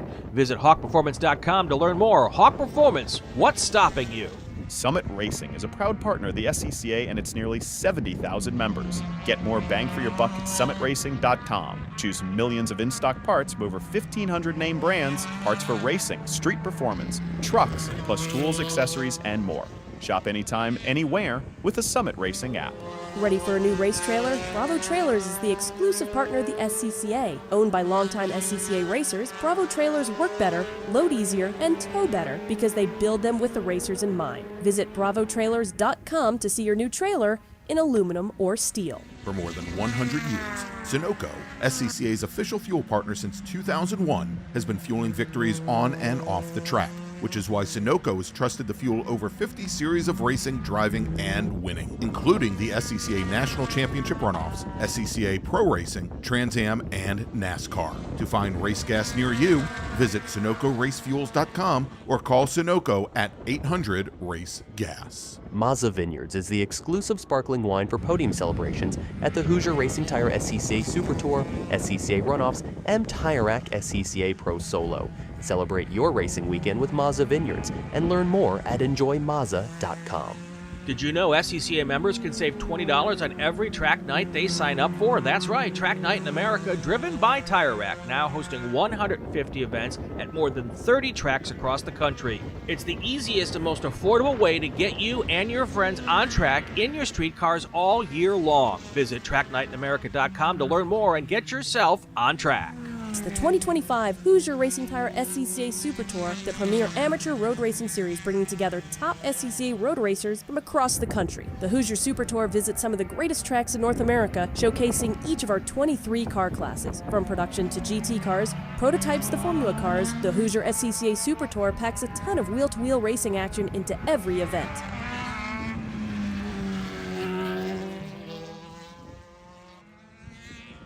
Eight laps to go here at NOLA in our Wings and Things race. This is the Hoosier Racing Tire SCCA Super Tour, brought to you by DriversEye Live. Brian Bielanski, Lefty MacLeod here with me as well. Lefty, we got 8 to go here. We do? We do. Just got to keep an eye on pace of things. Larry Howard's pace has dropped a little bit as your overall leader and your FA class leader. David Burkett has been picking it up. Now that gap we had talked, it was about 17 seconds, now down around 10. As they cross the stripe with 7 to go. Yeah, so this is exactly what Larry Howard did yesterday. And we thought maybe he was having a problem with the car or whatever the case. And it got down to then about a 4-second lead, and then he put the pedal down again and opened it up for the last few laps. So this is a very similar situation. Yeah, maybe just managing the car. Yep. Yeah, we've talked about these FA cars are not exactly the cheapest machines to run. Correct. And on a track like this, where it could be a little bit of abusive and like that with a number of bumps and things around, he may just be saying, I'll just listen to the car, run the laps I need, win the race that I need to win, and move to the next weekend. He certainly has the raw pace if he wants it. Yeah, and so it felt very much like he was pace managing yesterday. So the fact that he's coming a little closer together seems very typical to me in this situation. Yeah. Which has got to be frustrating as heck for David Burkett, because he feels like he's getting closer. And if these guys race together a lot, which they may, because one's from Kansas City, the other from Corpus Christi, so they're kind of in the same general region. My guess is he's probably seen this over and over again, and that's got to be demoralizing. And then behind them, your FE2 leader, Eric Wisniewski, continues to lead that run. Strickland, Winston behind continue about the same gap. They're both running in the low 42s right now, which is amazing. They've got good pace. They're having a good race. Wisniewski's last lap, 40.8. He is just doing qualifying laps over and over and over again out there. It's crazy his pace right now. Yep. 5.5 seconds is the lead. And it's about... From there, it's then about 4 seconds back to Whitston, and then from Whitston back to Kenny Russo is a big gap. We've got, again, I'm not the math guy in the group here, but about 14 seconds between Whitston and Russo. Yep, and then back there you got the 2 FAs, which are actually the Formula Mazdas that are running in this group. Right. And they're not together, but they are, in fact, sequentially in the orders. That's Stephen Thomas and Paul Crabtree running those, both a couple of Texas drivers there. Those are, again, fun little cars, little rotaries in the back of those, little flame spitters, and they're a good time. Just not enough of them, actually. In my opinion, we need more of those. Those things are a blast. Yeah. Well, here's a perfect example. It's almost like a tale of two classes within Formula Atlantic. Yeah. Those Mazdas, their fastest lap right now is a 1:45.4, and the Swift DB6 16. I keep saying DB, the Swift 016, the DB was the David Burns Formula F cars I'm thinking about. Anyway, Larry Howard, he's running laps of, his fast laps are 1:36. So 9 seconds between the two. And the Formula Mazda is basically a spec class, so there's only so much you can do with that car. Exactly. Yeah. There's really not much you can do. I don't care who you put behind the wheel. You put Max Verstappen behind the wheel of a Formula Mazda, it's not going to run 136s around NOLA. So it doesn't matter. Those guys, though, I mean, they do come out. And they do it may run a 140 with Max Verstappen. It may run a 140, but it isn't doing a 136. Yeah. So, 5 to go here as we start to ramp this one down here. Got a whole afternoon of racing action ahead of you. Coming up next, we've talked about it, is our production car race and our B-Spec field. B-Spec put on a great show yesterday, Larry. And then after that, we've got Spec Racer Ford 3 coming up after that. And then, of course, another one of our newly minted kind of hot classes is the Spec MX-5 race. Those are the next three. So the next 3 races, all of them should be good, but those 3 in particular are going to be really fun to watch. Yeah, those often at any of these races, especially with the good sized fields, become a must-see race. Obviously, my personal favorite's the Spec Fords, but I have nothing against the Spec MX or the B-Specs. If you're like, B-Spec, they're slow cars. No. The racing is great. These cars always race. The balance among the different makes, whether it's the Honda, the Mini, or whatever, the Mazdas, it's all pretty equal, but they do great racing, and it's a ton of fun to watch. It is absolutely the case. But we're not done here, working with 5 laps to go in this race. Howard, Burkett, your 2 front runners here in the Formula Atlanta cars. Then moving down and looking at our FE2 field, you've got Eric Wisniewski now opened up almost an 8-second lead over Whitney Strickland. Then Steve Whitson, Kenny Russo, Russell Strait Jr., Jimmy Day. Is it Day or Die? I think it's Die. Anyway, it's Die. Roy Hillenberg and Paul Riveras, who had an incident on the first lap and retired with 1 lap completed. So I think it's Jimmy Dye, but if any of Jimmy's friends and family, potentially from Flushing, New York, know, they can post in the chat and give us the phonetic pronunciation so we get it right. Flushing, New York, the home of the U.S. Open tennis tournament. Also the home of the New York Mets. I have visited Flushing. I went to games at Old Shea Stadium a couple of times. So did I. Yeah. So did I. Saw my Cubs lose to the Mets. I do love it that you're originally a Wisconsin guy who's a Cubs fan. That's great. Well, I was born in Chicago. So and I was a Cubs fan before I learned what baseball was in Wisconsin. So the Brewers were my American League team until they became a National League team. So well, as a Cubs fan, I support this. Yes. The one thing we agree on in sports. It is. The only thing. Somehow with the pigskin, we don't. I don't understand how that worked. I do. 4 to go here. Everybody's just trying to get to the finish line. We need to take a look at that battle in FE2, Whitney Strickland, Steve Whitson. It is close all of a sudden as Whitson just ran his personal best of the race. He's within range now, I think, of Whitney Strickland. All right, that battle should be. Let's see if I can find it here. I think it's the one coming up right here. Coming up the actives. And there we go. Right there. Right on top of each other. That might be them, but actually it might be the next two. The white car, I think, is Steve Whitson, and I think Strickland's is that the black liveried one right in front of him. This was a 3, almost 4 second gap.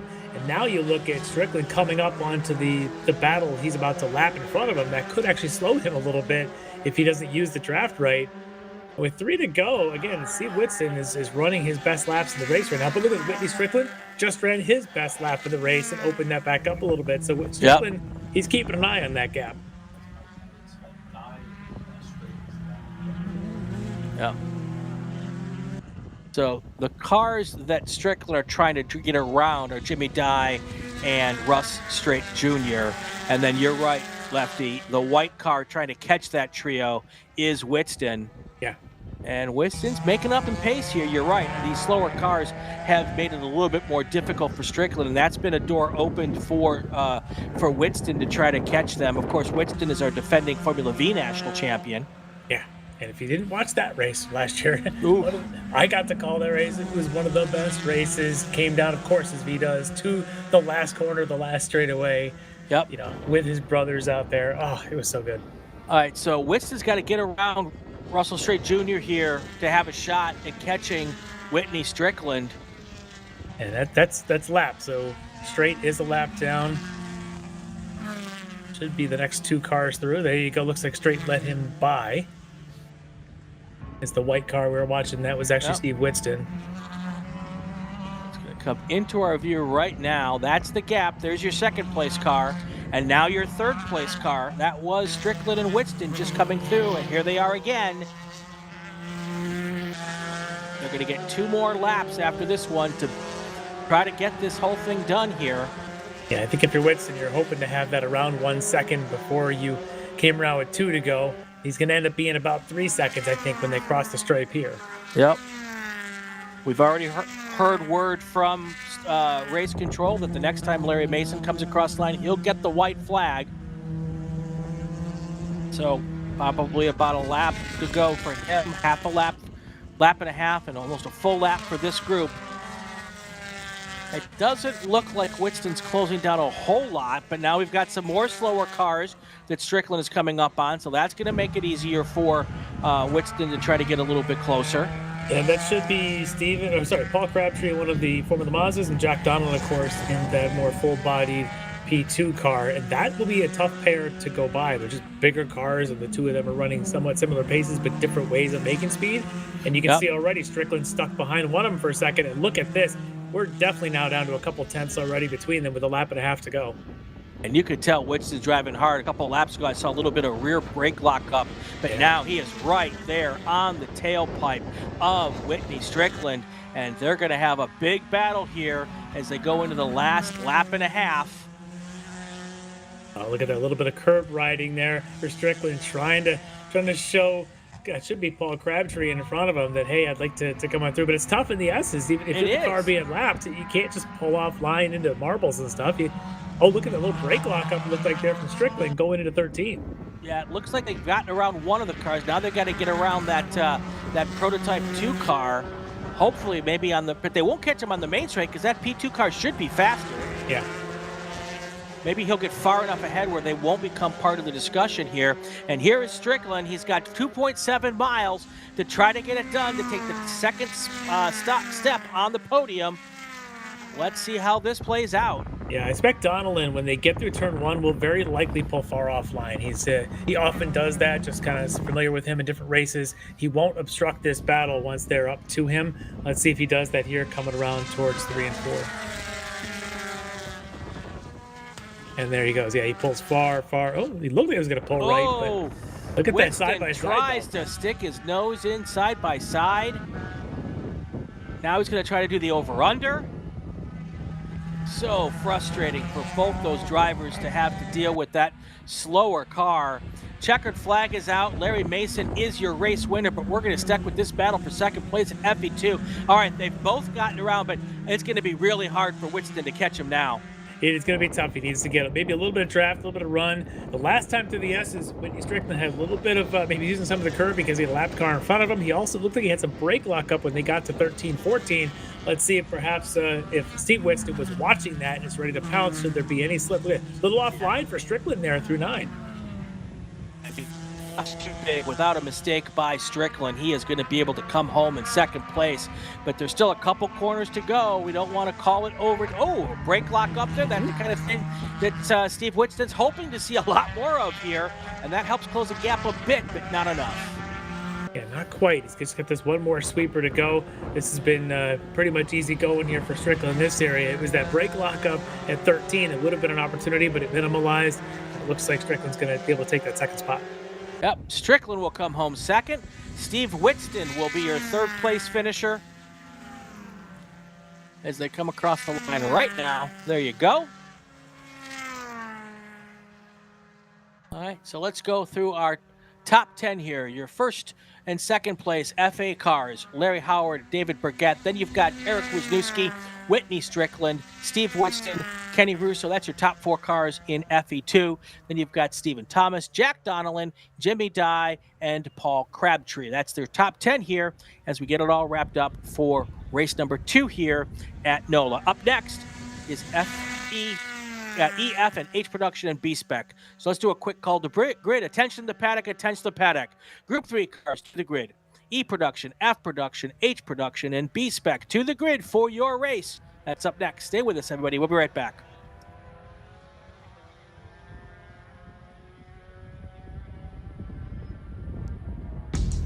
We're not supposed to be out here. Outside expectations. Built for the outdoors. With the capability to climb this high, we're not supposed to be out here. Which is exactly why we are. The off-road ready Mazda CX-50. We're looking for outsiders.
Back here at NOLA Motorsports Park, about 20 minutes from the Superdome where the New Orleans Saints play. Out here watching some SCCA racing, E, F, H, and B-Spec. That's up next. Let's do the starting lineups. In row one, this is the second group. This is the B-Spec group. Thomas Pendergrass and Kent Carter put down great laps in this morning's qualifying session to take over the front row. Pendergrass on the inside, your pole sitter, Kent Carter. Second row is going to be Eric Yeagle, yesterday's race winner. Next to him, Stephen Pounds, yesterday's pole sitter. Now you've got Stuart Black in the row number 3 with Connor Kelleher. Row number 4 is going to be Joseph Gersh and David Hooker. Row number 5, Josh Schmidt out here from North Carolina, and John Phillips. Row number 6, by himself, Jim Kelleher in his Mini Cooper. Now to our first group, our production cars.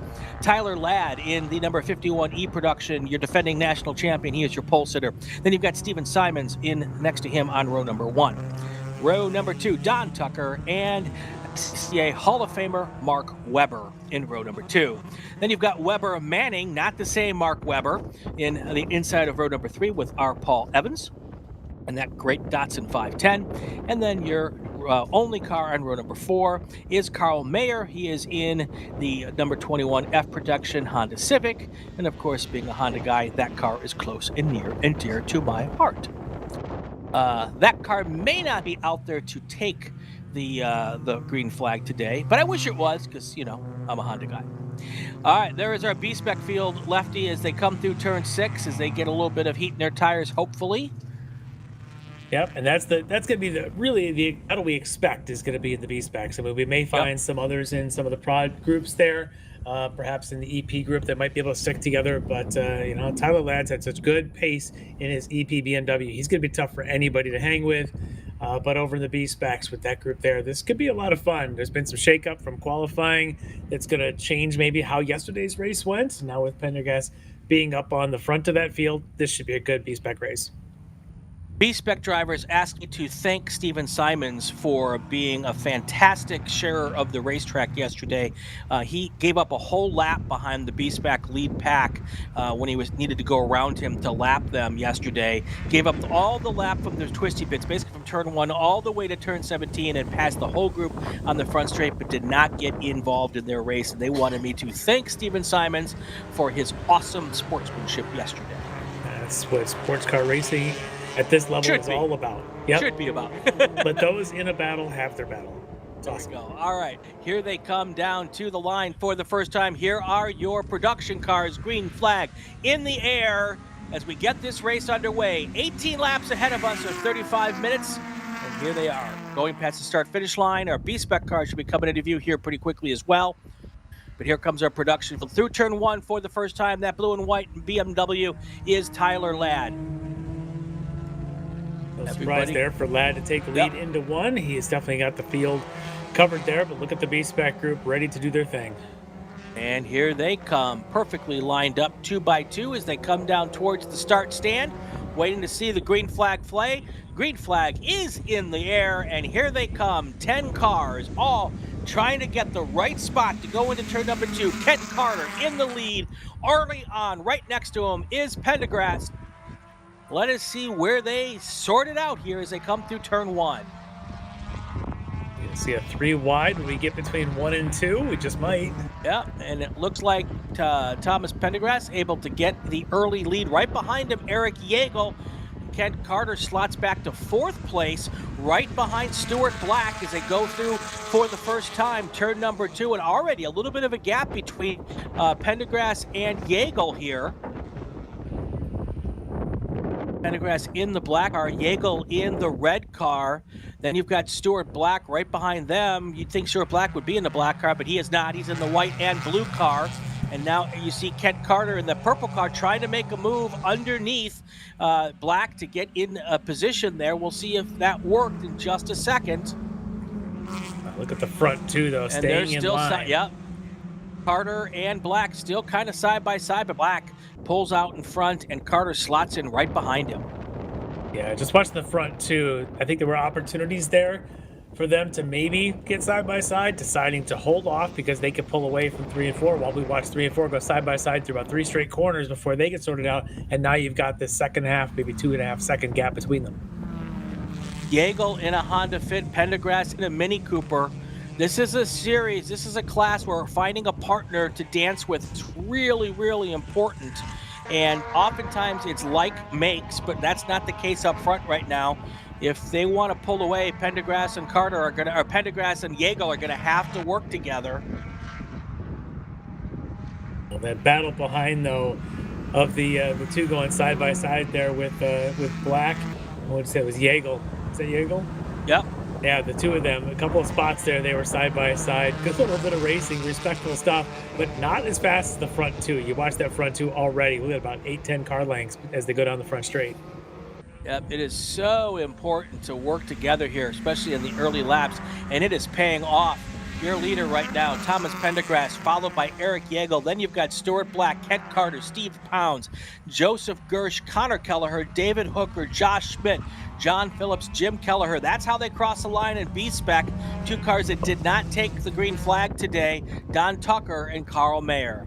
Thumbs up with Stuart Black. He just slowed down quite a bit. You can see him there hovering the outside line. Don't know what's going on. Something down the front straight didn't work well with that car. And I don't know if he's lost a gearbox, something where the car just doesn't want to move. But yeah, he's dropping fast. Yeah, and he's getting out of the way and letting the cars behind him go around.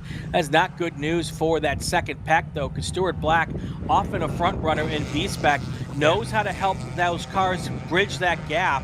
And now it's going to be Kent Carter leading that pack there with Pounds and Gersh trying to catch up to your leaders.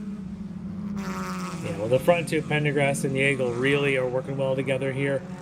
Not willing to do much other than just stay in line and fight this thing out. We talked about in the Spec Miata race here, how, you know, you can kind of stay into this thing, learn a little bit, be patient. It's a long race, 17 laps. If, you know, I think now you're looking at what Jägel and Pendergrass are. They're saying, you know what, I can do this for 14 laps, and we'll spend the last 3 sorting out the winner. Anna Crispin rooting for her NCR drivers, Black and Josh Schmidt. Rat is in the chat saying, yay, thank you. Amy Lynn Racing, let's go H Production, let's go B-Spec. Only one H Production car, that is Paul Evans. Here comes your battle for third place in B-Spec, which is, gosh, that's got to be probably 6 seconds back from your leaders by now. Yeah, they've been doing a lot more battling corner to corner. The front two have done none. As soon as they got into this order, going through turn 1 on the opening lap, they haven't changed, haven't flinched. Jägel is refusing to even make a move at this point. I think it's deliberate. I don't think it's that he can't. He just knows the consequences. I think you're 100% right. Your new third place car is going to be Stephen Pounds across the line, and Kent Carter will fall in now 4th place.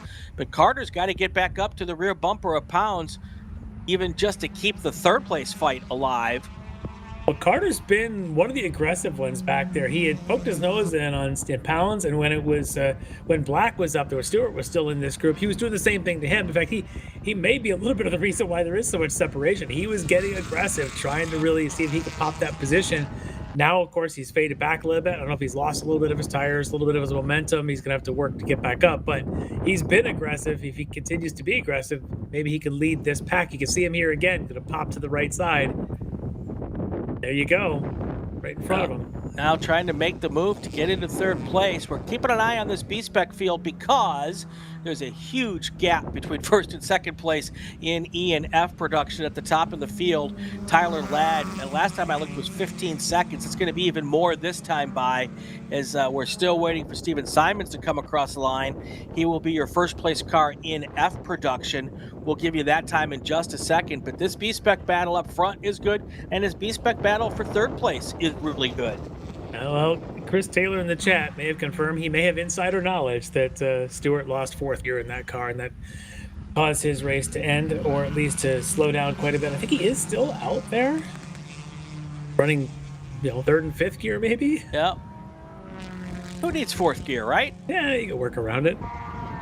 You got 4 others. Boy from New York is in the chat. Always, often with us. Hello to the guys in the booth. Thank you, Boy from New York. Side by side right there with There's a Joe Gersh maybe in the Yaris alongside one of the minis. Oh, yeah. Kelleher. That looks like exactly what's going on there. Yeah, look at this, side by side, all the way around the final corner onto the front straight. And Yeah, look at David Hooker right behind them, thinking this is about the best draft I'll get. I got 2 cars in front of me. When you know you're kind of not going to have a chance to get to the podium, it's time to just go have fun racing these cars, right? Yeah. And that's great. I love the respectful racing. I love that they, it's not just, well, I'm going to push you to 100% to the edge of the track. It's respectful racing side by side. Let's have a good time here. We'll do it in the next corner the same way. Now it looks like the Yaris has got Gersh slipped in behind Kelleher and Hooker. Yeah, And we're I at think the it might point. be Josh Schmidt and the Sonic now right there with him as well. And it's pretty remarkable that we're at 15 laps to go in this race, and without any issues for the drivers up front, they're basically checked out. It's a 2-car battle for what will end up being first race place right now, and it looks like we're getting to the point where it's going to be a 2-car battle for the final step on the podium. Yeah, and nothing's changing with those two. You Right. can see Yeagle. Again, I think there's been opportunities if you wanted them. Not that Pendergrass is making mistakes. I think he's running a smooth race. Yep. But I think between them, they both know this is going to come down towards the end. No one's expecting this thing to end this way, at least without a couple of passes. But they also know behind them, there's some speed there. And you look at Carter in that Mazda, he's got some speed. A lot of dust kicking up there as the bit of fit dust. ran wide there of David Hooker. Yep. But yeah, I think Yeagle and Pendergast are just kind of playing a bit of chess right here, just figuring out each other's next moves. Looking up front, we've got Tyler Ladd with a 27-second lead over second place Steven Simons. Mark Webber is third place. Oh, Mark Webber's dropping back a little bit. Paul Evans has taken over third place overall in his Datsun 510, but he is a minute back from Steven Simons. So a big gap there as well. Now we're going to see Tyler Ladd come up here, starting to get to the back of the B-Spec field here pretty quickly. So I want to keep an eye on how that goes. There is a pass for third place, or an attempted pass. That is Kent Carter on the outside and Stephen Pounds on the inside. Yeah, and that all started back there, I think, at around 14. Pounds got on the right side coming around 14 as they came around that double apex all the way around to the finish. To go across start finish again, Pounds just stayed to the inside, took that nice shortest distance route, and here they are, drag race, B-Spec style, down the front straight. And it looks like Pounds is taking over the position. Carter and Pounds have swapped positions here now. I think it's probably the third time in the opening bit of this race, and every time they do it, that third place car of Connor Kelleher gets a little bit closer. Yeah, Kelleher said, "You guys go ahead and fight. I'd like to come join that." There he is, the little white Mini. Yep. Now up behind that purple Mazda of Kent Carter. Look at this. There's the 3 of them. That's your 3rd, 4th, and 5th place. And here we go side by side once more. Yeah, it looks like at this point in time, Pounds with a very defensive line going in to turn number 5, taking that inside line away from anyone who might think about trying to go underneath him there, kind of eliminating that option. And the outside's not very good, but here's Kent Carter trying to respond back.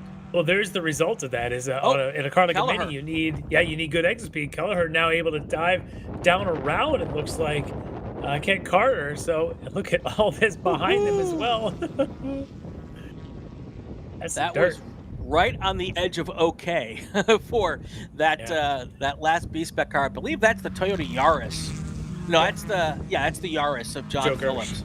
I think it's Gersh. Oh, it is Joe Gersh. Okay. Yeah, in that group, and then the second batch back, I think Phillips maybe backed up. But that car in the shot, that's Tyler Ladd, your overall race leader, already coming up on them. We're 6 laps into this thing. And, well, I think he's maybe planning to learn lessons from yesterday and get ahead of these guys and stay ahead of them. Right. Yeah, important to pick and choose where you decide to, especially when you've got a 31-second lead. So there's absolutely no urgency in him needing to get around this field. So he could really pick and choose the spots. So he'll try to grab a couple of them here on the front straight and then, find another good spot. He'll probably get the last 3 cars here before he gets to turn 1. Yep. And he's got that luxury. Like you said, he's got a pretty good sized lead in his own class on this race. He doesn't need to interrupt these other guys' races. And I love the B-Spec car of Jim Kelleher trying to take a little bit of draft off of Tyler Ladd, and Tyler Ladd's already way past. That BMW is about half the height of the Yaris. It's a good plan, but yeah, not easy to execute. So now Ladd's got to get around these next 3 cars. Now these 3 cars here, the front 2 are battling for the last step on the podium.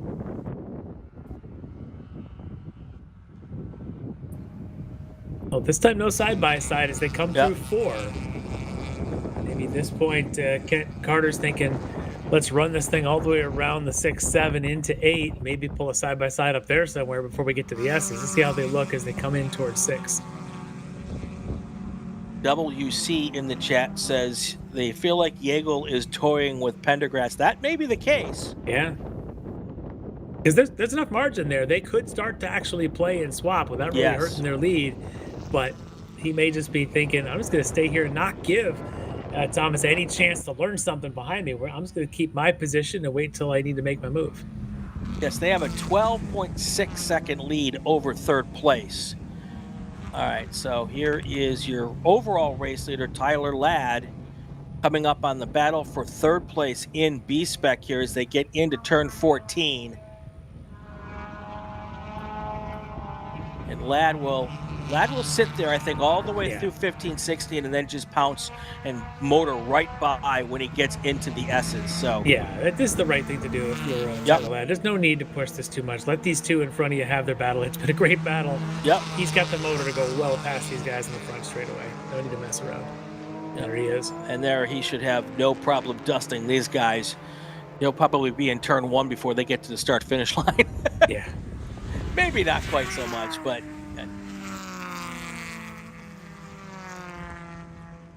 And even with being patient, he'll probably still open up the gap on Steven Simons. So look at all already that. That's nice big gap here. And now the B-Spec field can get back at it, not have to worry about it. Now Ladd will come up on your leaders in B-Spec here not too long. I'd say maybe not this lap, but the next lap.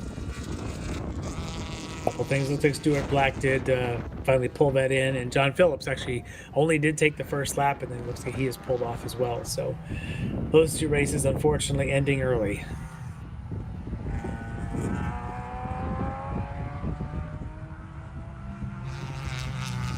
Big lead here for Tyler Ladd over, and his actually closest class competitor is Mark Webber. And Webber is in 4th place overall. So there's 2 cars between Ladd and Webber, Steven Simons and Paul Evans. And I will try to do the math for you the next time they come by. But Carter's doing an okay job of keeping somewhat close. The gaps, I don't think a gap is getting bigger between him and Pounds, but it's certainly not closing down at all. Well, what's happening, it looks like Connor Kelleher now is you're starting to see that both Pounds and Carter have a really strong pace. Kelleher, while there's no battle in front of him, he's starting to fade a little bit. But this may be driven because Stephen Pounds is really pulling out. You see he's got a second now almost on Carter's Mazda, and that may have kind of slowed the aggression for everything, and now you see the pace really coming forward. So the gap between E-Production and 1st and 2nd place, almost a full lap now. 140 is the gap. So the only real battles on the racetrack at this moment are right here in B-Spec. Let's see if we could pick up the battle for the lead in B-Spec. They should be maybe there they are. This is not a replay. Yep. This is what they've looked like since turn 1, lap 1. And you can see that Tyler Ladd has gotten through the field without any issues, so that's awesome. And now these guys are and now you see Jägel just putting a nose out. I don't know enough about these B-Spec cars. We've got the 40 car. Stuart Black here has parked it right at the end of pit out. So he is done. And they'll be able to leave him there. So He has just pulled off. So it looks like Yeagles. I don't know these cars well enough, Lefty, if they need to get a little air to the radiators if they spend too much time right up on the back bumper of the cars in front of them. I'm not quite sure how the cooling is in the B-Spec cars.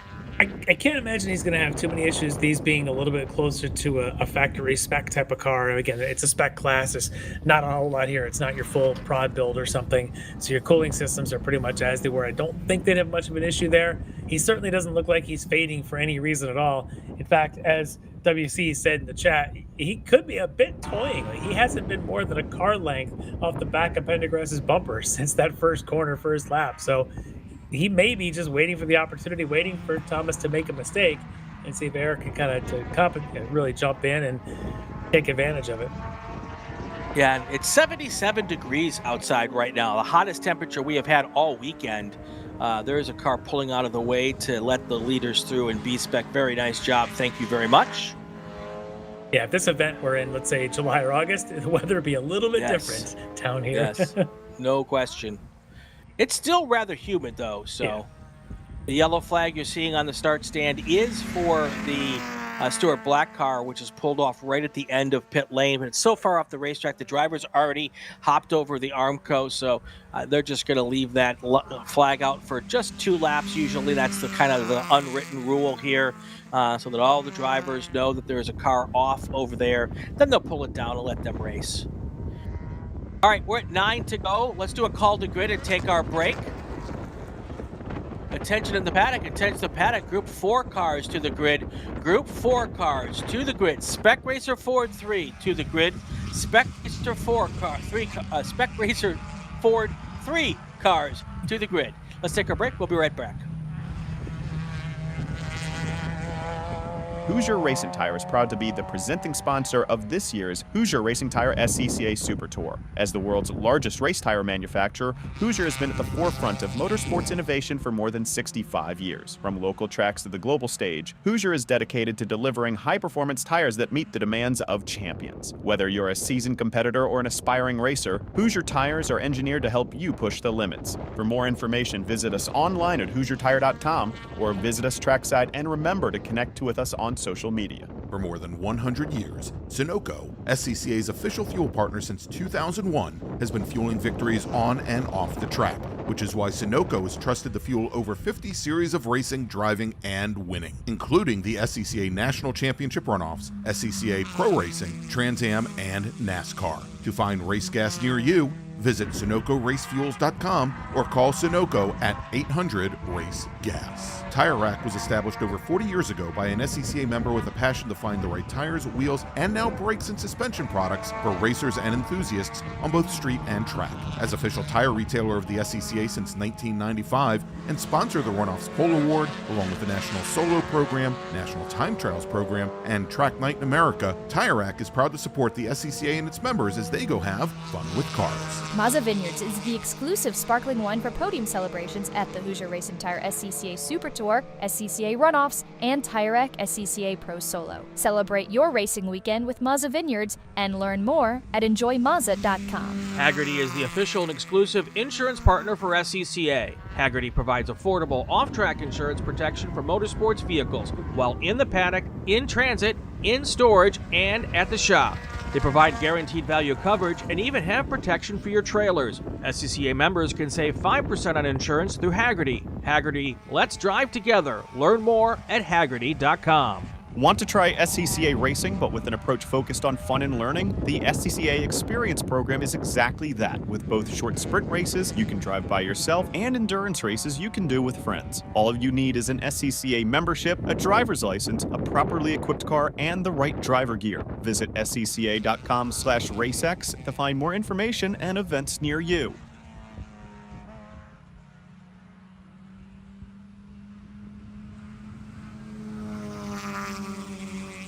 Back here at NOLA, 8 to go in the production and B-Spec race. The battles we've been spending the most time looking at are both for the lead in B-Spec, and right here, this is the battle for a podium in B-Spec. The third place car right there is Stephen Pounder. Right behind him, Kent Carter. Those are the two drivers kind of in the mix at the moment for third place. And then our race leader, way off in the distance, you can see him, is Thomas Pendergrass with Eric Yeagle. There he is, right behind him in that Coca-Cola inspired car livery on that Honda Fit. And right there, and this is what this has looked like. We're 8 laps. This is how this has looked for 8 laps. Yeah, or 10 laps almost.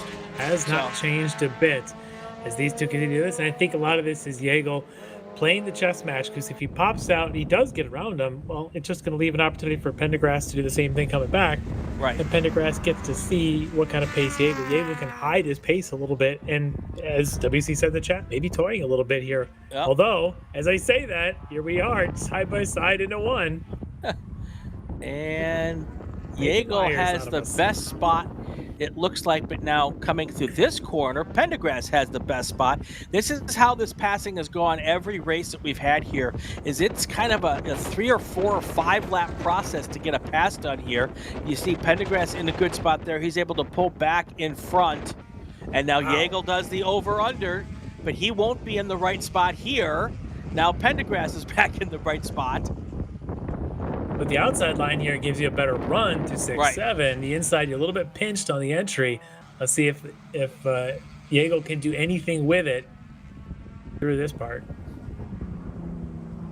And now Yeagle's got the lead. So I don't know if that was a little too soon, because now both drivers kind of know how they're going to race this thing when they get to the end of the race. I agree with what you were saying earlier.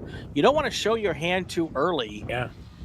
Because now you get 6 laps where Pendergrass can sit behind Yeagle and say, okay, what are his tendencies? Where is that car faster than mine? And try to make sure that you make a pass that sticks. And that opening sequence there, as we've talked about all day and all weekend, is the best place to make a pass. So being in second, going on to the straightaway to take the white flag, sometimes is an advantage. All right, so in the chat, WC thinks Eric Yeagle's going to drive away. Jamie Turner, different opinion, says the move was too soon. Let's see how it plays out. Right now, Pendergrass able to keep up. So, and you would think that with the bigger hole that Fit's going to push through the air, it shouldn't be hard now to get the pass done again. But it shouldn't be hard for Pendergrass to at least stay there. Now the line that Yeagle just took, Lefty, that's the line that Pendergrass was using all day yesterday. And I think maybe they went back and looked at the video and they've realized that that's not a bad line, because most of the other cars weren't doing that rough part of the curbing and then out to the wall there. Yeah, open the hands early, get that car straight, build that momentum, and just miss the wall at the exit is basically the goal there. But allow the car to build the momentum, because the straightaway is long enough that you need to get the speed to run the straightaway. If you turn in too tight, you never get that speed back. Even though you've cut distance at the beginning, the straightaway is long enough, you need the speed. Well, look at this. The Pendergrass sticking with Yeagle. Now we go through the twisty parts. Is there any advantage to the Fit, or can the Mini stick with them? We've got a car off at 13. I think it might be David Hooker. It's car number 150, exactly. David Hooker. Oh, there it is. That's another safe spot. Yeah, that's one of the alternative parts of the racetrack. I think we actually... No, I don't think we used that last year. But anyway, there's different configurations here. And this is one of those spots where you could pull off like he's done right there. So... Now, behind this pair we've been watching, is that Simons in his FP car? Could FP be. Leader? Get a good shot of him here going through the S's. Yes, that is Simons. And my guess is that he will let these cars get to the pit lane, or to the front straight, and then he'll make his move to get around him. Just stay right there, do his thing. 5 to go here with 9 minutes on the clock. Yeah, they might. Well, with Tyler Ladd out there, I think we'll definitely get in on laps. It'll be a few laps shorter for the B-Spec cars. Yeah. At least 1 lap shorter.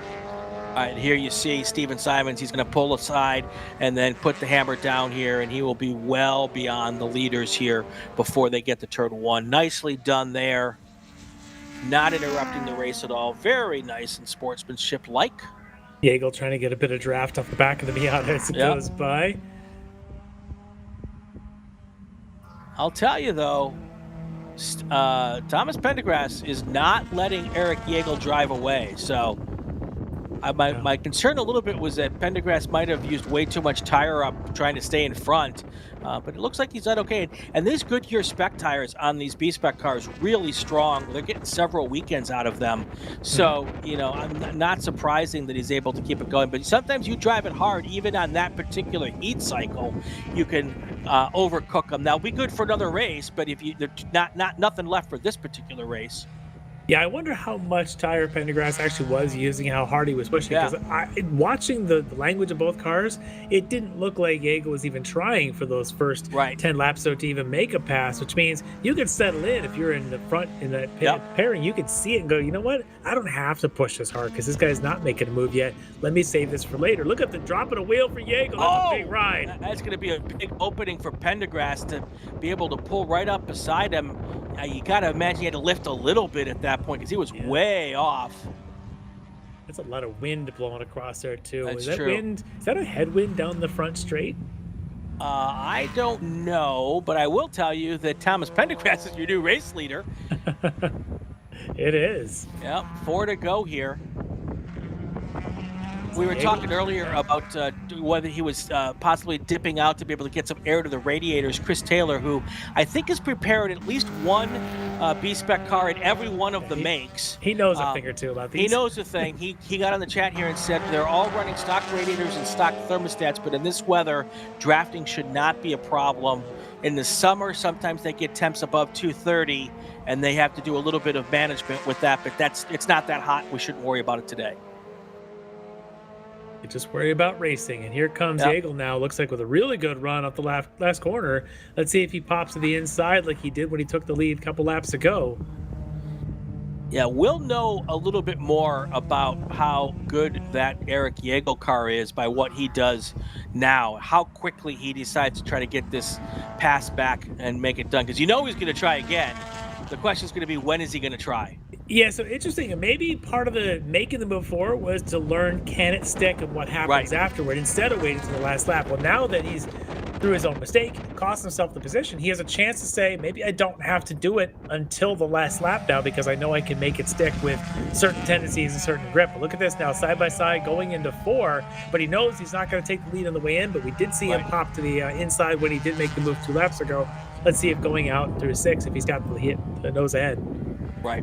And on the flip side, now Pendergrass also has all of that knowledge of when they had their side-by-side racing. So he might act, Jägel hard on the curb, and now he's gotten around a bit. Wow, see how upset that car was when it went over that curb? that was a lot of bouncing right there as he managed to maybe do a little bit of up and under there going around 4 and then on the exit, but he made it stick, not in the dirt this time, around through 7 into 8. He's got the lead, but I still wonder, was it too early? Or maybe that was Pendergrass kind of saying, I'm going to defend here, but I know that if you take the lead, I can get it back. Yeah. I would love to be in the head of both of those drivers as they're working this out for the last final laps.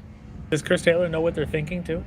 I don't know. Chris, do you know what they're thinking? Because he might. He's definitely part of, at least pulled the Pendergrass car. And I don't know if he is a supporter, if Chris Taylor Racing supports the Eric Jägel car as well. The reason he's not racing this weekend, by the way, is his trailer was full with customer cars, and he didn't want to pull an extra trailer here just for his car. So he'll be back out there a couple times next year. Leanne Falk, truth.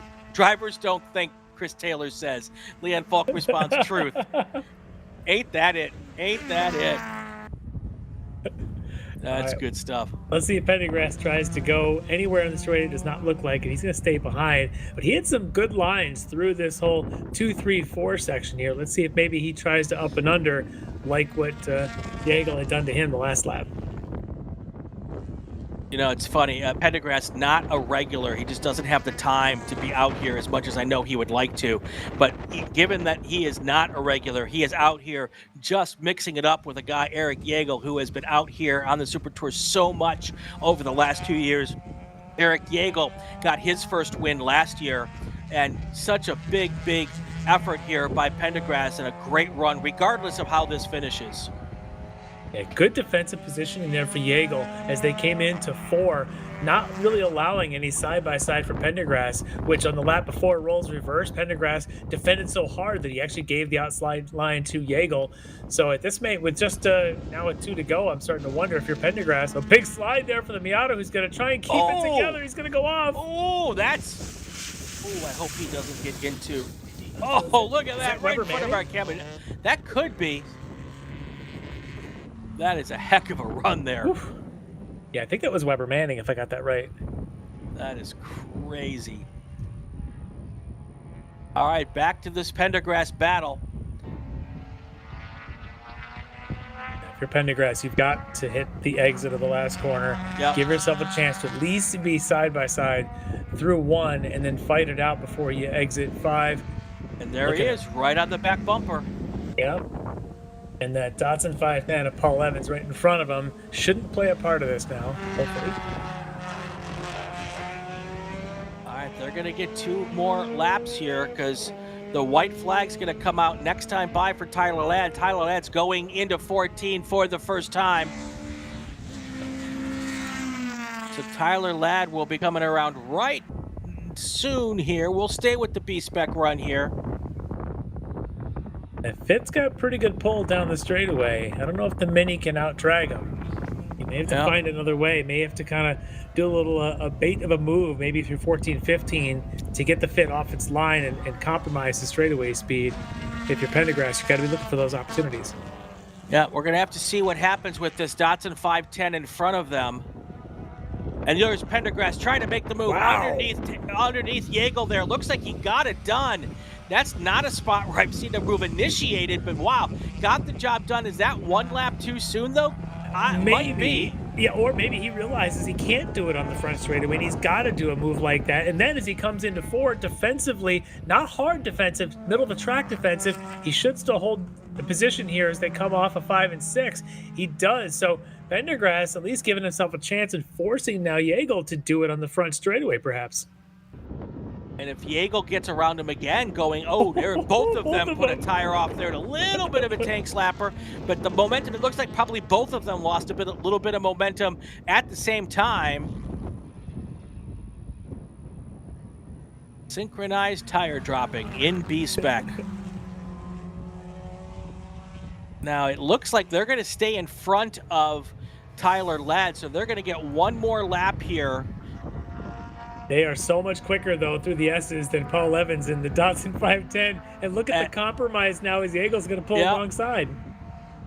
And what a defensive line taken there, completely legit by Pendergrass as they go into 14. Jägel still right there behind them. They're both around that Datsun 510, which makes me think they have clear track now all the way to the finish line. Just a little more than 2.7 miles to go for these 2 leaders. Thomas Pendergrass, that's the car, the black one. Eric Jägel is the red car behind him as they take the white flag. Does Pendergrass go defensive to the inside? Well, I don't know, but Jägel's going to try to take the lead going into 1 here. They're going to be side by side. Pendergrass trying to stay on the outside, maybe hold that through 2 and see if he can stay there. Well, no, look at the pass already completed. So now let's see, though. Pendergrass was able to make a move going into 4 last time. You got to think that's in his mind. Yep. He knows that's a spot where he can get it done. Let's see if the Fitt goes a little bit defensive here this time. He leaves the door open again, though. And there is Pendergrass on the inside trying to, but Jägel closes the door. Much better for Jägel this time. He carried more speed. And he knew it was coming, too. Yep. Yeah, maybe that move, Pendergrass going to chalk that one up to next time he's at NOLA to save that one for later in the race. That is right. That is right. But I guarantee you, Jägel will remember it if it happens again next year. Here they come now, coming into turn number 6. Oh, look at the gap that Jägel has right now. That might be too insurmountable here. Well, we haven't gone through 7 yet, and there's been a lot of wheel dropping in the dirt. That is true. Look at the pressure that Pendergrass still putting on Jägel. Next good and maybe last good spot to make a move is going to be going into turn 14.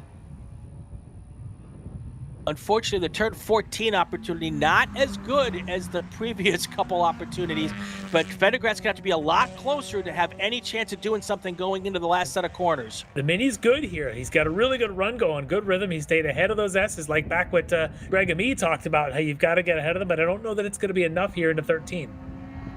Here they come into 14. Pendergrass is going to get right up to the rear bumper, but I don't think it's going to be enough here. Eric Yeagle just getting it done on the final lap. He is going to make an easy run now down to the start-finish line as long as there's no problems. Here he comes. Eric Yeagle is going to go back-to-back at NOLA. Win on Saturday, win on Sunday.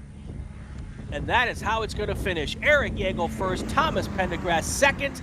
And we'll wait to see, but it looks like Stephen Pounce has got a big enough lead. Well, he will end up in third. That was a really great race. I think this last number of laps, once Yeagle said, I'm going to try this, the rest of the racing was just every lap, chest move after chest move. And that was a ton of fun. I'm sure both those guys are going to probably crack a cold one here after this one and enjoy this. No question. And I bet you Pendergrass is kicking himself for making that move in turn 4 one lap too soon. Maybe. Yeah, because Yeagle knew he was going to try it again. So. Yeah. All right, let's run through our finishing order here, our unofficial results. Tyler Ladd, your race winner in E production, followed by Steven Simons, your class winner in F production. Then you've got Yeagle and Pendergrass 1 and 2 in B-Spec.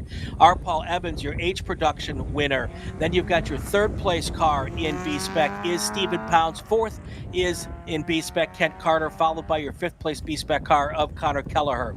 Second place in F production is going to go to Weber Manning, despite that huge moment he had in coming out of turn 8. And then B-Spec, what is it going to be? Your sixth place car in B-Spec is going to be Joe Gersh. Your E-production winner is Mark Weber, followed by Josh Schmidt, Jim Kelleher, and David Hooker. And Stuart Black was not able to finish the race, came out with 5 laps on his car, which is not going to give him a finishing credit for the finish because he didn't get to halfway. Woo! Wow. I'm going to need a drink after that one. Coming up next, let's get a call to grid for Spec Racer Ford 3. Attention in the paddock, attention in the paddock. Group 4 cars to the grid. Spec Racer Ford 3 cars to the grid for your race. Stay with us, everybody. We'll be back about 5 minutes.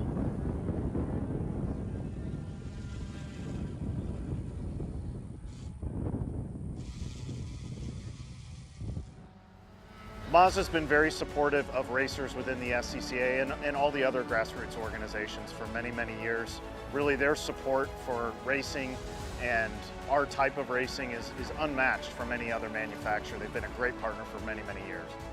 Mazda, hands down, is the best company to work with for sports car racing. Factory support is second to none. It just feels right. You feel connected. Picture your perfect garage. How many cars are in there? Great, great. Now picture reality. How many cars can you actually have? Me too. With SCCA Club Spec, one car becomes your daily, your track car, your autocross car, even your time trials car. S197 Mustang if you like V8s and torque, NC Miata if you like compact and agile. SCCA Club Spec, spirited dailies, competitive race cars. Learn more at scca.com.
Back here at NOLA Motorsports Park. Spec Racer Ford 3, always one of the larger classes here, spec car, and very, very highly subscribed and highly competitive. Let's get to our starting lineups here. On our front row, defending national champion, I believe he's a defending national champion, Russ Turner. Next to him, one of the Hallett Motor Racing Garage guys, Tyler Stevens. Moving on to row number 2, you've got Peyton Long. That will be Tyler Stevens' teammate. Next to Peyton Long, Denny Stripling, Russ Turner's teammate. That's row 2.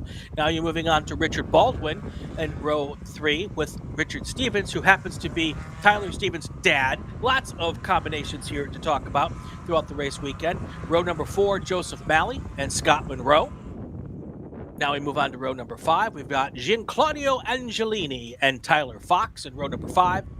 Then you've got Joshua Justice and Ben Jacobs in row 6. Moving on to row 7. On the inside, Jordan Wisely and Nils Maceos in the outside of row number 7, followed by Sal Weber and Judson Holt. That's row number 8.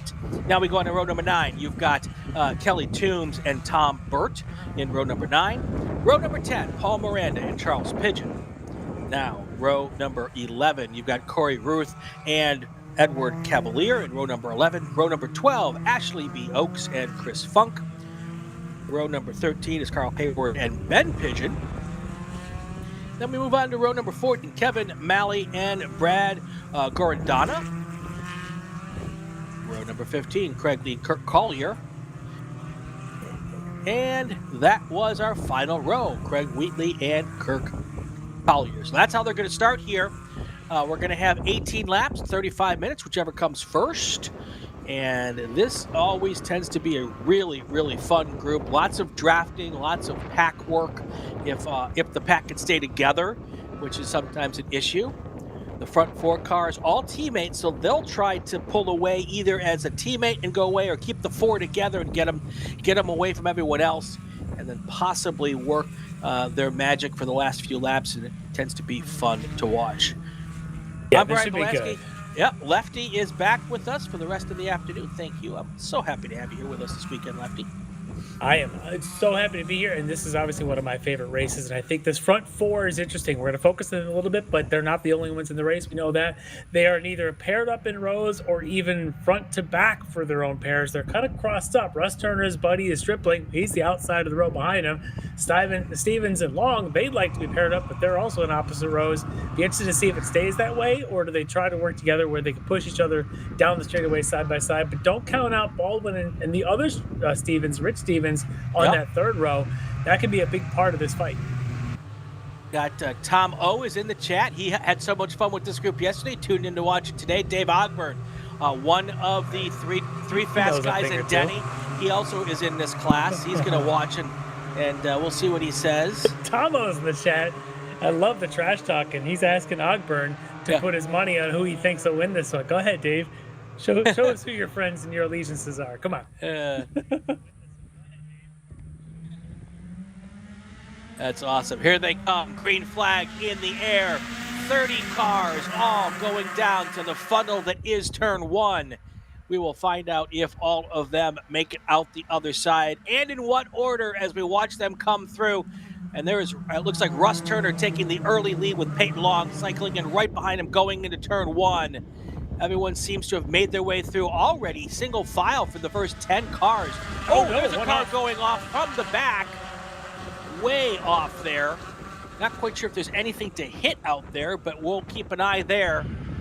See if that car gets back into the fray. There is Russ Turner, Peyton Long right behind. Oh no, I believe that is Tyler Stevens who's gotten around Peyton Long. And there is the car that slid off, I think. He is back in and going, so that's good news for him. Didn't hit anything. Ooh, car going really wide there on the other side of the curbing. That's doable. I don't know if that's the fast way, but it's certainly you can do it.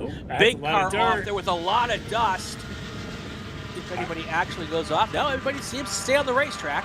Well, I think out in front, actually, we know it's Russ Turner. I think that's Denny Stripling. Is it Denny? He's made his way up behind them, so the two teammates have now synced together behind them. I think that's Stevens and Long now. So the teammates found each other. The problem is that front two, is exactly how they ran the runoffs just about 5 months ago. It was exactly like this, in this order. So we'll see if that's how this goes now that they've paired together. But don't count out the young kids, Peyton Long and Tyler Stevens. I think Rich Stevens also isn't too far back from that front three either.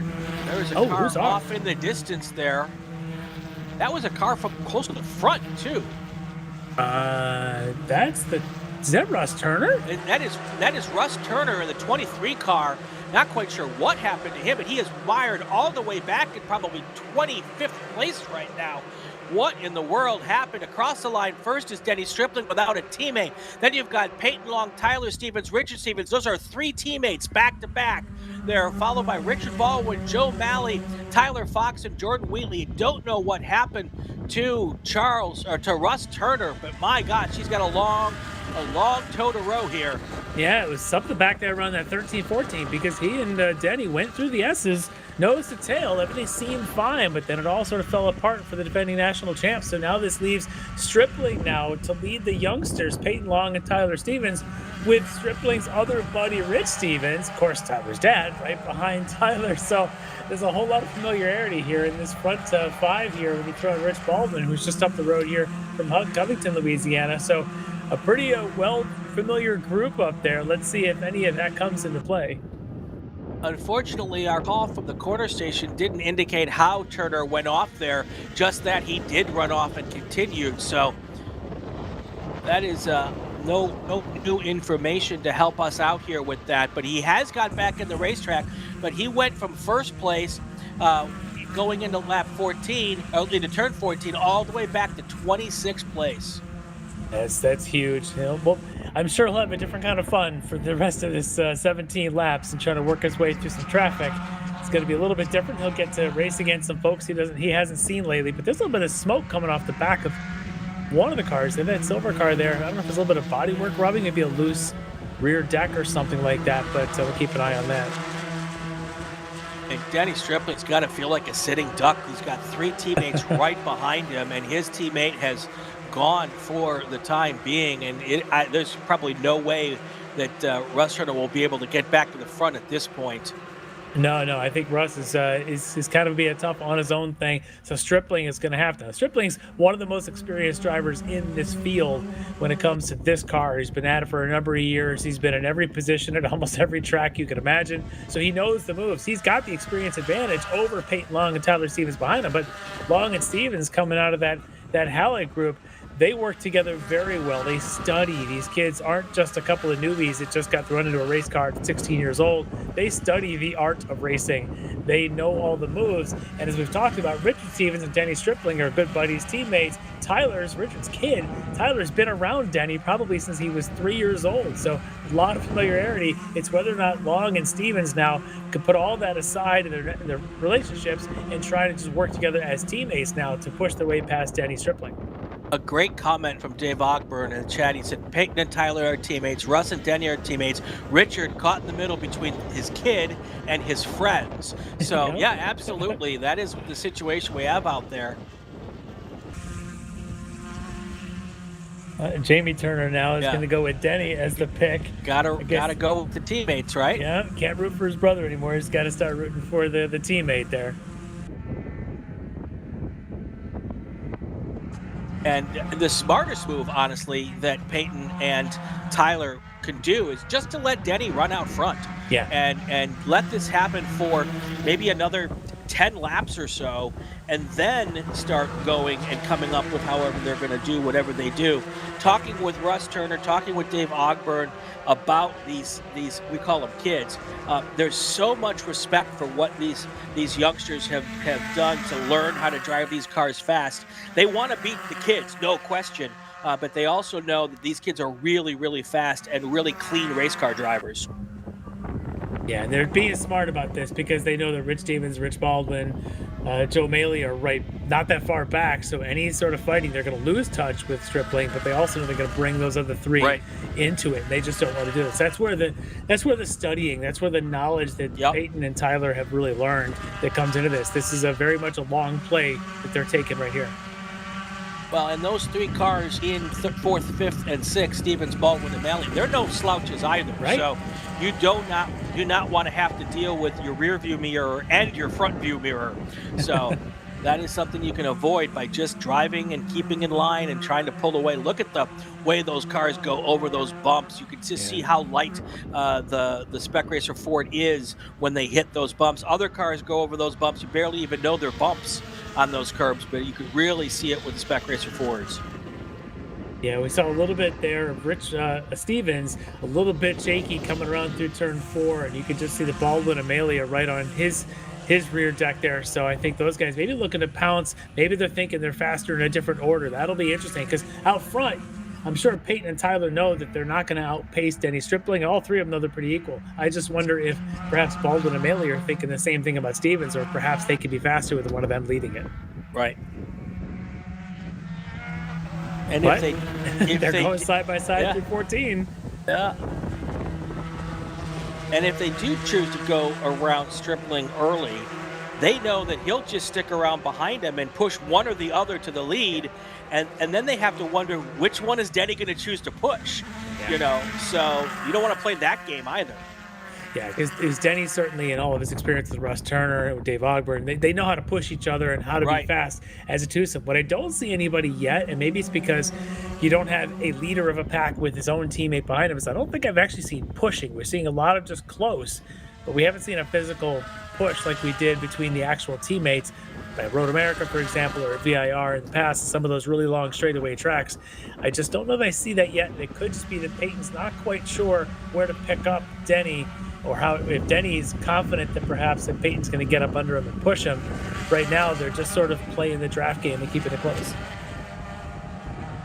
Russ Turner, who went off on the first lap, went all the way back to 26th place, has worked his way up to 19th so far as he tries to get back up through the field. Oh, no, there's contact there. Is Definitely that between, contact. Baldwin and Malley? Could have been, well, Yeah, Malley looks like he made the pass, but certainly there's been definitely some contact, looks like, coming around through 5 into 6.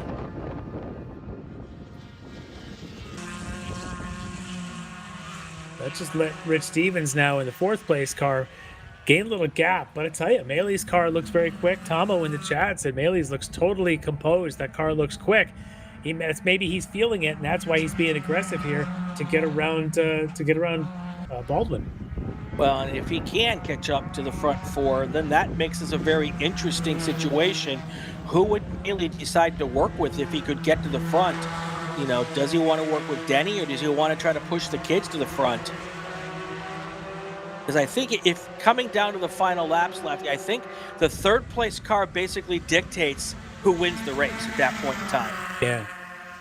So Ogburn in the chat saying it's tough to match up and start getting into the bumper when there's a tailwind on this track, but I thought perhaps it's a headwind down the front straightaway based on where we've seen the clouds of dust blowing to off of 7. I thought that perhaps the wind is maybe coming out of the southwest, but I'm not sure.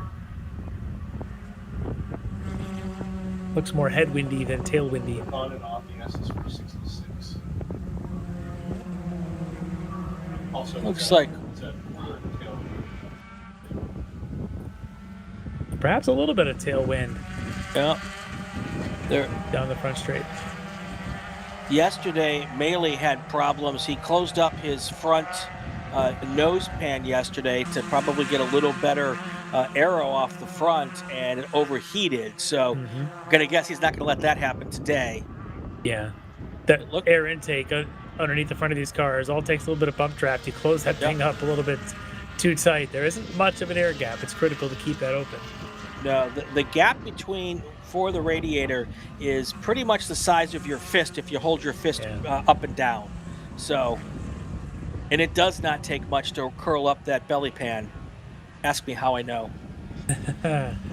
Well, Joe Malley here looking like he's sticking to the back of Rich Stevens a little bit, even taking a couple tenths out on this lap and pulling ahead of Rich Baldwin. So Malley may have been feeling his car was quicker, and that's why he took the chance to get around Baldwin. And let's see if he can, on the next straightaway, pull up with Stevens for the 4th spot. There's our leaders again through 17 now, heading on to the front straight. When they come by, there'll be 12 laps to go. in this 18-lap race, and no one of the front three is making any indications that they're going to try to make a move to the front. But as I say that, it looked like possibly somebody was pulling out. There's the pass for the lead. Oh, and then some. It's getting spicy up there. And now trying to get between the two is, Denny Stripling puts his nose in between the two, so he has split the teammates now. Yeah, smart to not let them link up in front of him. He knows the consequences. Right. And look at this, he wants to get that spot back. Yep, drives right back around in turn 4. We just saw that last race in the B-Spec field. Yeah.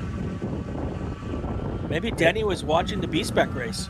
Yeah, he was looking at Thomas Pendergrass making that move into that same corner there with his Mini, and he does it here with the Spec Ford. But smart move to make sure to defend into one and to not let Tyler Stevens put both Tyler and Peyton in front of Denny. Denny knows that 2 out in front, if they hook up, it's just impossible to catch.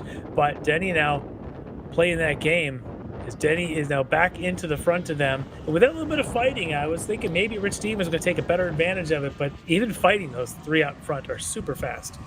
Dave Ogburn tells us headwind should make it easier to push than it was last year. NOLA is harder to pass than it seems on paper, or at least that's what it felt like last year. Also have to remember there was weather last year involved with this race. There was a rain race, but it was drying, and it was a decision of whether to put on some slicks or leave the wet tires on, and some drivers made that decision right, some drivers didn't. Here they come. Denny back in the lead as they come through 14. Now, what will happen here, as we talked about last race as well, that's all knowledge now that both Denny Stripling has about how the teammates behind him will act, and also knowledge by the teammates there with Long and Stevens as to how Denny will react if they do it again. Yeah, they know that Denny's not going to give up 2 positions, so maybe at this point they know if they can push and get 1 by, but this time by nothing changes. Still the same order, Stripling, Long, Stevens into 1. Jennifer Stevens in the chat, I have 0 fingernails left. I get it. I absolutely get it. I would watch my mother, when my dad was driving spec races, I would watch my mother pace up and down on pit lane and only look at the race record he was going by, because we had stopwatches, that's how old I am, to hit the stopwatch, and then she would pace for another lap and then look for a second. So I know exactly what Mom's going through right now.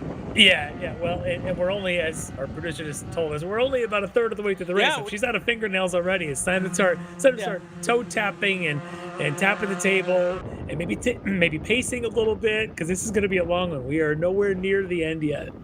Yep.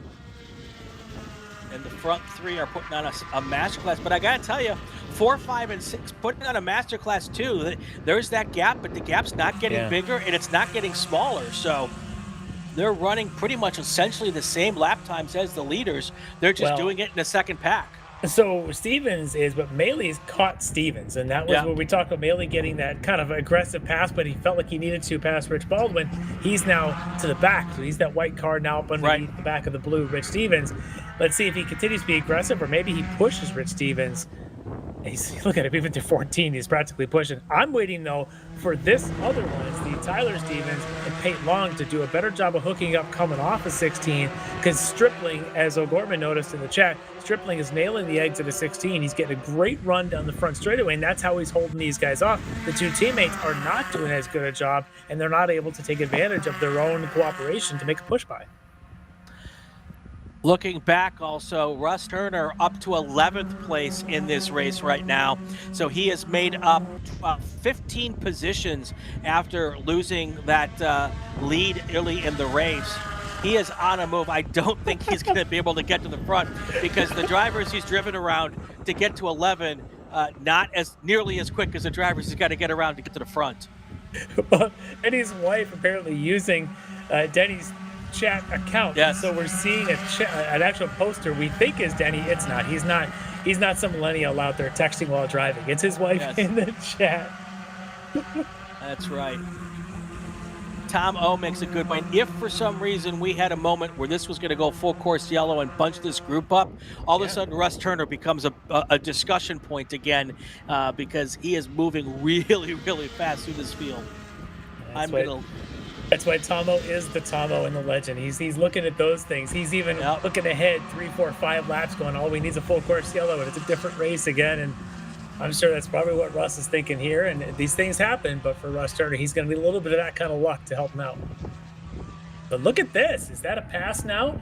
It does look like it's an attempt.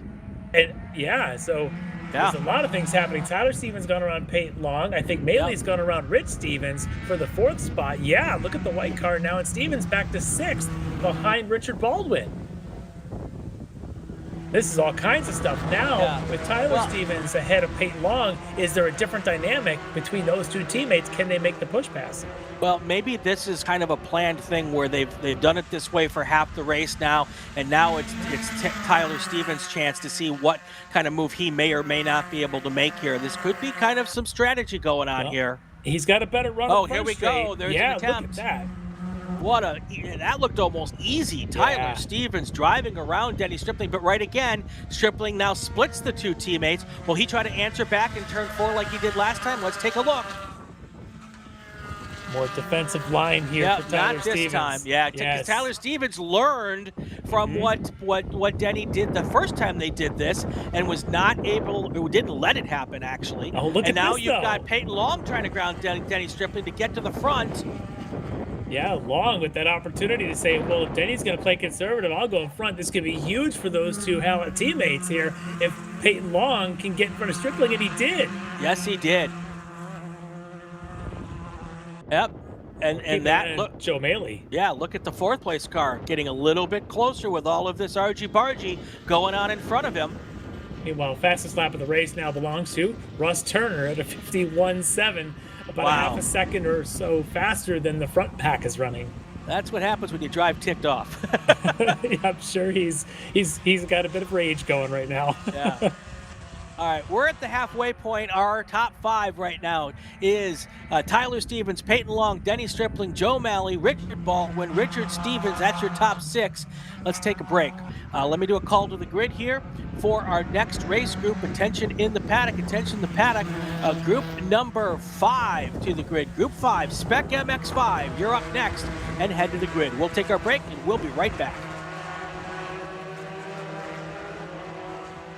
For more than 30 years, championship-winning drivers have demanded the Hawk Performance braking advantage. Now you can experience that same advanced technology on your daily car, truck, or CUV with Hawk Performance street products. With brake pads, rotors, and fluids that deliver smooth braking for muscle cars and tuners, Super Duty solutions for tow vehicles, custom-engineered motorsports friction designed specifically for road racing, autocross, drag, and everything in between, Hawk has all your braking needs covered. Visit hawkperformance.com to learn more. Hawk Performance, what's stopping you? Tire Rack was established over 40 years ago by an SCCA member with a passion to find the right tires, wheels, and now brakes and suspension products for racers and enthusiasts on both street and track. As official tire retailer of the SCCA since 1995 and sponsored the Runoffs Pole Award, along with the National Solo Program, National Time Trials Program, and Track Night in America, Tire Rack is proud to support the SCCA and its members as they go have fun with cars. For more than 100 years, Sunoco, SCCA's official fuel partner since 2001, has been fueling victories on and off the track, which is why Sunoco has trusted the fuel over 50 series of racing, driving, and winning, including the SCCA National Championship Runoffs, SCCA Pro Racing, Trans Am, and NASCAR. To find race gas near you, visit SunocoRaceFuels.com or call Sunoco at 800-RACE-GAS. Hoosier Racing Tire is proud to be the presenting sponsor of this year's Hoosier Racing Tire SCCA Super Tour. As the world's largest race tire manufacturer, Hoosier has been at the forefront of motorsports innovation for more than 65 years. From local tracks to the global stage, Hoosier is dedicated to delivering high-performance tires that meet the demands of champions. Whether you're a seasoned competitor or an aspiring racer, Hoosier tires are engineered to help you push the limits. For more information, visit us online at HoosierTire.com or visit us trackside, and remember to connect with us on social media.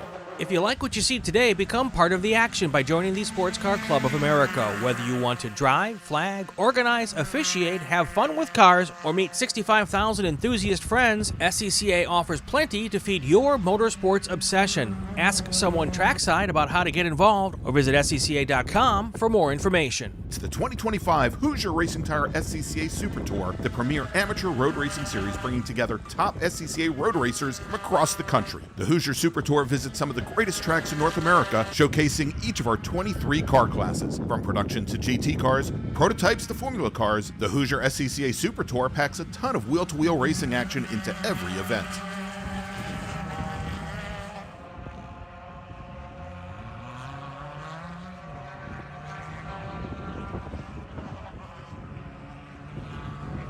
We're back here live at Hoosier at NOLA Motorsports Park for the Hoosier Racing Tire SCCA Super Tour. We are 7 laps to go in what has become a barn burner of a race here for Spec Racer Ford. Those are your leaders just through our screen. The guy up front is Tyler Stevens. Right behind him is Peyton Manning, and then Denny Stripling, the non-teammate in the group. And then right behind them, as you can see, the white and red car, Joe Malley trying to catch up. As big a fan as I am of football players in the Bayou, I don't think that's Peyton Manning. It's Peyton Long. Oh, I knew I was going to do it. I knew I was going to do it before the weekend was over. I'm sure Archie's like, yeah, my boy, he can race cars too. But yep. Tyler Stevens, who won yesterday's race, is back in the lead here. And really, he was biding his time behind Peyton Long and behind Denny Stripling for a couple laps, and he's showing his speed. At this point, the two teammates, Stevens and Long, are actually kind of pulling an extra car length on Stripling. A little bit, yeah. Yeah, Stripling was doing a great job of getting the run onto the front straight for a few laps there, and I'm starting to wonder if maybe the front tires have just faded a bit, and he can't quite get that bite on the exit. Well, he worked hard to keep the teammates behind him for the first 9 laps of this race. Yeah. So if he has used up a little bit of tire, it would be 100% understandable at this point in time. But now you've got a little gap between first and second, and that's going to help Stripling catch back up, hopefully. Well, not hopefully, but he thinks hopefully. Yeah. And it does bring those three back together just a little bit. Yeah, so I'm also wondering out front if Stripling was just sort of biding his time, let the car come back to him, not push too hard, knowing maybe the last 3 laps are going to be the barn burner here, and just sort of chewing up time at this point, because he also knows behind him, Joe Maley's got pace. Maley just was about 2 to 3 tenths faster than the front 3 the last time around, and you can see he's gotten it down to about 8-10 car lengths back. So keep your eye on Stripling, playing conservative here, but my guess is 4 or 3, Stripling's going to try something somewhere that we haven't seen yet. If you were watching yesterday's qualifying for this group, I had said, what is the over-under as to how long it's going to take me to call Peyton Long, Peyton Manning, and I guess the over-under is lap number 7 on the final race. Anyway. Anna Garza's telling us that Mr. Maley is Joseph. He prefers Joseph over Joe. Oh, well, I will go back to Joseph. Apologize. Yeah, Thank you, appreciate Anna. that. Appreciate them letting us know. Yeah. After all, he's practically one of the fastest cars to the track right now, so Joseph deserves to be called by the name he prefers, and we'll definitely give him his due here as he's sitting in 4th trying to gain on the front 3. 100%.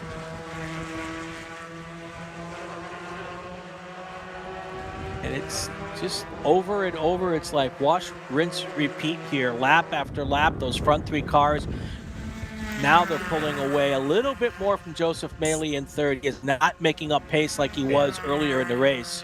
Stevens, though, as he gets out of the front straight, his last few times gone right on the track to not stay left, just a bit defensive, and not really anything crazy, but maybe just positioning for that turn 1. And it's just interesting that maybe he's not quite trusting what either Stripling or Long are doing behind him.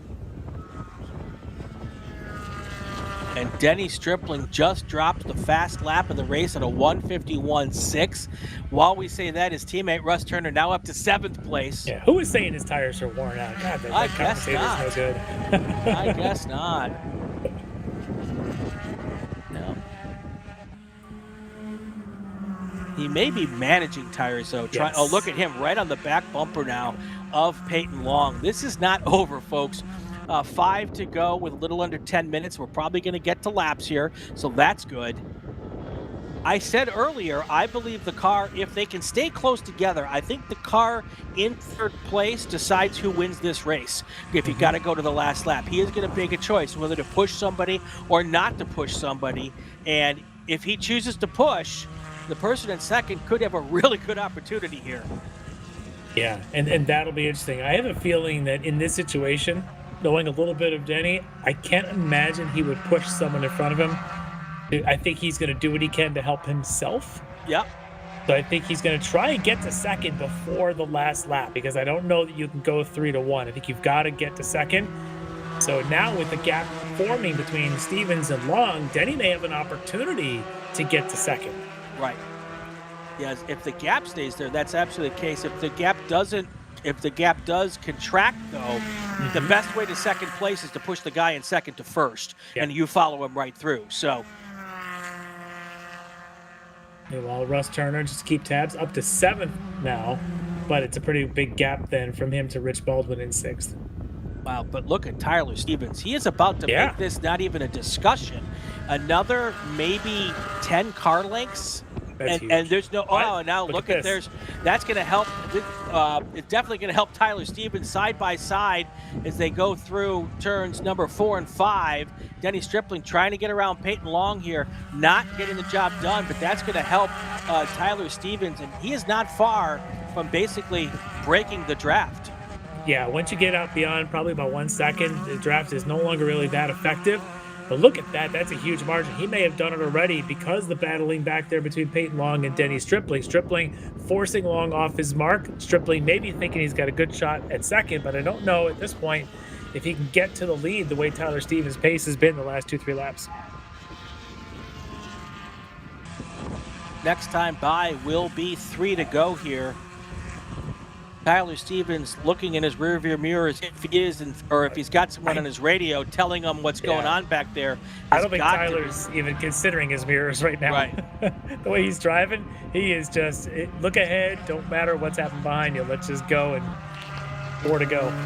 Yeah, my suspicion is there might be somebody on in his radio telling him what's going on each time by, and he's going to be really happy with the gap he's going to hear when they cross the line this time. They've got some traffic ahead. This could play a part of it. Yeah, and with traffic, the first place car always gets better treatment, not on purpose, just because it's the way it works. Yeah. The first place car with the blue flag is easy. They usually get by pretty easy. It's the second and third place car when they come up and the blue flag is there that maybe the lap traffic's not paying as much attention. That could be a bit of an advantage then for Stripling as the third of those three. He'll be the second of that second pack going through. He might get an opportunity, but right now, nothing doing here. He's just sitting in behind Peyton Long, who seems to have recovered from the last lap when he was getting pressured by Stripling. It does, and the two of those cars working together can get a draft and push a little bit faster, but at some point in time, they got to get with 3 to go now. This is legit go time. And honestly, Stripling can't, if he wants to win this race, if he thinks he can still win, can't afford to be racing Peyton Long right now. All he can do is push.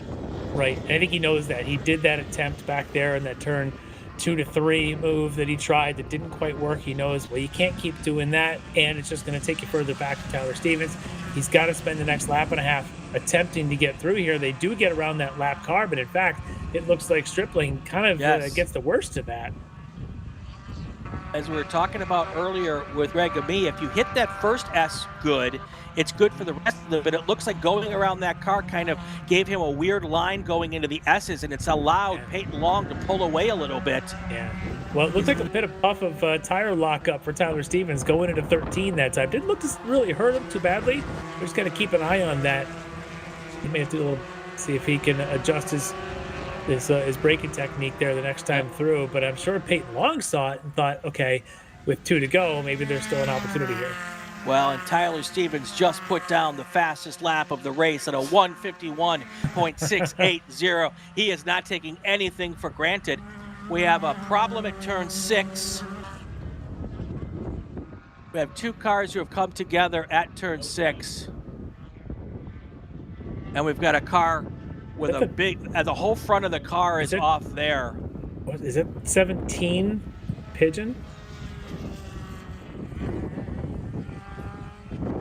All right, so we're going to go full course yellow here, which is going to be the end of this race, folks.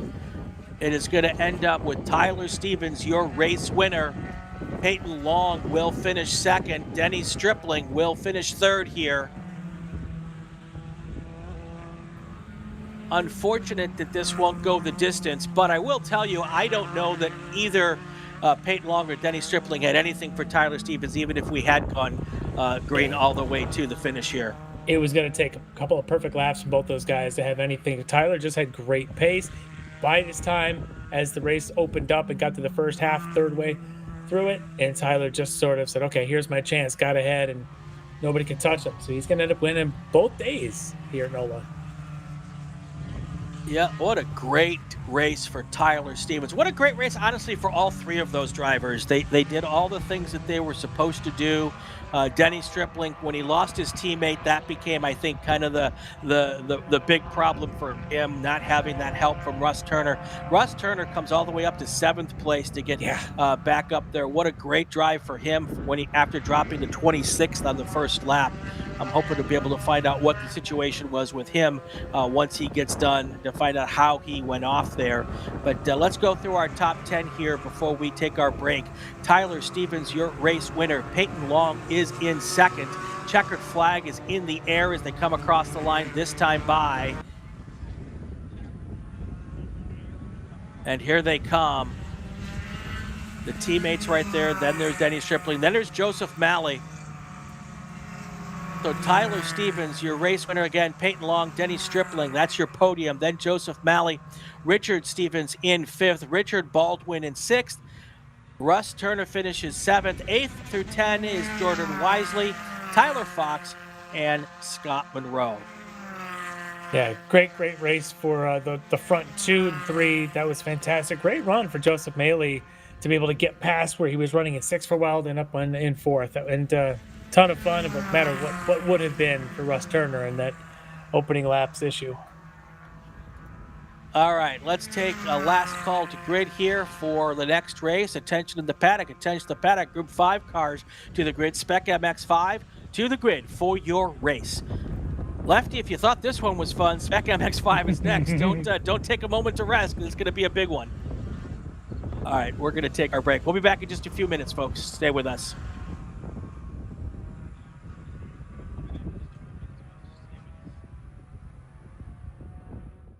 My customer experience with Mazda has been absolutely fantastic.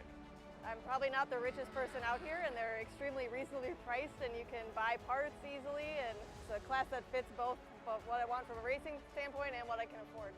We got into Mazdas largely just because it's a fantastic platform, and Mazda Motorsports has some of the best support for the grassroots racer in parts and technical advice and everything else, so they make it easy for us to run these cars.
We are back here at NOLA Motorsports Park. Racing action getting going again. Real quick, wanted to let people know from the incident in the last race that both drivers were able to get out of their cars under their own power. So that's good news. That's our update for this point. And we've got that part of the track cleaned up, and we're getting ready to go racing. So let's get to our starting lineups. Here we go. There we go. Ethan Lampy is going to be your pole sitter, starting in the inside of row number 1. Ethan Jacobs right next to him. Hopefully we'll have the camera car back in the Ethan Jacobs car again today. Row number 2. Our third place car is Cam Eben. Next to him is Weston Duchek. Row number 3 is going to be Nathan Saxon in the 16 car. Logan Stretch on the outside of row number 3. And then we've got Matteo Naranjo in the inside of row number 4. Next to him, the driver with the biggest fan club at the track this weekend, Luke Pullen, in the number 27 car. Row number 5 is going to be Haber Das in the 23 car. And next to him, Jason Fichter in car number 7. Moving on to row number 6, our 1 car in row number 6 is going to be Frankie Barroso. That is the 10 car. All right. So, get ready to get going here, Lefty. This should be a good one. Oh, these are always barn burners. These are fantastic races. You're going to see a lot more use of the curbs and things than we had seen perhaps in some of the other races. And this could be one of those where it's just go for the jugular on lap 1 and just do it for 18 laps and see what happens. There we go. There we go.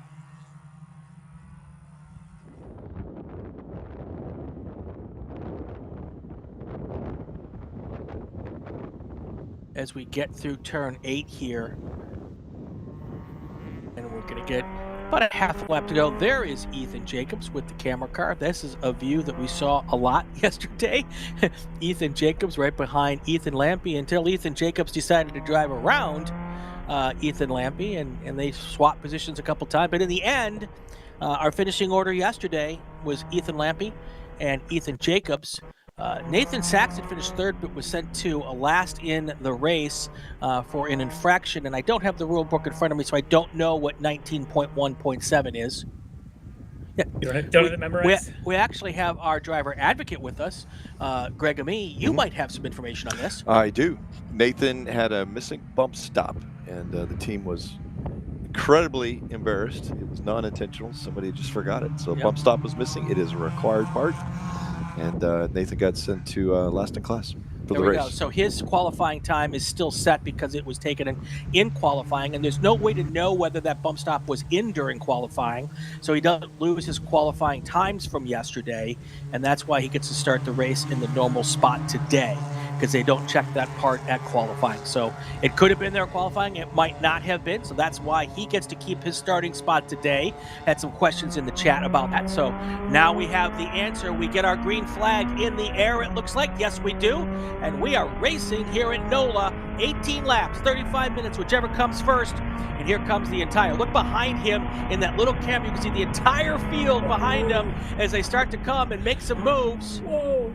Someone coming around on the inside. Oh, that is your race leader, your pole sitter, Ethan Lampy, taking over the lead at the start. And then everyone stacked up behind them as they go through turn 2. Yeah, that got a little dicey there for a minute, but all settled in as Lampy held his position. Well, Jacobs held his. They're actually single file for now, but we know we've seen in other races lots of moves through this whole 3-4 complex. Let's see if anybody takes an opportunity here. Maybe a 2 wide. There's a couple in the middle that are looking. Not really the back 2, I think, perhaps. Incredibly lean first 4 corners. Jacob settles in right behind Ethan Lampy. If you watched yesterday's race, this is an angle we saw a lot. Jacob's following Lampy, and they did exchange positions a couple times, but in the end, Lampy ended up with the race win. Look at him go off. There'll be some dust out there. Yep, I can see it out my window, and you can see it out his rear window. At least if he'd stopped, you would have seen it. Here they come. Entrance to the S's here. As Greg told us in the Spec Miata race, so important to get the first one right. If you do, it looks just amazing here. It's an absolute choreographed dance through the S's when they do it right. And when you don't do it right, it looks like you got 3 left feet. Yeah, and right there it did look like Jacobs did a great job of starting it. That front 4 now starting to already gap the 5th place. as the first time through 14. There we go, all the way through here, and no issues at all on this first lap. Everybody gets through nice and clean. First 4 cars starting a little bit of a breakaway. Again, looks a lot like we had yesterday. Really important now for those cars 5, 6, and 7 to try to work together to get caught up, because even after 1 lap, there's a gap, and those are gaps that are hard to catch up. And keep an eye on that front pack. Nobody popping out here. They're all trying to stay in line. A little unusual patience, as they sometimes might say. You wouldn't expect it, but already it looks like the 3-4 Cam Even and Logan Stretch now side by side going in through 3, but they've sorted that out. Yep, Logan Stretch made a look, thought he might want to try it, but Cam Even said, no, I like you right where you are. And you can see Lampy already pulling away just a tiny bit here. Not enough to really worry about at this moment. Well, the 5th and 6th place battle there, then Saxon and Poland, they're still nose to tail, but that gap from 4th and Logan Stretch to Nathan Saxon now, probably about 8-9 car lengths. They've got to watch it. They need to probably pull up a little bit through this run in the S's and try to close that up to the front 4. Yeah, they definitely want to close that up. Now, they're working closer together, which will help them. Front 4 has about a car length or 2 between each of them, which is not as efficient. So that, in theory, should help the 4th and 5th place, or the 5th and 6th place car out some. But they got to get a hustle on here, because if they don't catch up quickly, they're going to just be lights out with the front 4 cars. Yeah, not a bad run there for Saxon as the lead of that 5th, 6th battle. He is closed up maybe a little bit since we saw them at the start of this lap. You can see that maybe down to about 5 car lengths. This is critical, though. You got to get the run off the last corner down the longest straightaway. We had a car that went off through the S's. I'm not quite sure what car. Oh, it's car number 10, Frankie Barroso. He's had struggles in the SMX car all weekend, so here comes your leaders now down towards turn 1, and it looks like it may be a tiny little tap there, or just we couldn't quite see it right with the camera. It takes a lot of skill to be able to tap without any issues in a corner, so it probably held up just enough to not do a tap there. I love this view, though. I love the fact that we also have the rear facing, kind of looking at both sides, kind of hide behind our timing tower there on the screen, but I like that you can kind of see the position between them, and if you're the driver, it gives you perspective from the driver. I got the view up front, but I can't lose sight of the guy behind me, because there may be something coming. Dear drivers with in-car cameras, please put your rear-facing camera on the right side of your screen so that we don't cover it up with our scoring pylon. Production note from Brian, you're not your director, but I'd like to see that camera.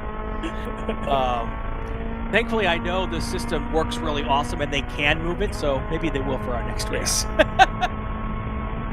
look at how well these two cars working together. That's exactly what they did yesterday, Lefty. These two guys basically worked together. They were able to open up a little bit of a gap over in the 3rd place group. Then we had a good battle for 3rd place and then a good battle for 1st place, but it was not a battle for 1st through 3rd place. Yeah, Jacob's a little bit sharper on his entry to that first left kink in through the S's. Able to maybe get a little bit, and I'm just watching Lampy, maybe if anything, staying off some of the curbs a little more than Jacobs is. That's interesting. And then right behind him is Cam Evan, really just trying to keep in touch and doing a good job of it. And now you've got Matt Logan Stretch, who's fallen back a little bit. He's in danger of losing those front 3. Yeah, he has, I think, at this point. Stretch, we saw about 2 laps ago, he tried to stick his nose in on Evan. It didn't work.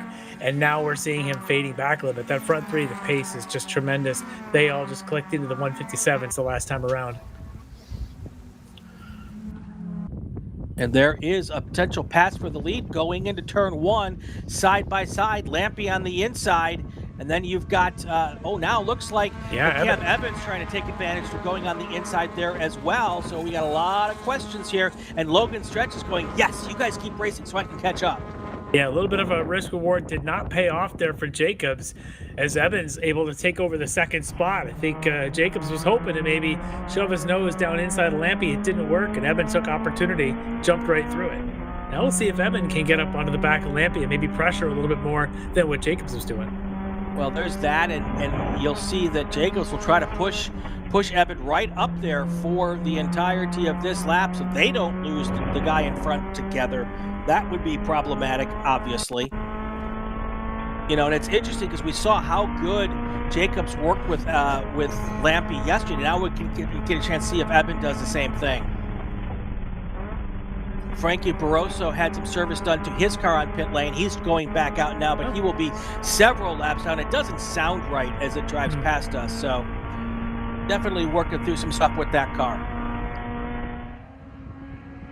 All right, here comes your lead pack as they come here through turn 14. There's Logan Stretch there in 4th place, followed by Luke Pullen. That's that group in the second group here. So that car right there, the white car is Luke Pullen. And then right behind Luke Pullen is Nathan Saxon. And that was a swap of position. Yep. So Pullen has now gotten around Saxon. And then the next group of cars, too, also real racy. That is the race between Jason Fichter and Matteo Naranjo. So at the line right now, it is now Pullen in front of Saxon. And we also have a debris flag out. Looks like there's some debris right around turn 1. Side-by-side action there through turn 2. Sounds like there's a piece of a car out there, so it's not fluid. Well, looking at the 5th, 6th, it looks like Saxon just got around Pullen again, so there they are now swapping positions every other lap, it seems. That's fun, but it doesn't help you catch the leaders. Yeah, Lampy, though, putting in a couple of good laps here. Looking through this section here of the 3, 4, 5, pulling now an extra car length or two on this lap. It's a good opportunity for him to maybe put some daylight in. Look at some dirt back there. Yeah. It just goes to show. Yeah, I think you might be right. It just goes to show you, Lefty, how certain drivers just work better with other drivers. And you're seeing that Evan and Jacobs not working together as well as Jacobs and Lampy were. And that's allowing Lampy to pull away a little bit. Yeah. Yeah, just enough. And all it takes is a couple little corners, a 10th here, 10th there. That if Evan's got a bit of a different following flow behind Lampy, it's just going to hurt them both. Yeah. That's the biggest lead Lamp has had, I think, maybe the entire weekend. Yeah. And he is now three, I'm going to guess maybe 4 car lengths ahead of Evan. But now you see Jacobs there on the rear bumper. Yeah. This is a good chance to try to make up some space here. This is what I wanted to see, is he's just going to go up and give him a push. There you go. A little bit of a nudge. He's not going to pop. He wants to just get, and then he just looks, and that's the visual to see the inside. But yeah, he wants to make sure the cam gets up to the back of Lampy. Ooh, a little bit of wide run there for Jacobs through turn 1. And that bump perfect. The gap now between first and second pretty much eliminated. Yeah, that was, by the way, great work by our director there, choosing the angle down the front straightaway to show that bit of how bump draft works and how it helps the second place close the gap into the first, as well as what does the driver do after a bump. He's got to look down the inside, make sure he can see the gap and see his turn-in mark. But then after that, Jacobs did a great job of getting Evan to the back bumper, but then he put his nose in under Evan, which kind of messed things up, and now that gives Lampy another 2 or 3 car length lead. So you've got to kind of stick with the strategy, maybe for several laps, to figure out how to really make it work. But look at that, there's another gap opened up again. Yeah, and that's where I wonder if maybe Jacobs through that section. Well, there's a chunk still flying around out there as we're looking down here at turn 7. Yeah, I saw it just drive off to driver's left there. That was a large piece of something. Yeah, wonder which Mazda part number is on the side of that. But I was saying, I think Ethan Jacobs might have been a little bit quicker coming off of 4 and getting the run down through 5, 6, 7 than perhaps Evan is, and that's why you're seeing those gaps form. But Evan's decent in through the S's. You can see it here as they've come down to 13. Whereas on board with Jacobs, he's got a bit of, for criticizing myself, a little bit of kart driver syndrome where he's trying to chuck the car fast hands into the S's. Whereas both Lampy and Evan seem to more flow the car in, and it's a smoother line, more momentum carrying. But at the other end of the circuit where it's those hairpins, Jacobs has an advantage. Let's see if Jacobs gets a run here and can push Evan up to the back of Lampy again. I think he's going to get there, though. Just past the start-finish line here. As he comes right up, here comes the bump right there. Nope, not quite there. Yep, already at the break-in, so he's got to get a better run off the final corner to be able to help him do that. But it's okay. They're all pretty close here. No real issues. The question here is how fast can Evan get off of turn 4 and stick with Lampy all the way around this entire sort of long 5, 6, 7 kink carousel stuff. Well, look at this. Side by side going through, I think that's turn 4. That was 3. I think we're coming up to 4 here. Yeah, right there. Now the big question for Jacobs is, what do I do? Do I try to follow through? Do I try to stick my nose under? And they get back in the line. Tom O in the chat. Lampy's flow is impeccable.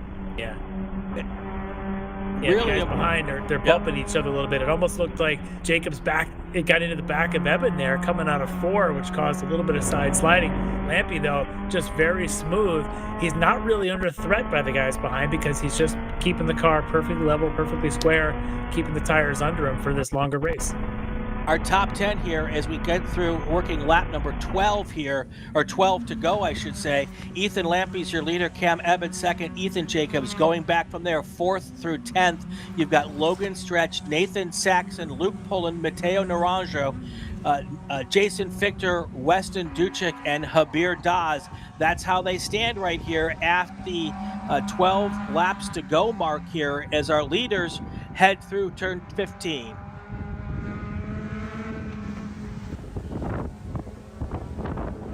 Yeah, look at, again, Lampy here opening up a little bit through some of these critical corners now as we're past the third of the way through the race. He is just very smooth. The two behind are just a bit of a struggle, and they may be as quicker than Lampy in a couple of corners, but they're not as consistent as it seems Lampy has this track, the way he's sort of mastering more corners. Yeah, it's really hard to kind of ignore the cars behind you when they're just as close as they are, but that's kind of what it feels like he's doing. Yeah. He knows he's got the car under him, and he's just running his race, even though those cars are only side by side now. Oh, I thought they were side by side, a little bit of hard to see there as they come through 2 there. Just hearing that piece of debris that we saw in turn 8 was an inner fender liner, it looks like. So they've got a debris flag out there for it at the moment.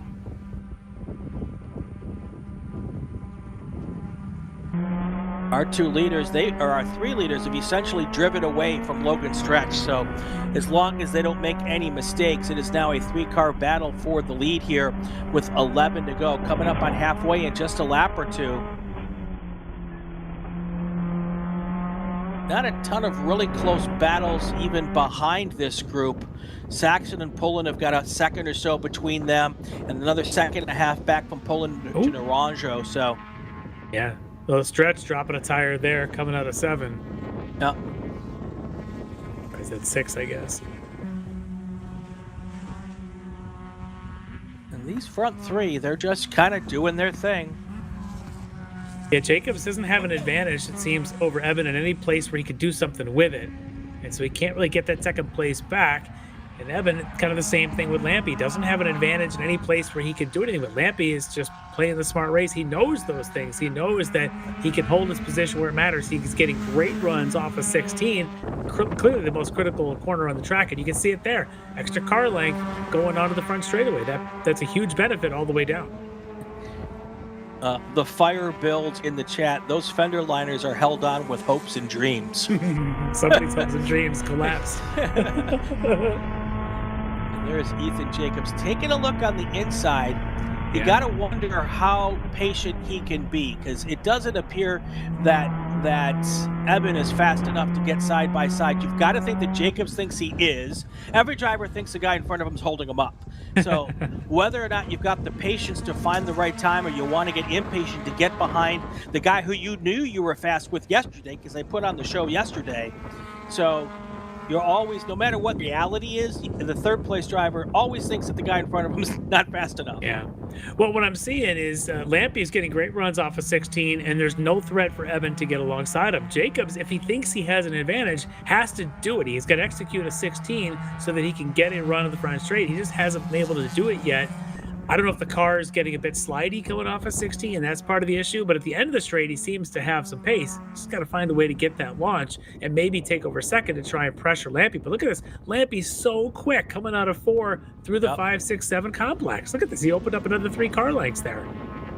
Tom says he's never driven a Toyo RR this long flat out. He wonders how durable they stay for 40 minutes. Also have to remember, folks, that a lot of these cars, the tires they've got on right now, have been on since Saturday morning's qualifying. This is a tire marking class. This is probably the 4th session on these tires. So we've got a 35-minute session today. We had a 25-second yesterday, 2 15-minute qualifyings. There's a lot of wear and tear on these tires as we get to the last 10 laps of this race. Well, I tell you, if anybody's tires of these front 3 is in better shape than the others, it's going to be Ethan Lampy, because he's doing a lot less of the sliding and pitching of the car than what Eben and Jacobs are doing. All right, we're coming up on 9 to go, the halfway mark here at NOLA Motorsports Park. Let's take our break. When we come back, we will have us all the way to the finish line. We'll do a quick call to grid is here as well. Attention in the paddock, attention to the paddock. Group 6 cars to the grid. Group 6, STU, GT3U, Touring, 2, 3, and 4 STL. Group 6 cars to the grid for your race. Hoosier Racing Tire is proud to be the presenting sponsor of this year's Hoosier Racing Tire SCCA Super Tour. As the world's largest race tire manufacturer, Hoosier has been at the forefront of most 65 years. From local tracks to the global stage, Hoosier is dedicated to delivering high-performance tires that meet the demands of champions. Whether you're a seasoned competitor or an aspiring racer, Hoosier tires are engineered to help you push the limits. For more information, visit us online at HoosierTire.com or visit us trackside, and remember to connect with us on social media. Mazza Vineyards is the exclusive sparkling wine for podium celebrations at the Hoosier Racing Tire SCCA Super Tour, SCCA Runoffs, and Tire Rack SCCA Pro Solo. Celebrate your racing weekend with Mazza Vineyards and learn more at enjoymazza.com. Tire Rack was established over 40 years ago by an SCCA member with a passion to find the right tires, wheels, and now brakes and suspension products for racers and enthusiasts on both street and track. As official tire retailer of SCCA since 1995 and sponsor of the Runoffs Pole Award, along with the National Solo Program, National Time Trial Program, and Track Night in America, Tire Rack is proud to support the SCCA and its members as they go have fun with cars. Ready for a new race trailer? Bravo Trailers is the exclusive partner of the SCCA. Owned by longtime SCCA racers, Bravo Trailers work better, load easier, and tow better because they build them with the racers in mind. Visit bravotrailers.com to see your new trailer in aluminum or steel. Summit Racing is a proud partner of the SCCA and its nearly 70,000 members. Get more bang for your buck at summitracing.com. Choose from millions of in-stock parts from over 1,500 name brands. Parts for racing, street performance, trucks, plus tools, accessories, and more. Shop anytime, anywhere with the Summit Racing app. Did you know SCCA members can save $20 on every track night they sign up for? That's right. Track Night America, driven by Tire Rack, now hosting 150 events at more than 30 tracks across the country, is the easiest and most affordable way to get you and your friends on track in street cars all year long. Visit tracknightinamerica.com to learn more and get yourself on track. Hagerty is the official and exclusive insurance partner for SCCA. Hagerty provides affordable off-track insurance protection for motorsports vehicles while in the paddock, in transit, in storage, and at the shop. They provide guaranteed value coverage and even have protection for your trailers. SCCA members can save 5% on insurance through Hagerty. Hagerty, let's drive together. Learn more at Hagerty.com. We're back at NOLA, and our lead pack still somewhat staying together. Ethan Lampy's opened up now a bit of a lead, and putting a wheel off's not helping there to try to catch him. Ethan Jacobs and Cam Eben here not able to make up a ground. This is the biggest lead that Lampy's had, I think, all week, and I said that a couple laps ago. It's even bigger than that lead was at that point in time.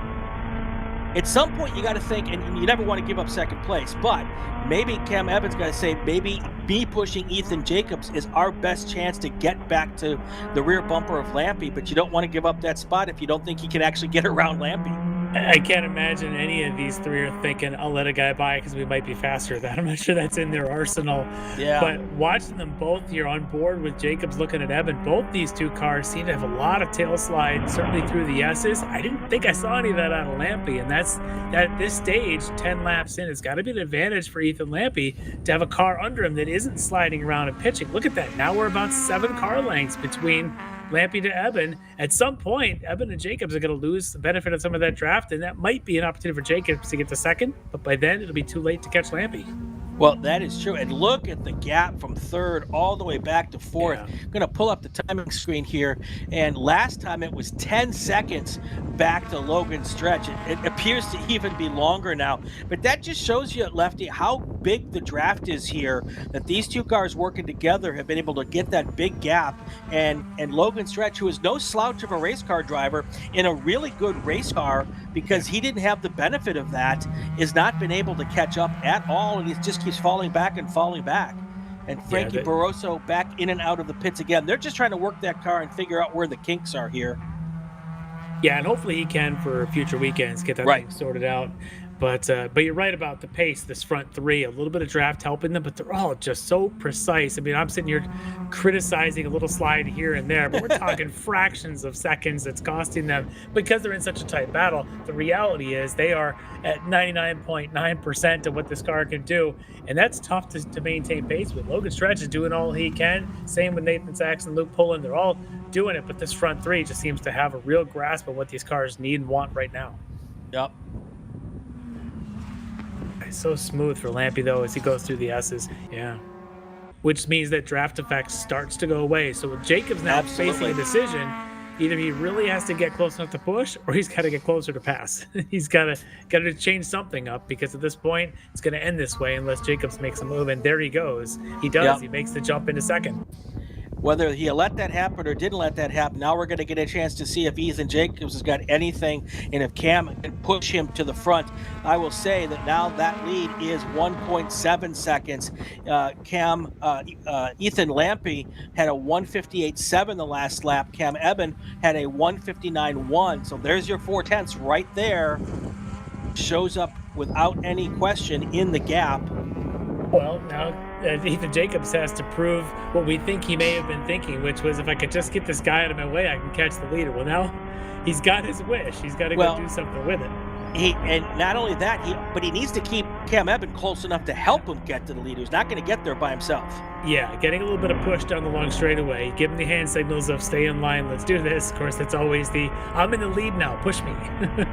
Yep, and you can see Eben is able to pull up right to the rear bumper. I'm looking in the rear view mirror. Yeah. And you can see he's right there, which is great. Now, if he can stay through the S's all the way to the front straight, that's where he needs him to be there, so that they can get that same little bump moment as they go down the front straight. Wow, the gap is much, much larger now even than it was last lap for Ethan Lampy. Yeah. Jacobs is a little quicker off of 16 than we were giving him credit for.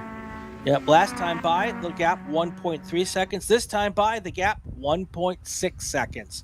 So Lampy still pulling away now as they go into turn one. You have to think that the lack of pressure is just helping him keep those tires under him. Yep. And his tires are not nearly as damaged as the group of the two cars behind him. Yeah. As I watched Evan through turn two have a big slide there, kind of washed out just a little bit. So, yeah, I think there's a little bit going on. The back two just didn't quite care for their tires as much as the leader Lampy did. Yep. And as we know, it's really easy to abuse your tires, and it's really easy to not abuse them. And you don't have to hold off much to save a little tire. And you're able to do that when you don't have someone on your rear bumper for the entire race. Yeah. And just watching the ones behind them there, I still have Nathan Saxon, Logan Stratch, Luke Pullen. They're all about a second or so between them. Matteo Naranjo trying to maintain pace with them as well. He's not too far back. He's within at least visuals of Luke Pullen there for the 6th place. So those guys know there's 5 laps left. It's going to take either a big mistake up front or some hero driving behind to change positions for those guys. But up in front, let's see if Evan's got anything for Jacobs. Well, I got to tell you, it's going to take some hero driving from Jacobs or Eben at this point, too, because we're going to come by, and it was 1.6 last time. It's going to be a little wider this time, is my guess. And again, Lamp, a really great line there through 14. Jacobs needs these runs. This is where it's got to happen. But honestly, he's not getting the help from Eben behind him. Eben's tires may have gone a little bit, because certainly there's going to be no help coming this lap. No. All right, we'll look at it this time. At the line, our gap has grown to 1.9 seconds, so almost 2 seconds, the difference now between 1st and 2nd place. At this point in time, without any kind of unexpected something, whether it's a mistake by Lampy or whether it's a full course caution, it is going to be darn near impossible for the 2nd and 3rd place cars to catch up. Yeah, the pace that Lampy's got under him, 58s now on a weekend's worth of runs on these tires. It says a lot about his ability to preserve the car at pace. You know, he's not exactly conservative running slow laps to maintain this. He's been at this all weekend running this kind of pace. Well, and he's running pace faster than the cars behind him, so it's not like he's easing up. Yeah, no, he's just very good on tires. You watch the attitude of that car. Very smooth turn in, very smooth mid-quarter. It's not got that extra twitch. Really well preserved at pace. Thinking I might know who I'm going to ask to be on the NOLA Super Tour preview show next year. Ethan Lampy, if you're around, I'm going to be calling you. Here is Evan Jacobs from the in-car again. It's got to be a frustrating feeling because he was so close all race yesterday, so he knows how to do it. But when you're this far away with 4 to go, you know it is kind of a lost cause. And now you're just trying to preserve 2nd place and the points that come with it. Remember, a lot of these drivers all trying to get themselves qualified for the runoffs. That's part of what they're doing here. Jacobs probably in good shape. He's been running up front for many of the Super Tours this year, so I think he'll be just fine. Cam Eben also, he's been doing a lot of Super Tours. He'll probably have enough to get to the runoffs. And the good news for all 3 of these guys, they know they're on the podium now. There's no way Logan Stretch or Nathan Saxon are going to catch them. Actually, Saxon's gotten around Logan Stretch here over the last couple of laps, so there's a change of position for 4th place. Yeah, so these 3 cars know that worst case scenario, again, barring something unforeseen, they're all going to be on the podium. Yeah.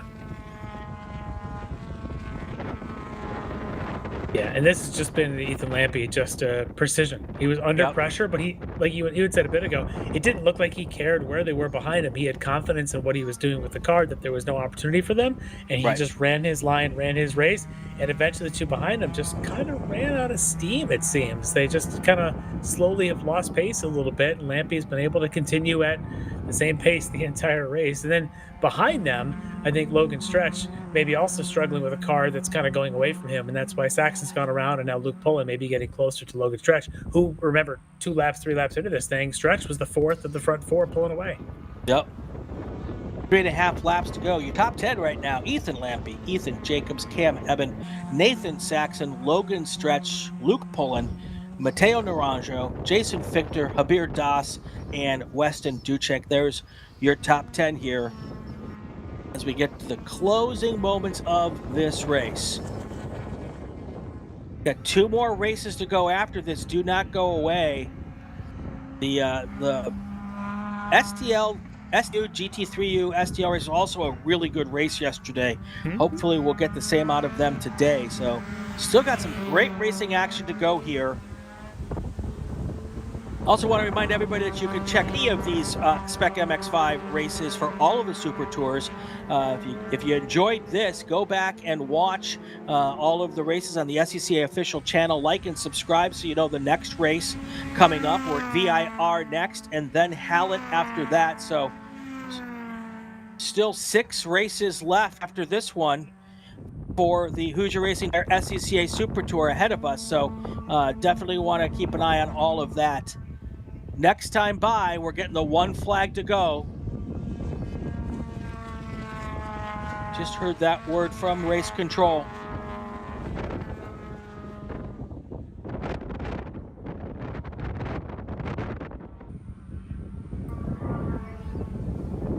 Yeah, I'm pretty certain that the top 3 cars have basically realized this is how they're going to finish. No real reason now to push hard.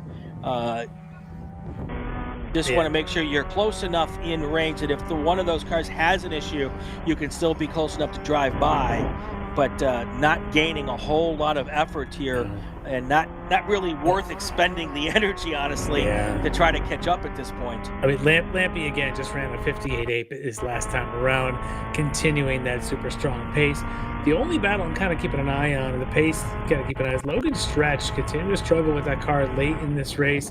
He had about 1.5 seconds, maybe a 2 full seconds of Luke Pullen for 5th place, but I'm watching the sectors, and it's 10th here, 10th there. Stretch may be struggling to get this thing to the finish. Yeah, Lampy's running laps now about 1 second slower than his fastest lap of the session. So, fast lap of the race still belongs to Cam Eben with 1:57.7.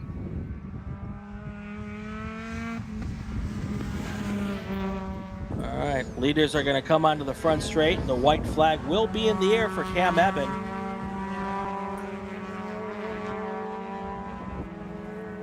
He will have 2.7 miles to go until he can take, Ethan Lampy can take his 2nd race win of the weekend. White flag in the air.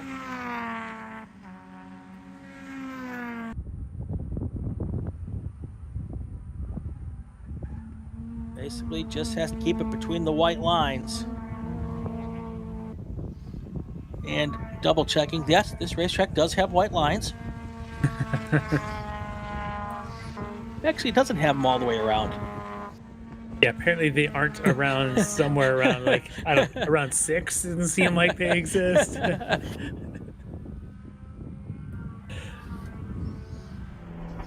One more check on Logan Stretch and Luke Pullen. It's another 2nd 8/10 improvement for Pullen.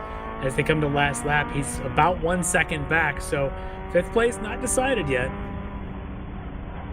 It'll be interesting to see. I mean, you never have an easy run in Spec MX-5s, but this is probably about as easy a run as Ethan Lampy will ever have taking a Spec MX-5 win. Yeah, he's making it look easy, and this is just this is totally just smoothness. And I do wonder if some of this is the idea these are stamped tires, and he has cared for his tires as well as anybody this weekend. He seems to have a real mastery of that at this track, and it's bode well now with half a lap away from his 2nd win of the weekend. So watching Pullen catching Stretch, the Pullen fan club may be on the verge of a little rejoicing as Pullen's got one more position to try. Stretch is not going to make it easy for him. Absolutely not. Absolutely not. His dad, Bob, would be upset with him if he did. All right, here they come. Turn 17 for the final time. That is Ethan Lampy, your front car, now on the front stretch. The checkered flags are in the air, double flag flurry. Ethan Lampy back-to-back wins at NOLA. He's got the Sunday race now and the Saturday race. 2nd place, Ethan Jacobs. Boy, where we heard that before. Cam Eben in 3rd. Nathan Saxon waiting for Saxon, and there's Luke Pullen trying to get around. I don't think he'll be close enough around Logan Stretch here coming to the line, but we'll watch it here, folks. Logan Stretch is the red, white, and blue car.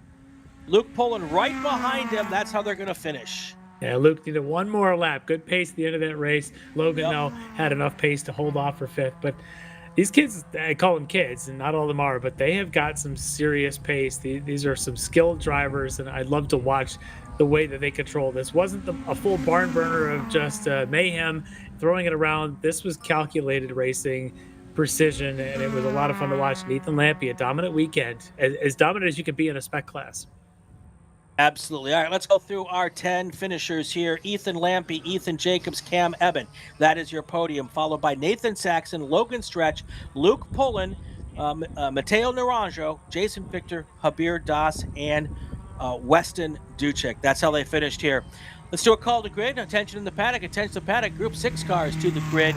Group 6, STU, GT3U, Touring 2, Touring 3, Touring 4, and STL. Also, attention in the paddock.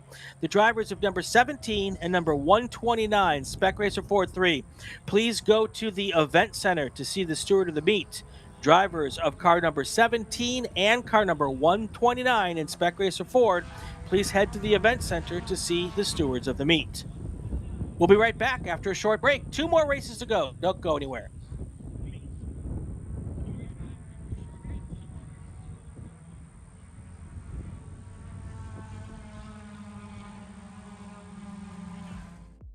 My name is Joshua Smith, Business Development Manager for Mazda Motorsports. We're happy to be supporting the SCCA and Mazda racers here. So our team support program offers a couple of tiers of support, part support, technical support.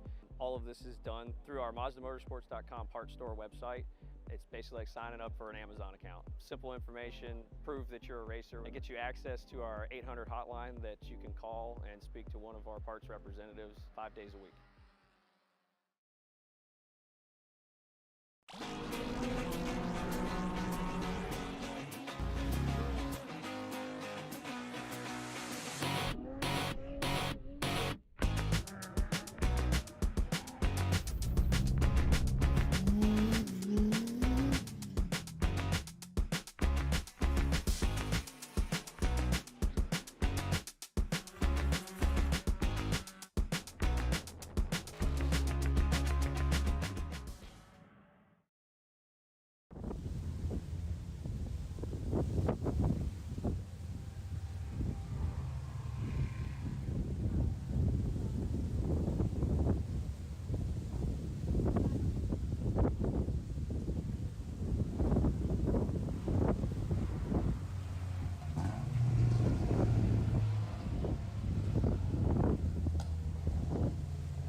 We are back here at NOLA Motorsports Park. STU, GT3U, STL, Touring 2, 3, and 4 next. 18-lap race, 35 minutes, whichever comes first.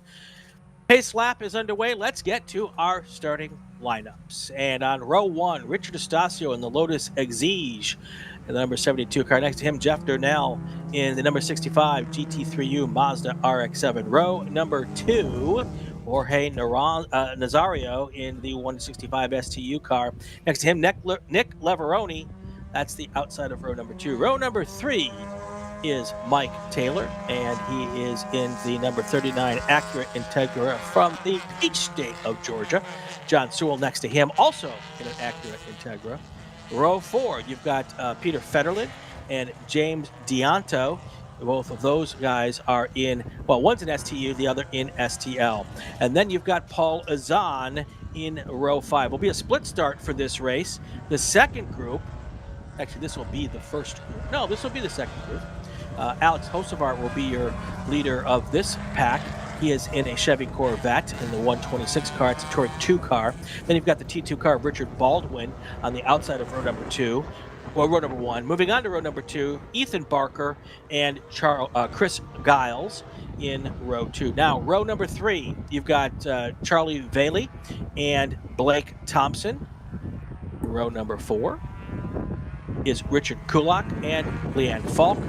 And row number 5, Richard Dickey.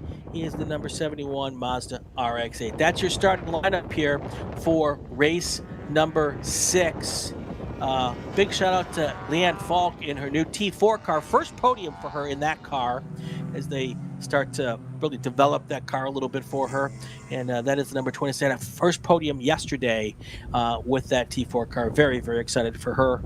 She was very excited about it too, by the way. You can check her social media. Yeah.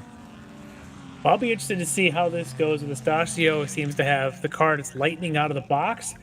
Can he get a gap before the other STU cars, Durnell and Nazario, kind of get up the pace? Nazario was quick this morning. Durnell found ultimate pace this morning in his car that he's still working on the new tires and things.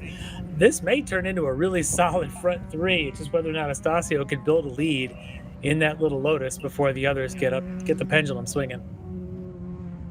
Tomo is asking if there's any chance rain is rolling in. There is one camera with some really dark clouds. It looks cloudy.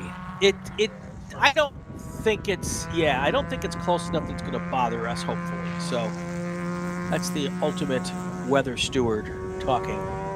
The weather steward in training. All right, here comes your front pack through 16 and 17 for the first time. The yellow car is the Exige.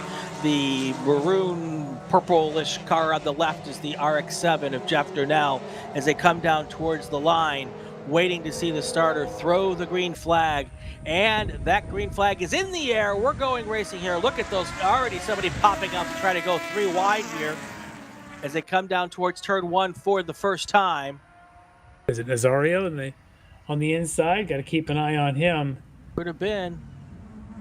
Got the advantage on Durnell. Yeah, it does look like Nazario's going to slot into second there at the end of the first going into the first quarter. Now you've got our second group coming down for the green flag as well. And they've got the green flag in the air as they come by. They will motor on down towards the first corner as well. Wow, look at the gap already for that car. That, I believe, is... Oh, that's Alex Hocevar in that T2 Corvette. That makes perfect sense. It's got that torque to go whenever he wants to go in the right gearing, and then behind him, the string of Mazdas and things that maybe don't quite have the same torque. It's interesting what having 2 or 4 more cylinders than some of the other cars or helps 8 out. More. Exactly. Compared to maybe what Giles is running in his RX-8. That's right. That's true. Good point. All right, here they come. Everyone playing well here on the first lap. No issues so far. And there is that Corvette. That Corvette ended up finishing, I believe, second yesterday. Pull that up for a second. He made his way all the way through the field. It's pretty impressive, honestly. And he did, yeah. He was second overall in the field. So he was able to work his way up pretty quickly. So that was fun to watch. All right, here comes the first group of cars onto the main straight here. They're going to come by for the first time. We'll get you their running order when they cross the line. It is Estacio first, Nazario second. Durnell is dropped back early. It's going to be Mike Taylor second, Nick Leveroni third, Joe Sewell. Jeff Durnell's dropping all the way through. Did he pull off somewhere possibly? No, I think he's at the tail end of this front straight group. He may be going a little bit. There he is, breaking into one. So I suspect he may just be still figuring out how to get heat in those RComps on the opening laps. Whereas Estacio may be on the A's, but which is typically why he's fast on opening lap. We'll see if that maybe changes a little bit as Durnell gets heat in the RX-7's tires. And now our second pack started to come through. Hocevar is the leader in that Corvette, followed by Ethan Barker, Chris Giles, Leanne Falk. That's your top three in T4. Blake Thompson, Richard Dickey, and Charles Bailey is fourth, fifth, and sixth in T4.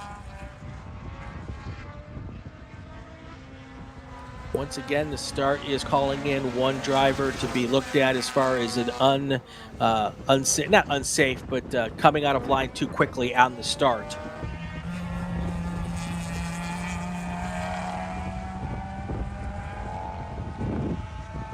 These are our touring cars now coming through the turn 4, 5, 4 off in the distance. 5 is the turn closer to us here. Yeah, there Leanne, is. Leanne and Mazda 3 just looks so different there among the RX3s, or among the RX8s and MX5s. It's kind of wild to see her out there running that, but it's great. It's a good mix. Yeah. Look at this. There's Estacio and Nazario. Exactly. Tail. Oh, big wiggle. Yes, that's not going to help. No. And Leveroni seems to be making a good run here now with STL to the front of that group. And it looks like, is that Jeff Durnell now back up to fourth place or third place? Don't think so yet. I think it's not Leveroni yet. And the Mazda still third on track with the other STL car, Sewell and Taylor behind him. Durnell, though, may have gotten around Fetterlin in the Suba. Yeah. So he's starting to make his move up to the front. He's going to have to find a way, Lefty, to not fall back early in these races. It's just a problem that you need to figure out, because obviously giving up all of that track position is not going to be helpful here on the long term. I don't remember him falling back that far yesterday, which makes me wonder if he didn't have maybe a missed shift. Oh, we got a car going off wide there. That could be Mike Taylor. I think it is, yeah. And he looks like he's pulling off to a point where he's not going to plan to come back. Yeah, he's driving right to that station there at 4. Yeah. Oh, that's unfortunate, because that was actually really going to be a big battle there between Leveroni, Sewell, and Taylor. And with Taylor out, that leaves Leveroni and Sewell in the Miata and the Type R to continue. But for Taylor, that's going to end his weekend early. Yep, that is Mike Taylor. We've confirmed that. He is off there, and I'm hearing that he might have continued. Really? But he went to a spot where I can't see. Trying to listen to the flag net here while we're... Yeah, no, there he is right there. Yeah. But Tomo was wondering if he maybe had a flat, but maybe something else. Maybe missed a shift and thought he lost a gearbox or something and just pulled off. But or you could... Oh, he is still slow, though. He is a little slow. There's still something going on there. Oh, that's a lot of dirt there coming out of the Miata behind them. I had something similar happen at one point. I actually accidentally turned the car off and didn't realize what I had done. And then I looked down and the little red switch was flopped down. And before the next race, I moved that switch slightly further away to make sure I never did that again. Yep, ergonomic placement is kind of important, isn't it? Yes. It's one of those, you put it in a place where you never thought you could hit it, and then when you hit it, you're like, all right, that's too close. But that's not what's happening here. This looks like it's a flat tire, possibly. Yeah, and Tomo may be right. Certainly, he's running about 40% speed there. Is Mike Taylor just trying to get back to the pits? Maybe he's ready to his team to say, come look at something. He should probably be a pit in here in a second, going through 13 right now. Yep. While all this is happening, Jose Nazario's taken the lead in STU. Oh, wow. He's gotten around Richard Estacio and opened up a 0.2-second gap at the line. He did it on pace. He dropped a 1:53.9 fast lap. That is a full 2 seconds faster than Estacio. You got to wonder. Oh, and now Estacio's back around Nazario. So there's some fun going on here. I wonder if Estacio maybe just had a bit of a moment there in some corner and allowed Nazario to get by on the straight. But look at this now. Defensive line for Estacio through 13. Nazario's not going anywhere. In fact, I think they're going to be side by side. No, he's falling back a little bit, but this is turning to be a pretty good one. Yep. The yellow car is a Lotus Exige. The blue car is a Mazda Miata. Nazario out of San Juan, Puerto Rico, and Estacio out of Wilton, Connecticut. Estacio seems to have regained the footing of that car. It's also possible that Estacio had a moment. Yeah. And gave Nazario a chance to go around, but Nazario put down that fast lap. Yeah. So maybe looking at Nazario then, even as they went out of the S's into 13, he still had maybe some pace to a couple of corners. And look at Nazario here. Beautifully carved there through 2. So I think Nazario's got pace, and there's no room for Estacio to make a mistake. Maybe the moment Estacio has was of surprise when Nazario motored right past him. Yeah. And he's like, what the hell happened there? Still pushing him right there, not giving up any momentum. Nazario right there with Estacio. And then an STL Leveroni, just a couple seconds opened up a gap there on Sewell for the second spot in STL. Leveroni can actually still kind of keep an eye on the front battle of STUs almost, as Leveroni now going through 5, but he's got a pretty good gap there on Sewell for STL. But this front 2 and STU are just, they're not going anywhere to each other. And Nazario this time went quicker in Sector 1 of anybody in the race. Right on the heels. Look at that. Yeah. And you would kind of expect that the Lotus would be better in the twisty bits. Yeah. Just because there's some aero on that car. It's built with more of a race car kind of stance to it, whereas that Miata is, a larger, stockier car. And I see Ethan Barker in the T4 Miata maybe having a bit of an issue. Looks like he's dropped down the order this lap. Yep, looking at T4 also, it's only a 0.9 second gap between Chris Giles and Blake Thompson, so might want to try to pick that up at some point in time also. If we get a chance to see him, one's in the Mazda RX-8, the other one's an MX-5, and then you've got the Mazda 3 of Leanne Falk about 3 seconds back. So, Jordan, if you see that battle, don't hesitate to pop in there for a minute or two. Here is your T2 class leader right now. This is Hocevar in that Corvette. And is that Richard Baldwin right behind? Oh, no, Richard Baldwin did not come out for the race. So the only T2 car. I think that's Ethan Barker has been a little bit slow there in his older gen Mazda a lap down.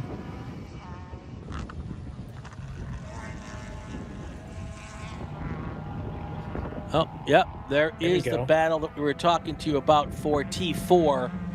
That is Chris Giles up front, right behind him, Blake Thompson. That is a battle for first place in T4. And then that car right behind him is Leanne Falk, I believe, in the Mazda 3. Yep, right there. You're right, though. It's just, and look at the amount of chassis lean when she goes through there. Yeah. And the wheel's off the ground. Rear wheel off the ground. Full tricycle there around 16 in that front drive Mazda 3, and it's different, but I suspect it pulls pretty decent down the front straight there. Yep. But just a different ride than what you see in the rest of this field. All Mazdas, different things, but kind of cool to see it. Still a pretty decent battle. It was 0.7 seconds between these two going past the line last time. It looks like this is closed up a little bit. Thompson getting a little closer to Giles. Now they're nose to tail now, going through That's right. 3. And even closer now. Giles right there. Yeah, he had a good run at the exit of 1 all the way down into 3 and now 4. I don't know if he could do anything with it as they'll head around these kinks of 5, 6, 7. So, and the one thing we don't know about this class, like we had, with the some of the other classes, there is no tire marking in this class. So we don't know whether or not the first place car there has new tires, old tires. Oh, there's a car really slow. That's Paul Azan in the Z3 just letting these two play through. Okay, that was nice of him then. Yeah. What we don't know is we don't have any idea of whether these guys are both on fresh tires, if there's a different combination, and that's more often the case that we don't know. Yeah. Andrew Robertson's in the channel. 316 Racing channel is here. Great commentary. Thank you. We appreciate that. Gamecock Piper likes it when I call it the twisty bits, apparently. Tom O'Gorman was in here with us all day. We got him hooked. He was with us yesterday as a commentator, and now he's here. Now he doesn't have to be here, and he's here watching, so that's fantastic. Hook, line, and sinker. If we can just get people to watch, they'll keep coming back for more. I don't want to, comment on his social life here in late March in the spring. He has nothing better to do on a Sunday, but I appreciate his viewership nonetheless. If you are watching and you haven't subscribed to the channel, please do so. Hit the like button, hit the bell on the subscription so you can get alerts when we come back live. We've got a lot of coverage here. Every Super Tour, every race, every minute of it is live here on the SCCA official channel. Don't miss any of it. Make sure you hit the like and the subscribe and all that other fun stuff. And if you want to say nice things about Larry and not nice things about me, that's okay too. Go Bears, not Packers. Those kind of things work. Wouldn't be the first time. Wouldn't be the first time. 11 to go here. We've got one more race after this, so don't go away, folks. More stuff to come. And the race after this is the ground pounders, the big bore GT cars. And some this part of the track, this 5, 6, 7 reminds me of Brands Hatch. If you ever see races from there, if you're on like an iRacing platform, Brands Hatch, it's got this sequence at the end of the back straight along this hill where it's these high-speed kinks that you just have to tease the grass edge all the way around, and it's just so much like 5, 6, 7 around here. There's your leaders heading on through there. Estacio and Nazario still nose to tail. Nose to tail, getting around some slower cars without any issues, it appears. That worked out well. Yeah, I think that was Richard Dickey and Richard Kulak there, the RX-8 and the Nissan, battling it out in the T4 and T3 cars. There is some witty repartee going on in the chat having to do with Blake Thompson. With friends like that, Blake, I'm not quite sure you need to worry about your enemies. 11 to go here. We'll leave that in the chat. So anyway, good battle there for T4 that we're watching. Now we're back in the battle for the lead here. This is the overall that we're looking at. That yellow car is a Lotus Exige. That is Richard Estacio. The blue car behind him, a Mazda Miata, Jorge Nazario. And then you've got Nick Leveroni hanging back about 14 seconds from this group. So he was not able to hold on to the back of the leaders, but he is your third place car. But he is your first place car in STL. There he is. There he is right there, and I'm waiting to see how big his gap is over the second place car in STL. That would be John Sewell. He is in an Acura Integra. It's a 12-second. Oh wait, hold on. Waiting for timing. Yeah, waiting for timing to catch up. The Jeopardy theme. Okay, so what is that? Doing the math, about a 14-second lead between Leveroni and Sewell. So the other way to kind of look at it is the T2 leader, Alex Hocevar in that Corvette, is gaining on Sewell. We talked about Hocevar yesterday, got all the way up to finish second overall in the field, leading in that T2 car. He's kind of doing it again today as he just took another second and a half out of Sewell's fourth place in the race position over where Hocevar is in fifth. So let's kind of keep an eye. He's still about another 20 seconds to go, but Hocevar is flying around right now in his T2 Corvette. And the interesting thing to remind about that Hocevar car is he started in the second group. So he made up the gap all the way from the split start and now he's working his way through the entire field. So that T2 car maybe should have started by himself on the pole. Yeah, and the other thing to note is Jeff Durnell, we saw him on the front row to start this thing.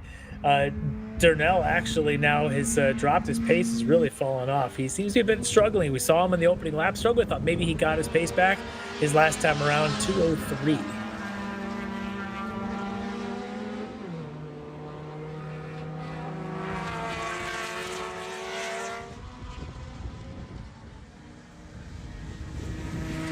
To go here. Let's take our break. I'll make a call to grid, and then when we come back, hopefully green flag all the way to the end.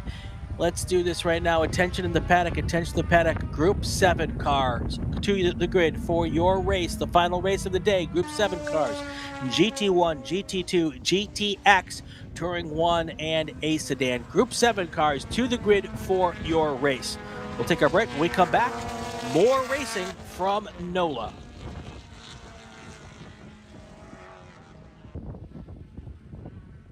For more than 30 years, championship-winning drivers have demanded the Hawk Performance braking advantage. Now you can experience that same advanced technology on your daily car, truck, or CUV with Hawk Performance Street products. With brake pads, rotors, and fluids that deliver smooth braking for muscle cars and tuners, Super Duty solutions for tow vehicles, custom-engineered motorsports friction designed specifically for road racing, autocross, drag, and everything in between, Hawk has all your braking needs covered. Visit hawkperformance.com to learn more. Hawk Performance, what's stopping you? Summit Racing is a proud partner of the SCCA and its nearly 70,000 members. Get more bang for your buck at summitracing.com. Choose from millions of in-stock parts from over 1,500 name brands, parts for racing, street performance, trucks, plus tools, accessories, and more.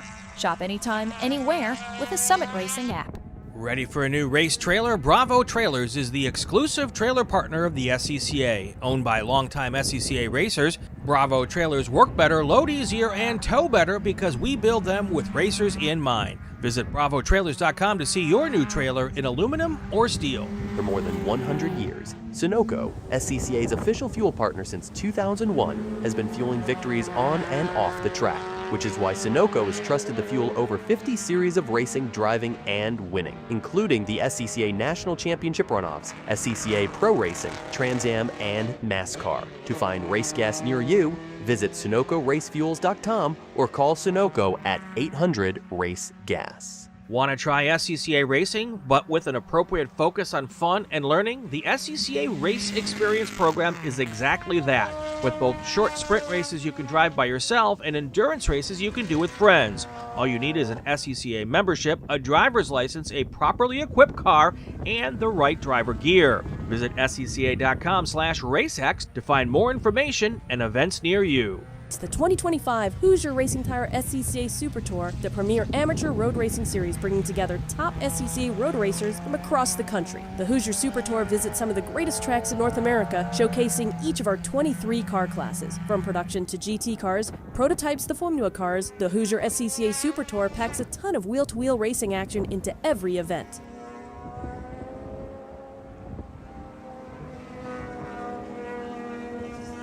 All right, we are back here at Road Atlanta. We're back here at NOLA for the Hoosier Racing Tire SCCA Super Tour, and we have a yellow flag out here at start finish. We had a car that it appears that we've had a car with a rapid unintended disassembly of its motor, and it is parked just about maybe 200-300 yards past start finish off the track, but they're out there tending to the driver. The driver got out really fast and jumped over the barrier with the door left open, which makes me think, Lefty, there might have been some smoke in the cockpit when he pulled over. Yeah, he might have had a little bit of heat he was running from at the time, so yeah, smart move. Yeah, don't hang around and say hi to the heat, but of course the crew is on the scene taking care of that, no issues. We got a debris flag there at turn 15-16. Yeah, so there's a stripe of oil that appears to go through 15 and 16 all the way down the front straight down to where that car is basically pulled off. Very likely they are connected events. Yes, my suspicion is that one is related to the other. And that car looks like it's Ethan Barker. Well, that just happened, though. So let's wait one more lap. Okay. And Yeah, see if there's any- Barker, he was struggling a bit earlier with his pace Yeah. in his older gen Miata. But I think he at one point was still circling, but he's already down about 8 laps. So we'll wait till the official word comes in. And it does look like now they're pulling the car out of the way, so we'll get back to a yellow or a green flag condition here on the front straight pretty quickly, but they're going to keep the surface flag out for a lap or two. It doesn't appear that anybody's really having too many issues where the oil is. Maybe we can check in with Jorge Nazario, as he was in that battle with Richard Estacio for the overall and the STU lead. And he is in a Mazda. Well, it's a blue Mazda, but he may still be circling, I think. But he's about 30 seconds back the last time they came across the stripe. That's changed things a little bit. Estacio, if he's got that big lead, certainly different than what it was just 2 laps ago. And Nick Lavaroni has moved into second place. Right. Wow. While we were paying attention to the shenanigans here on the front straight, I missed all of that. Yeah, because there's a shot of Richard Estacio in his Exige. He's all by his lonesome now. Doesn't have that blue 3rd gen MX-5 pestering him anymore. Have to keep an eye out. Where is Jorge Nazario? We'll keep looking here. I was so entranced in what was going on. That's Nick Lavaroni there going in through 13. That's the MX-3, or the Mazda 3. Mazda 3, there's Landmark. And is that Nazario? I think that is. Yeah, I think that is. Yeah. So he has had some sort of a moment. We'll take a look at his lap time here. So that last lap for Nazario was a 2:15.1. Yeah. So certainly something.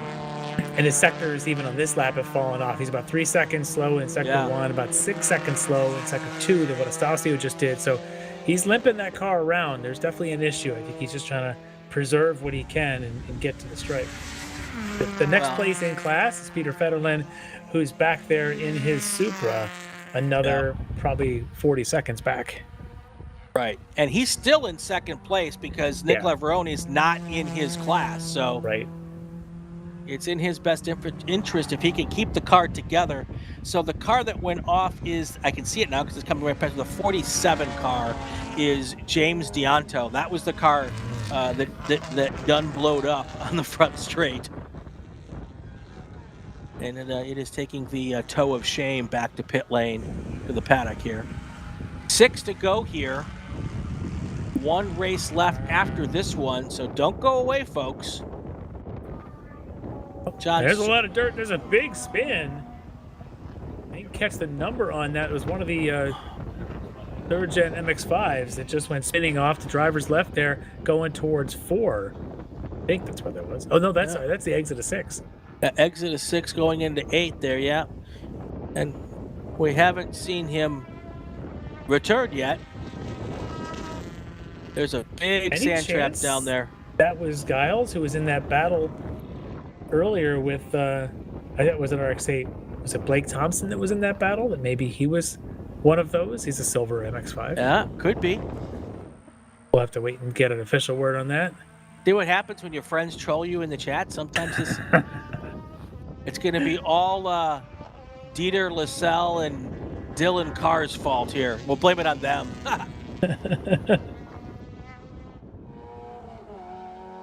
It is 3-7 Blake Thompson. And they're saying he's in a safe location. Am I seeing water? Is it raining? I can't see it on the screen, but you're there live. You tell me. What do you got? Do we see a bit of moisture here? I just thought that looked wet. Oh, that could be interesting with just 5 to go or 9 minutes to go here in this session. And none of these cars are on anything that would resemble a rain tire. And it looks like it's just in that corner of the racetrack right now. It just looked like the pad on the other side of the curbing here looked wet. And that's what I was seeing. Like over there to the left there, that looks like it could be damp to me. Yeah, that's we're keeping an eye on it. Yeah. I might have to pull up the radar here just because, I am the weather guy on this team. It's a good shot of Peter Federlin, his old Supra there, going out of the front straightaway. Very cool there as he's trying to chase down Jeff Durnell for 5th overall in the field. Alex Hosevar's Corvette T2 has gone around Durnell. He's now 4th on the track and just about 4 seconds behind Jorge Nazario. So Hosevar looking for a top 3 in this mixed class race. Those clouds do look ominous, though. Yeah, they do, but well, of course, the weather guesser said we were supposed to be dry today.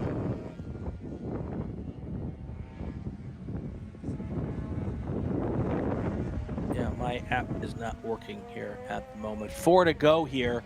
Up front, it's Estacio, Leveroni, and then Nazario. Nazario's been able to keep ahead of Hosevar, so whatever his problem is, it has dropped him back, but he's been able to keep going enough to stay in 2nd place at STU. Got to try to keep in front of Peter Fetterlin. That's the one he wants to stay in front of at the moment. Pretty much the chance to catch Estacio without any issues is over for him. Mm-hmm.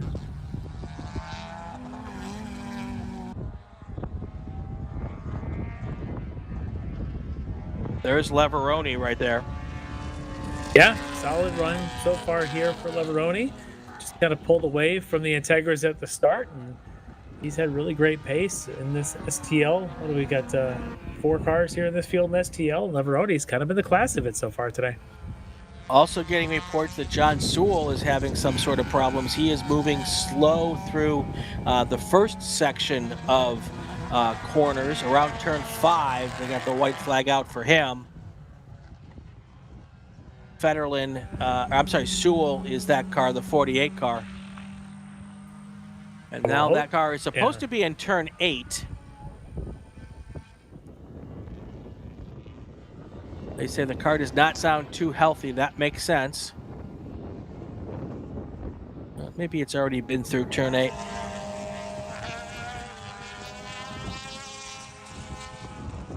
Well, we'll find him when we find him.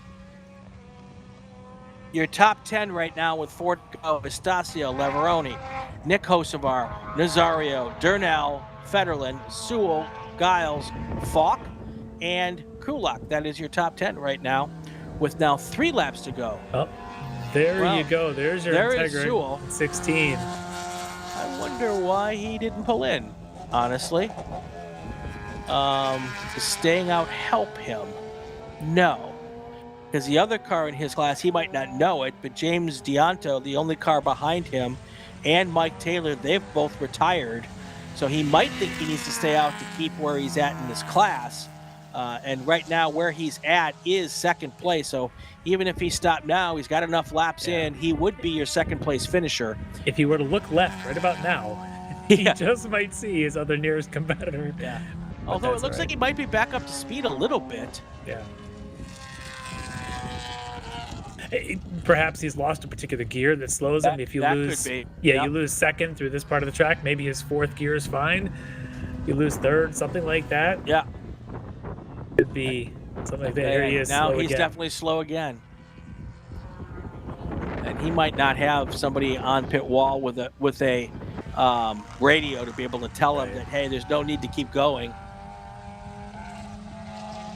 So could also be electrical. I've had that happen where the car, it starts to go again and then it starts to stop again, and hopefully the cars behind him realize that this is the white flag car. It could be electrical driving a fuel pump or something like that. Fuel starving. He could be out of fuel. Could be with the longer race today than what we ran yesterday. Possibly. Don't ask me how I know about that either. Pretty much every stupid mistake you could make, I've made. So you're not a race car driver until you've run out of fuel on a race somewhere. Yeah, I've done it. Done it. All right, well, we're getting down there towards the end, and just got to keep an eye on a couple things on like Jorge Nazario's pace. Last time around, 2:06. His nearest competitor, Peter Fetterlin's 2:01. So there's a chance. I'm sure if Fetterlin knows, he'll be hustling, but I think it was about 25 seconds between them. So keep an eye on Nazario's pace in his MX-5. Yep. So we should be getting the white flag this time by.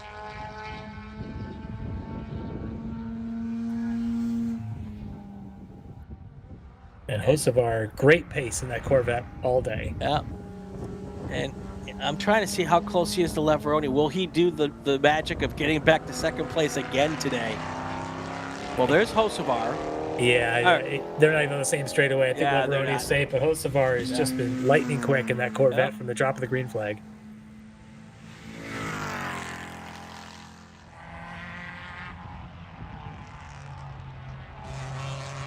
All right.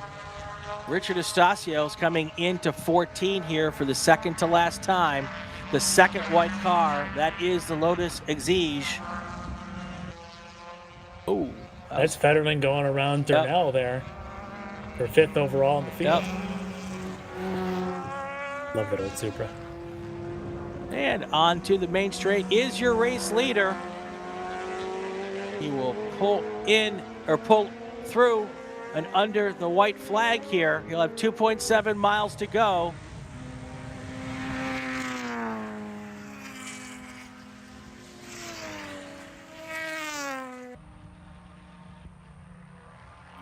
And there he is going through turn 1 for the final time.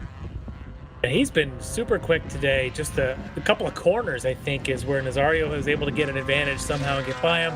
Estacio just calm and cool, collected, got that spot back, and he's just been lightning quick. The guy's got a real great handle on this little Lotus Exige. Yeah. Such a cool car. Love those. Yeah. Best lap of the day was a 1:53.9. I'm trying to figure out who turned that lap. That was Jorge Nazario. Yep, way back on. That's just a tough luck there. Yeah. Yeah, Nazario just limping that thing around at this pace, because really the battle was shaping up to be pretty good there between Jorge Nazario and Richard Estacio, and then something's up with Jorge's car, kind of letting him down, but he's still circulating. He's out there. Yeah, just a handful. Oh, wow. Big slide. Big slide there. He's like, all right, I'm not going to win, but I'm going to put on a show. He looks like he's having fun. He's just going to keep his foot in it and steer, and let's go. That's right. That's right. Estacio heading through the S's now for the final time.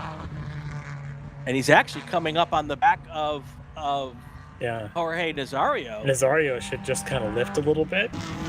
Take the one less lap. And still look like he's coming in second. Yeah, exactly. Just one less lap around in case there's something wrong with that car. You never know. I agree. And that's not going to happen. He's going to have to circulate another 2 laps with the cool down.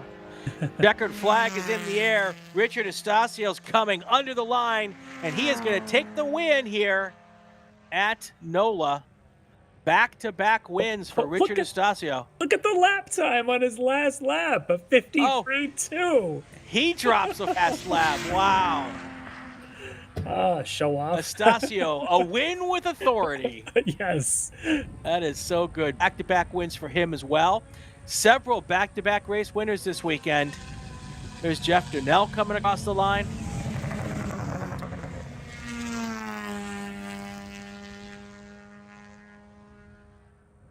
And a few more cars circulating, and then I'll go through the top 10 cars here. A few more cars coming through. There is Nick Leveroni. Good run for Nick in that STL car. Just solid all day. Just been running, clicking laps, same pace. Yep.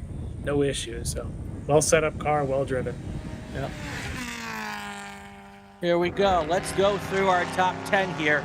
Richard Estacio, your race winner and your STU class winner. Nick Leveroni comes in second overall and wins STL. Alex Hocevar, third overall, wins T2. Second place in STU is Jorge Nazario. He finishes fourth overall. Third place in STU is Peter Federlin. He finishes fifth overall. Then you've got your GT3U winner, Jeff Durnell, sixth place overall. Your T4 winner is Chris Giles, and he is seventh overall. But here's the story to talk about. 2 back-to-back podiums for Leanne Falk, this time second place. Yesterday was third. Great weekend for her. She finishes 8th overall. Your T3 class winner is Richard Kulak, finishing 9th overall. And then the third place on the podium for T4 is Richard Dickey, finishing 10th overall. Wow. Great weekend for Leanne Falk. Yeah, great getting the Mazda 3 out there and showing that car's got some pace. A third and a second, good run.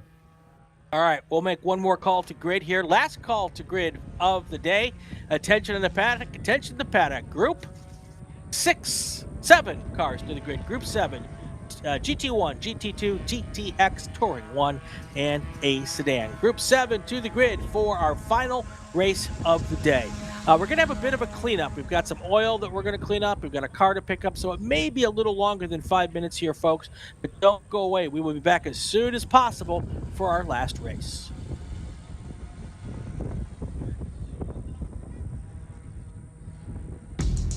We're not supposed to be out here. Outside expectations. Built for the outdoors. With the capability to climb this high, we're not supposed to be out here. Which is exactly why we are. The off-road ready Mazda CX-50. We're looking for outsiders.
Bring in the noise, bring in the funk.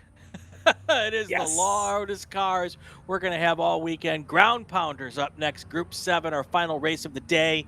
Let's get to our starting lineups. On your front row, John Atwell in a Ford Mustang. He was the class of the field yesterday. Here's a name you might recognize from our last race, Lefty. Jorge Nazario. He's back. He's on the front row in his Corvette. Row number 2 is David Fairstand in a Corvette, and then one of the coolest cars I think out here this weekend, Jacek Mucha in the Cadillac DPI in GTX, your GTX pole sitter. Row number 3 is Michael Quattlebaum in a Chevy Corvette. That's a GT2 car. Next to him, CJ Cram in the GT2 Chevrolet Corvette. Both those cars didn't finish yesterday, so we'll hopefully have a better day today. Renee Molina finished, or is going to be in the 4th row on the inside with Keegan Massey next to him. One of them in a Dodge Challenger, the other one in a McLaren 570S GT4 car, another cool car out here.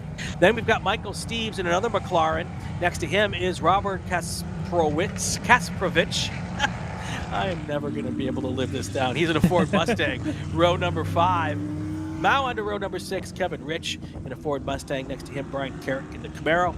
Row number 7, we've got Salvador Santalicito in the Chevrolet GT2 car. Stephen Burns next to him in a Porsche GT4 Club Sport.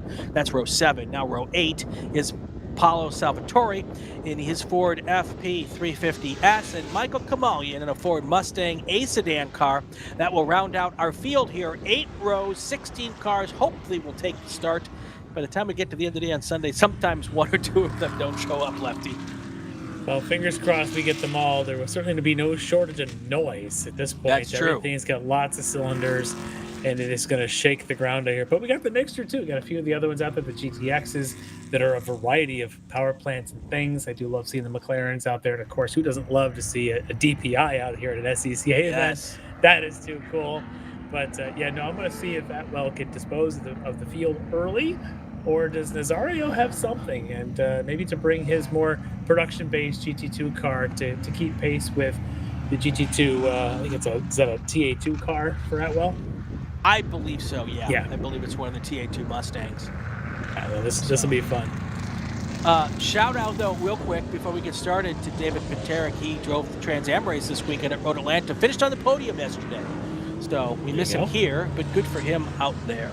Yeah. All right, here comes our field through turn 17, heading down towards the start stand. Not really lined up as well as maybe we'd like to see him, but that might not be any different. Oh, green flag is going to be maybe, and there it is, green flag in the air. Here we go, racing, and look at all of those cars coming down towards turn 1.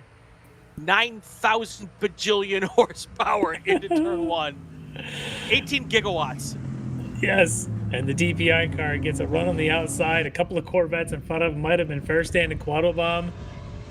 Slots in behind them now. There's still Fairstand and Quattlebaum. Haven't quite sorted it out. I think Renee Molina and the Challenger might be in the middle of all that. Yep. And there is, I believe, just like yesterday, Atwell and then Nazario, 1 and 2 there. Yep. That is the Corvette. That is a Phoenix prepared Corvette. I don't think Phoenix is here this weekend, but that car was built by Phoenix Performance, and any Corvette with Phoenix on the side is typically a pretty darn good race car. Yes, they definitely bring all good cars the way that they keep those up. Great team there. Robert Kasprowicz is in his TA2 Mustang. He's now right behind the 2 Corvettes of Fairstand and Quattlebaum, so I think he was able to get around Massey and Molina, I think, to move up the spot. And here the cars hit the S's for the first time. You've got Ford, Porsche, we have Ford, Corvette, and I believe then another Ford. And then you get that Cadillac DPI back in about 6th place right now. Not many Cadillacs at SCA events. So, of course, we got the Blackwing that we always see in that T1 car, I think. It's not here this weekend, of course. Yeah, we actually have not seen John Heinrichs out at all this year at a Super Tour, which is interesting because he has a string of consecutive runoffs appearances that, there's obviously other ways to qualify for the runoffs, but usually by now we've seen him at several Super Tours. No, I don't. He lives like about 10 minutes from me. I'll just go stop by, knock on his door, say, "Hey, John, come on out." Hey, what do you know, John? Talk to us. All right. Implying that I know where he lives. I do not know where he lives. I know he's not far from me. I know where he works at the GM Proving Grounds, and I am about 10 minutes from there. There you go. John Atwell, our first lap leader. Nazario in second. Fairstand in third. Then you've got Quattlebaum, Jacek Mucha. Robert Kaspovich is in sixth. Brian Carrick, Rene Molina, Keegan Massey, Michael Steves, Stephen Burns. That's your top 11 right now. The GTX and the variety of things is just great. Those McLarens in there. And, of course, the Club Sport MR GT4, Stephen Burns. Kind of neat to see them. And of course, they're kind of like DPI, but I just love seeing the more traditional GT4 cars. Somebody's going wide there at 6. I think that's the Challenger. Yeah, could be the Challenger, yeah. Another car I enjoy having out here is that Salvatore Sansolito car. That is a stock car bodied car. Mm-hmm. We believe it was a Chevy Lumina. Boy, if there wasn't ever a bigger mistake Chevy ever did, was the Lumina. Sorry, Chevy. Even Chevy... No, even Chevy will admit that the Lumina was a mistake. I'm not saying anything out of school here. Our director's so young, doesn't even remember the Lumina. I like how you're declaring the Lumina the biggest mistake when there's a Cimarron that's floating around somewhere. Oh, there's that too. Yeah, I forgot about that one. We are not here. We are not here to knock on the General. A Chevy Cavalier branded as a Cadillac. Yeah, whose brain fart was that?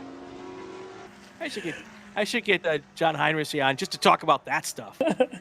Well, we talk about the good end of what GM can provide, like Jorge Nazario's Corvette, David Furstan's Corvettes that are currently running second and third on this field. And Nazario so far is holding up decent pace on that well. You have to wonder how a manufacturer who could do something as amazing as a Corvette could do something as stupid as a Cimarron. All right. Chevy will never be a sponsor of the Super Tour. Anyway, Atwell opens up now a 2.3 second lead over Nazario after lap 1. On the move, though, Jacek Mucha up a position into 4th. Also, Rene Molina and Brian Carrick swap spots, so that Challenger moves up to 7th place now. Joe Aquilani's in the chat. Andrew is here helping Jorge with the Corvette. So that's awesome. That's very cool. Yeah. It's too bad Andrew really doesn't know how to drive. He's a great mechanic, but man, he just hit behind the wheel. Tongue-in-cheek, is Andrew's one of the best drivers that the SCCA has ever seen at runoffs and in a road racing, but it's glad that he's at least here at NOLA this weekend, even if he's not driving. Inigo Ortiz watching from Malta. Is that the first Malta person ever in the chat with us? That's a first. Thank you and welcome.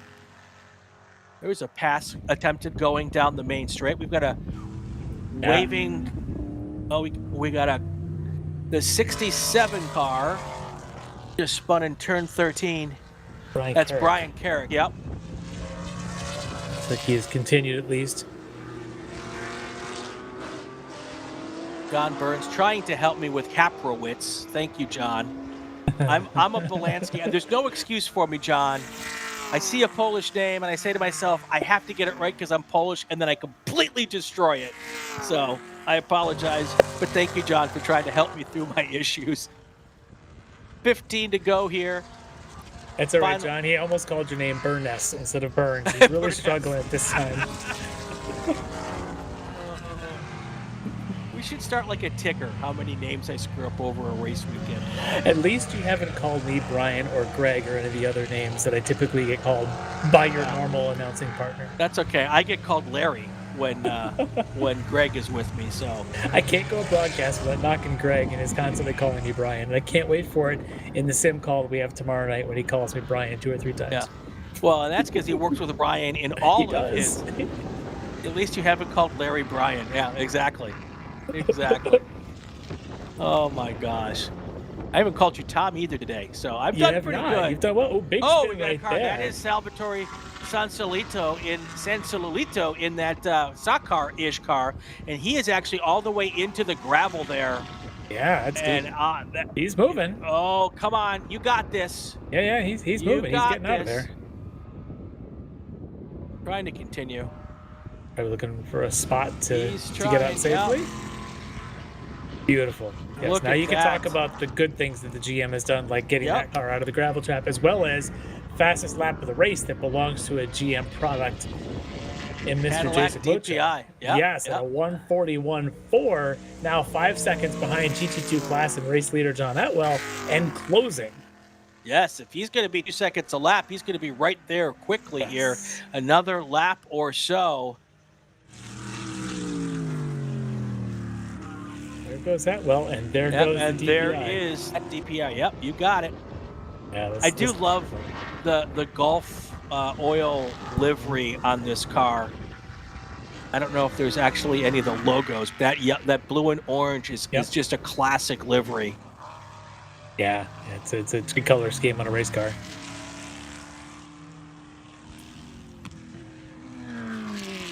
So our top 10 right now, couple changes. We've got Atwell first. Jacek Munter moves up to second. Jorge Nazario is down to third. David Fairstand also down to fourth. Then you got Michael Quattlebaum. Renee Molina is a bit on the move, up into sixth place now. Robert Kaprowitz is in seventh place. Then you got Keegan Massey, Michael Steves, and Kevin Rich. Erwin Gervin in the chat from Netherlands. He says it's almost 11 o'clock there. Erwin's always in the chat with us, one of our long time. I think Erwin was with us on our first race at Sebring, and he's been here with almost every race weekend since. Big fan of ours. Or he's got nothing better to do and he puts us on anyway. Might not even be a fan. Anyway, shout out to Erwin. Boy from New York is here. Yeah, we got the gang's all here. Saunter up to the bar and pour yourself a cold one, folks. We got 13 laps to go. Yeah, just watching the Cadillac DPI now, Mucha just continuing to go quicker.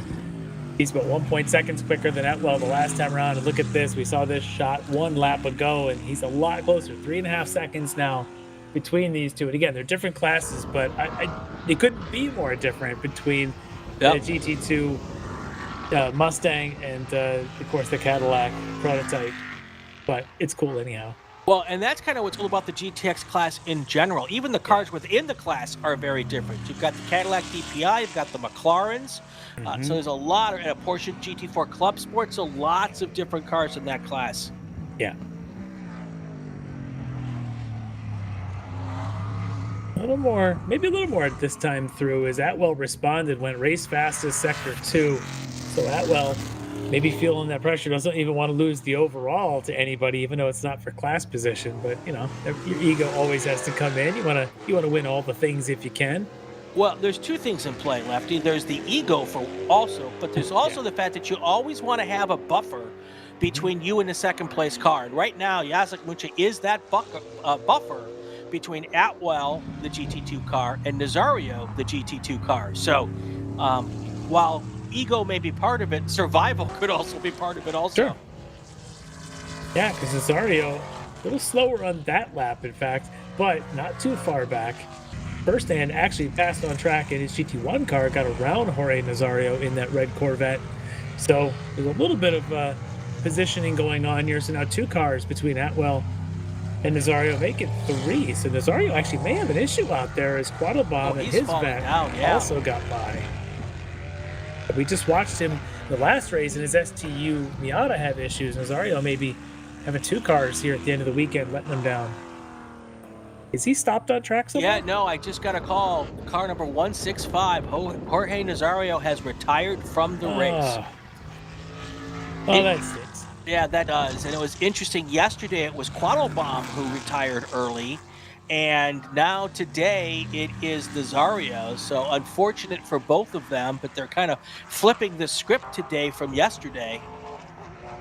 We've got Joe Aquilani in the chat. Hopefully he can get us some information as to what happened and we can know what the situation was there.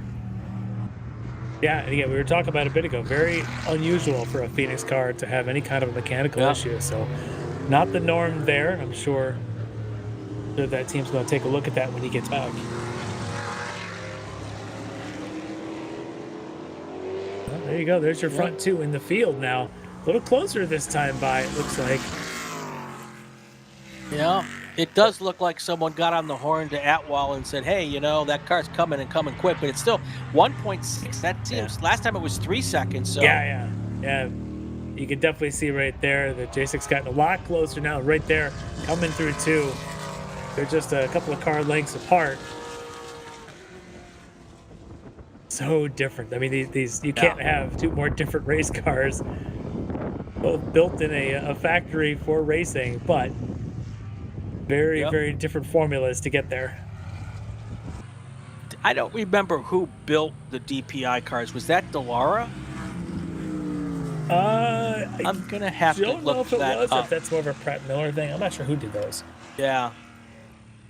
Do a little research here. I'm sure someone in the chat knows these things.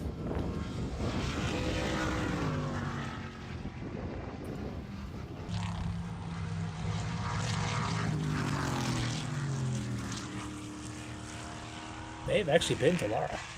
You may be right.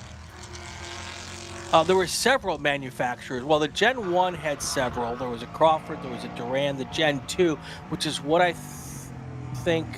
I think this one's a Gen 3, and it was both Riley and Corvette who built the Gen 3 cars. Okay.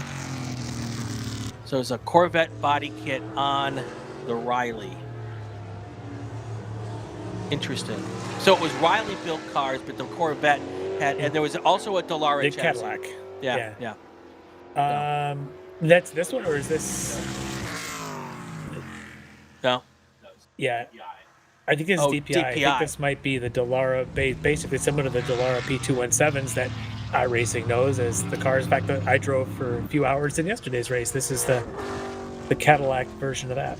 Yeah. 10 laps to go here. Let's take our break, our final break of the weekend, and we will get all of the racing action to you. By the time we get back, my guess is that this Cadillac might be in front here. We'll stop for a second, come right back after the break. Stay with us, everybody.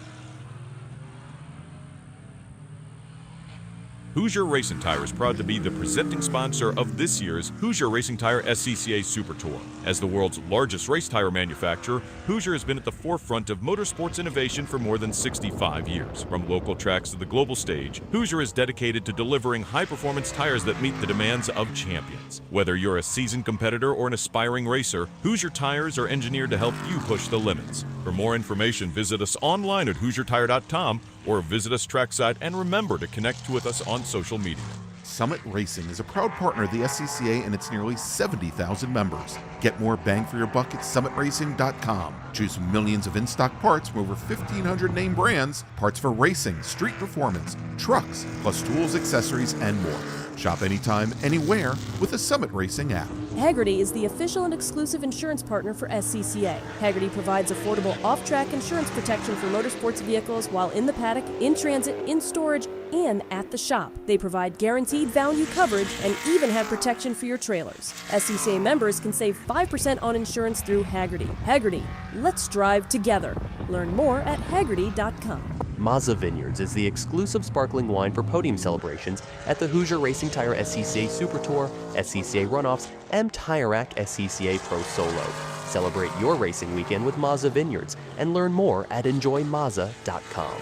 For more than 30 years, championship-winning drivers have demanded the Hawk Performance braking advantage. Now you can experience that same advanced technology on your daily car, truck, or CUV with Hawk Performance Street products. With brake pads, rotors, and fluids that deliver smooth braking for muscle cars and tuners, Super Duty solutions for tow vehicles, custom-engineered motorsports friction designed specifically for road racing, autocross, drag, and everything in between, Hawk has all your braking needs covered. Visit hawkperformance.com to learn more. Hawk Performance, what's stopping you? If you like what you see today, become part of the action by joining the Sports Car Club of America. Whether you want to drive, flag, organize, officiate, have fun with cars, or meet 65,000 enthusiast friends, SCCA offers plenty to feed your motorsports obsession. Ask someone trackside how to get involved, or visit scca.com for more information.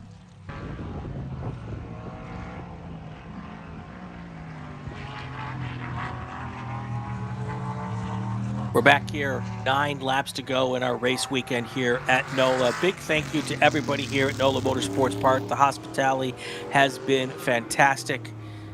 Some of the best track lunches we get. Red beans and rice yesterday in particular, awesome. Thank you to everyone out here, all the volunteers. I'm not going to say the specialties. Here comes every time he comes by here, Mucha looks like he's going to try to take the lead. But it's just it's hard to beat horsepower, Larry. Yeah. Yeah, the horsepower of that Mustang is definitely strong on the straight. Yep. I just wonder how much he doesn't really want to get in the way of Atwell. Yep. Just letting Atwell just do his thing. Atwell looks very comfortable in his car, yep. Which I might just be saying, man, I'm okay. We're running a good pace. No need to go that much quicker. Yep. Because when you watch them come off a 16, which should be the advantage of the DPI car, right? He just sort of holds his gap there and doesn't really push it. Yeah. I think there's a lot more potential in that car slide. than he knows. Yeah. Anyway, just a big thank you to everybody out here who's made this race weekend happen. Everybody's been so great. Of course, coming to New Orleans, my favorite, is I get to go see some jazz on these race weekends, which I don't do on any other race weekend. That was a ton of fun last night. But racing's been good and clean. It's been a great weekend. So hopefully we can get some more cars out here next year. I keep telling people, make this a destination. You know, come for the race, but stay for a week and do all the fun stuff that there is at New Orleans. And eat the food. The World War II museums here are pretty cool. So, of course, there's all the history of this area that is fantastic as well. So, we got a waving yellow at Station 1.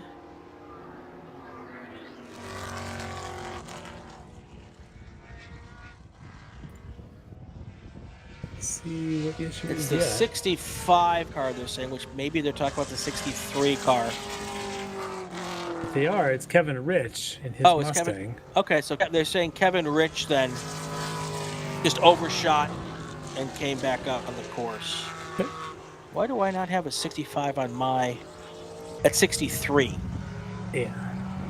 So it's either the 55 to 63... whatever, one car. Yeah. We know there was a 165, but that would have been where Nazario was tired. So...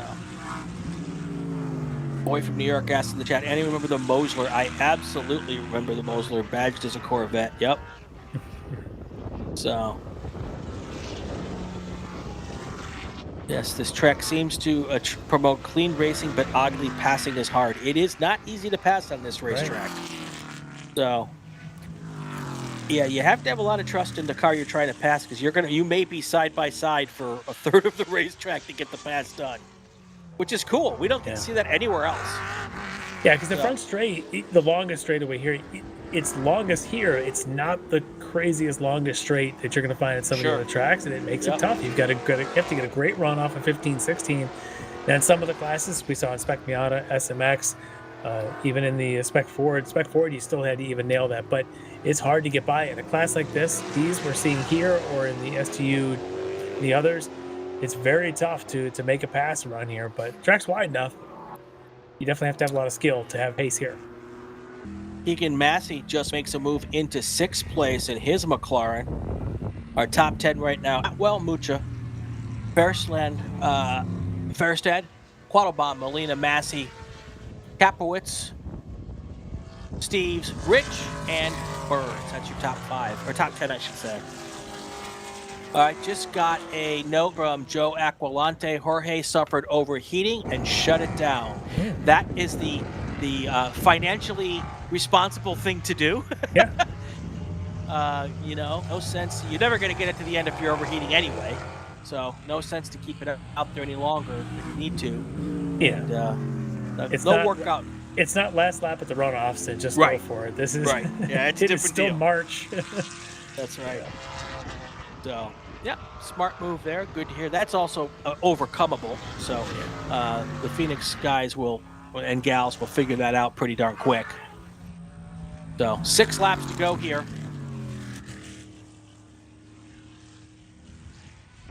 Larry, I'm looking forward to. First of all, thanks for being with me today. I appreciate the opportunity. Looking forward to having you on the broadcast of the June sprints as well. Yep, definitely. That's always one of my favorites. Love that track, love that event. I love that, especially in a year where the runoffs are there. I think it adds an extra air to of what's happening at that event for the June sprints, and really looking forward to it. Yeah. As I think Michael Kamalian in the only A sedan car, I think just came down pit lane, probably realizing he's the only A sedan car, and got to halfway, or well past halfway. And that is exactly the car that has retired, 199. The way the rules work here in the SCCA, for those watching at home, once you get to halfway, you're considered an official finisher. And if there's no one in your class, or if the rest of your class is bailed out, and you get to halfway, there's no need to finish the race, on the track. So.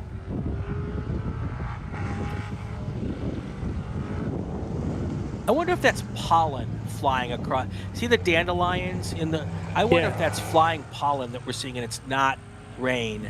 Because now I've seen a couple of things on this camera that look a little bit like rain, but it's not raining at all. So, and we are getting big gusty winds here today. We're hearing some of the noise outside the control tower here, so it is quite windy out. The noise of the wind, or the noise of all the V8s rumbling around? Well, I will say that we haven't heard much wind during the last 25 minutes, but that's, I think, because of the sound of the V8s. But we've had some pretty gusty winds here throughout the day, so maybe it's more of a pollen flying through the air or something like that. Could be. Like these white little dandelions or something. I don't know. How have your allergies been? You got a little My eyes, a little allergies puffy? were sucky yesterday. I had the worst cough that I couldn't get rid of. And between every sentence, I was pausing and coughing. So Tomo had to pull double duty on yesterday. And actually, you could probably hear my voice a little bit being scratchy this afternoon. So yeah, you take a California, drop you in the middle of somebody else's springtime. Oh, it's got to be tough. It is crazy. So coming up on 5 laps to go. No changes up front at this moment. And then 2 at the front, Atwell and Butch continue to stay in that order.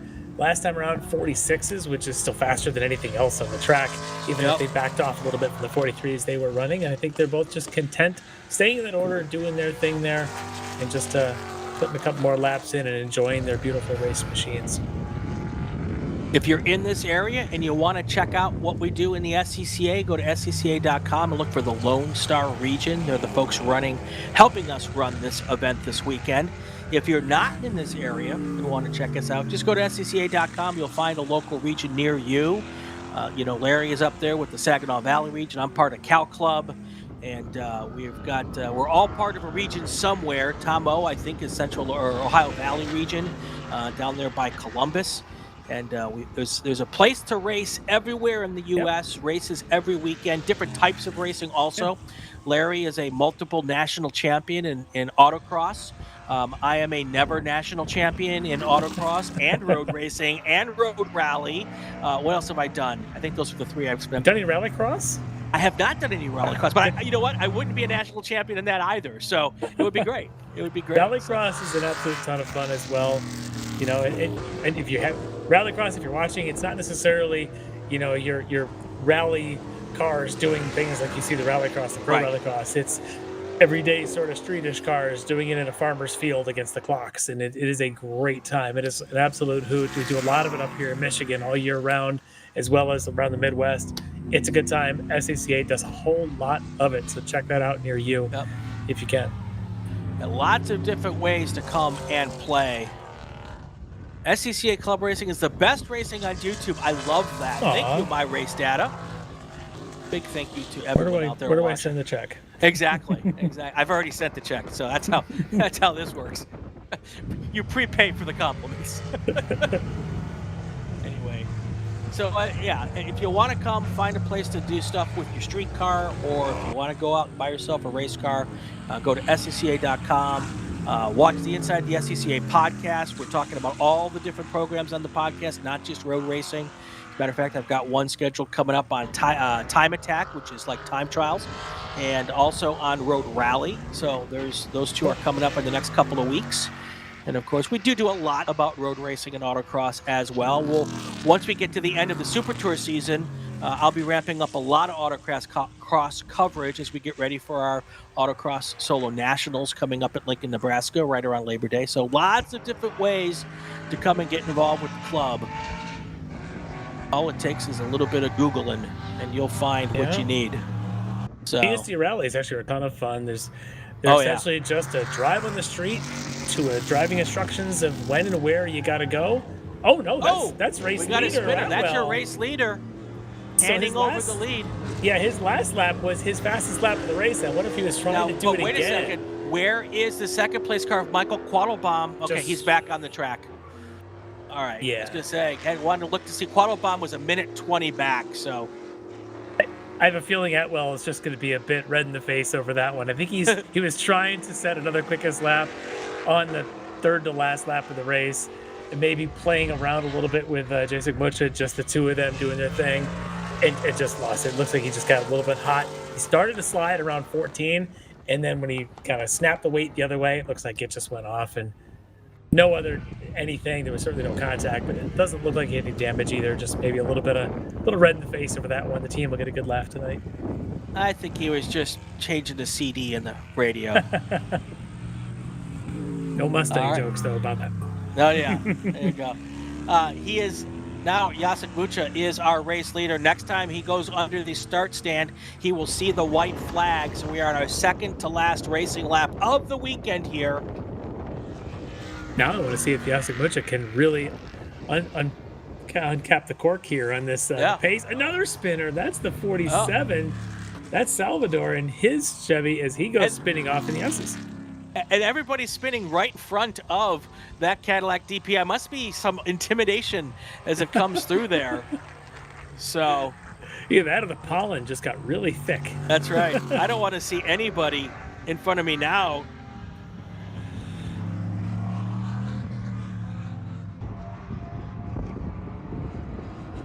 Let's keep our eye on Jacek Mucha. This just ought to be interesting. This lap is not going to be as quick as he's kind of slowed down a little bit, but I'm curious if he bothers to try and lay one down here, as the white flag should be in the air. Here comes the white flag in the air. 1 lap to go. Hoping that 47 car can get started so we don't have to finish this under full course yellow. They're not liking the position that car has stopped at. I don't know if it has moved since it got there, but hopefully, no, it is still there. Hopefully they'll let us drive this green all the way to the end. Mostly because I want to see if Mucha can lay down something quicker, maybe in the 140s instead of the 41. It'll be hard because he's going to have a yellow flag section here that he should lift a little bit for. Yes, see what happens. That's a precarious position because you're entering the S's at a pretty good speed. And nobody should be at this stage pushing anything through there. Right. And as much as we'd like to see him lay down a burner lap here, there's really no reason to do so. He's already off pace at the first sector. He's about a second and a half slower than his quickest sector time. So no putting on a show here. He's going to bring it home in GTX in the race lead for the next mile and a half or so. Yeah. All right, just a couple corners left to go, and that's going to end our race weekend here at NOLA.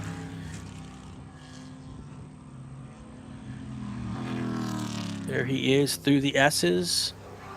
No issues at all, and there is John Atwell. Not far behind, catching up a little bit because Mucha is slowing down, but he's going to have no problems getting there to the finish line. Yeah, Atwell about 20 seconds back or so. Yep. That looks like it's the Challenger. It is, yeah. Down a lap, now that I look a little closer. Yep. 1 corner to go, and then hard on the skinny pedal, down to the checkered flag. Your race winner, Jacek Mucha, in the Cadillac DPI GTX car. He's going to take the win here. Second place will be in just about 15 seconds. John Atwell, who led the entire race until 2 laps to go when he went off at turn 13.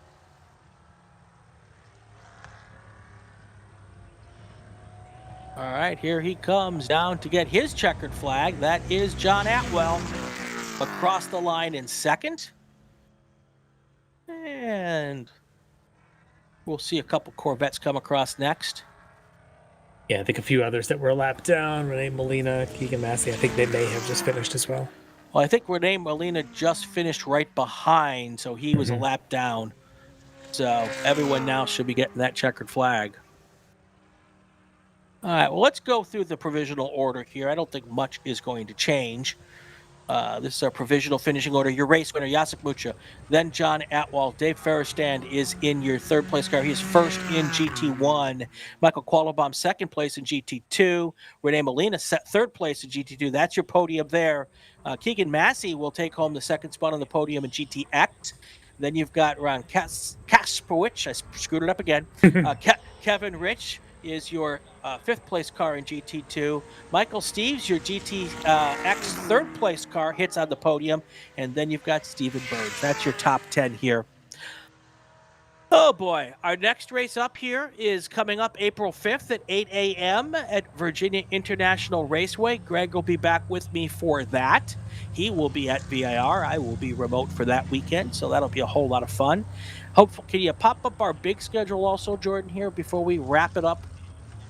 There is the rest of the Super Tour. Again, we just mentioned VIR, then we go to Hallett.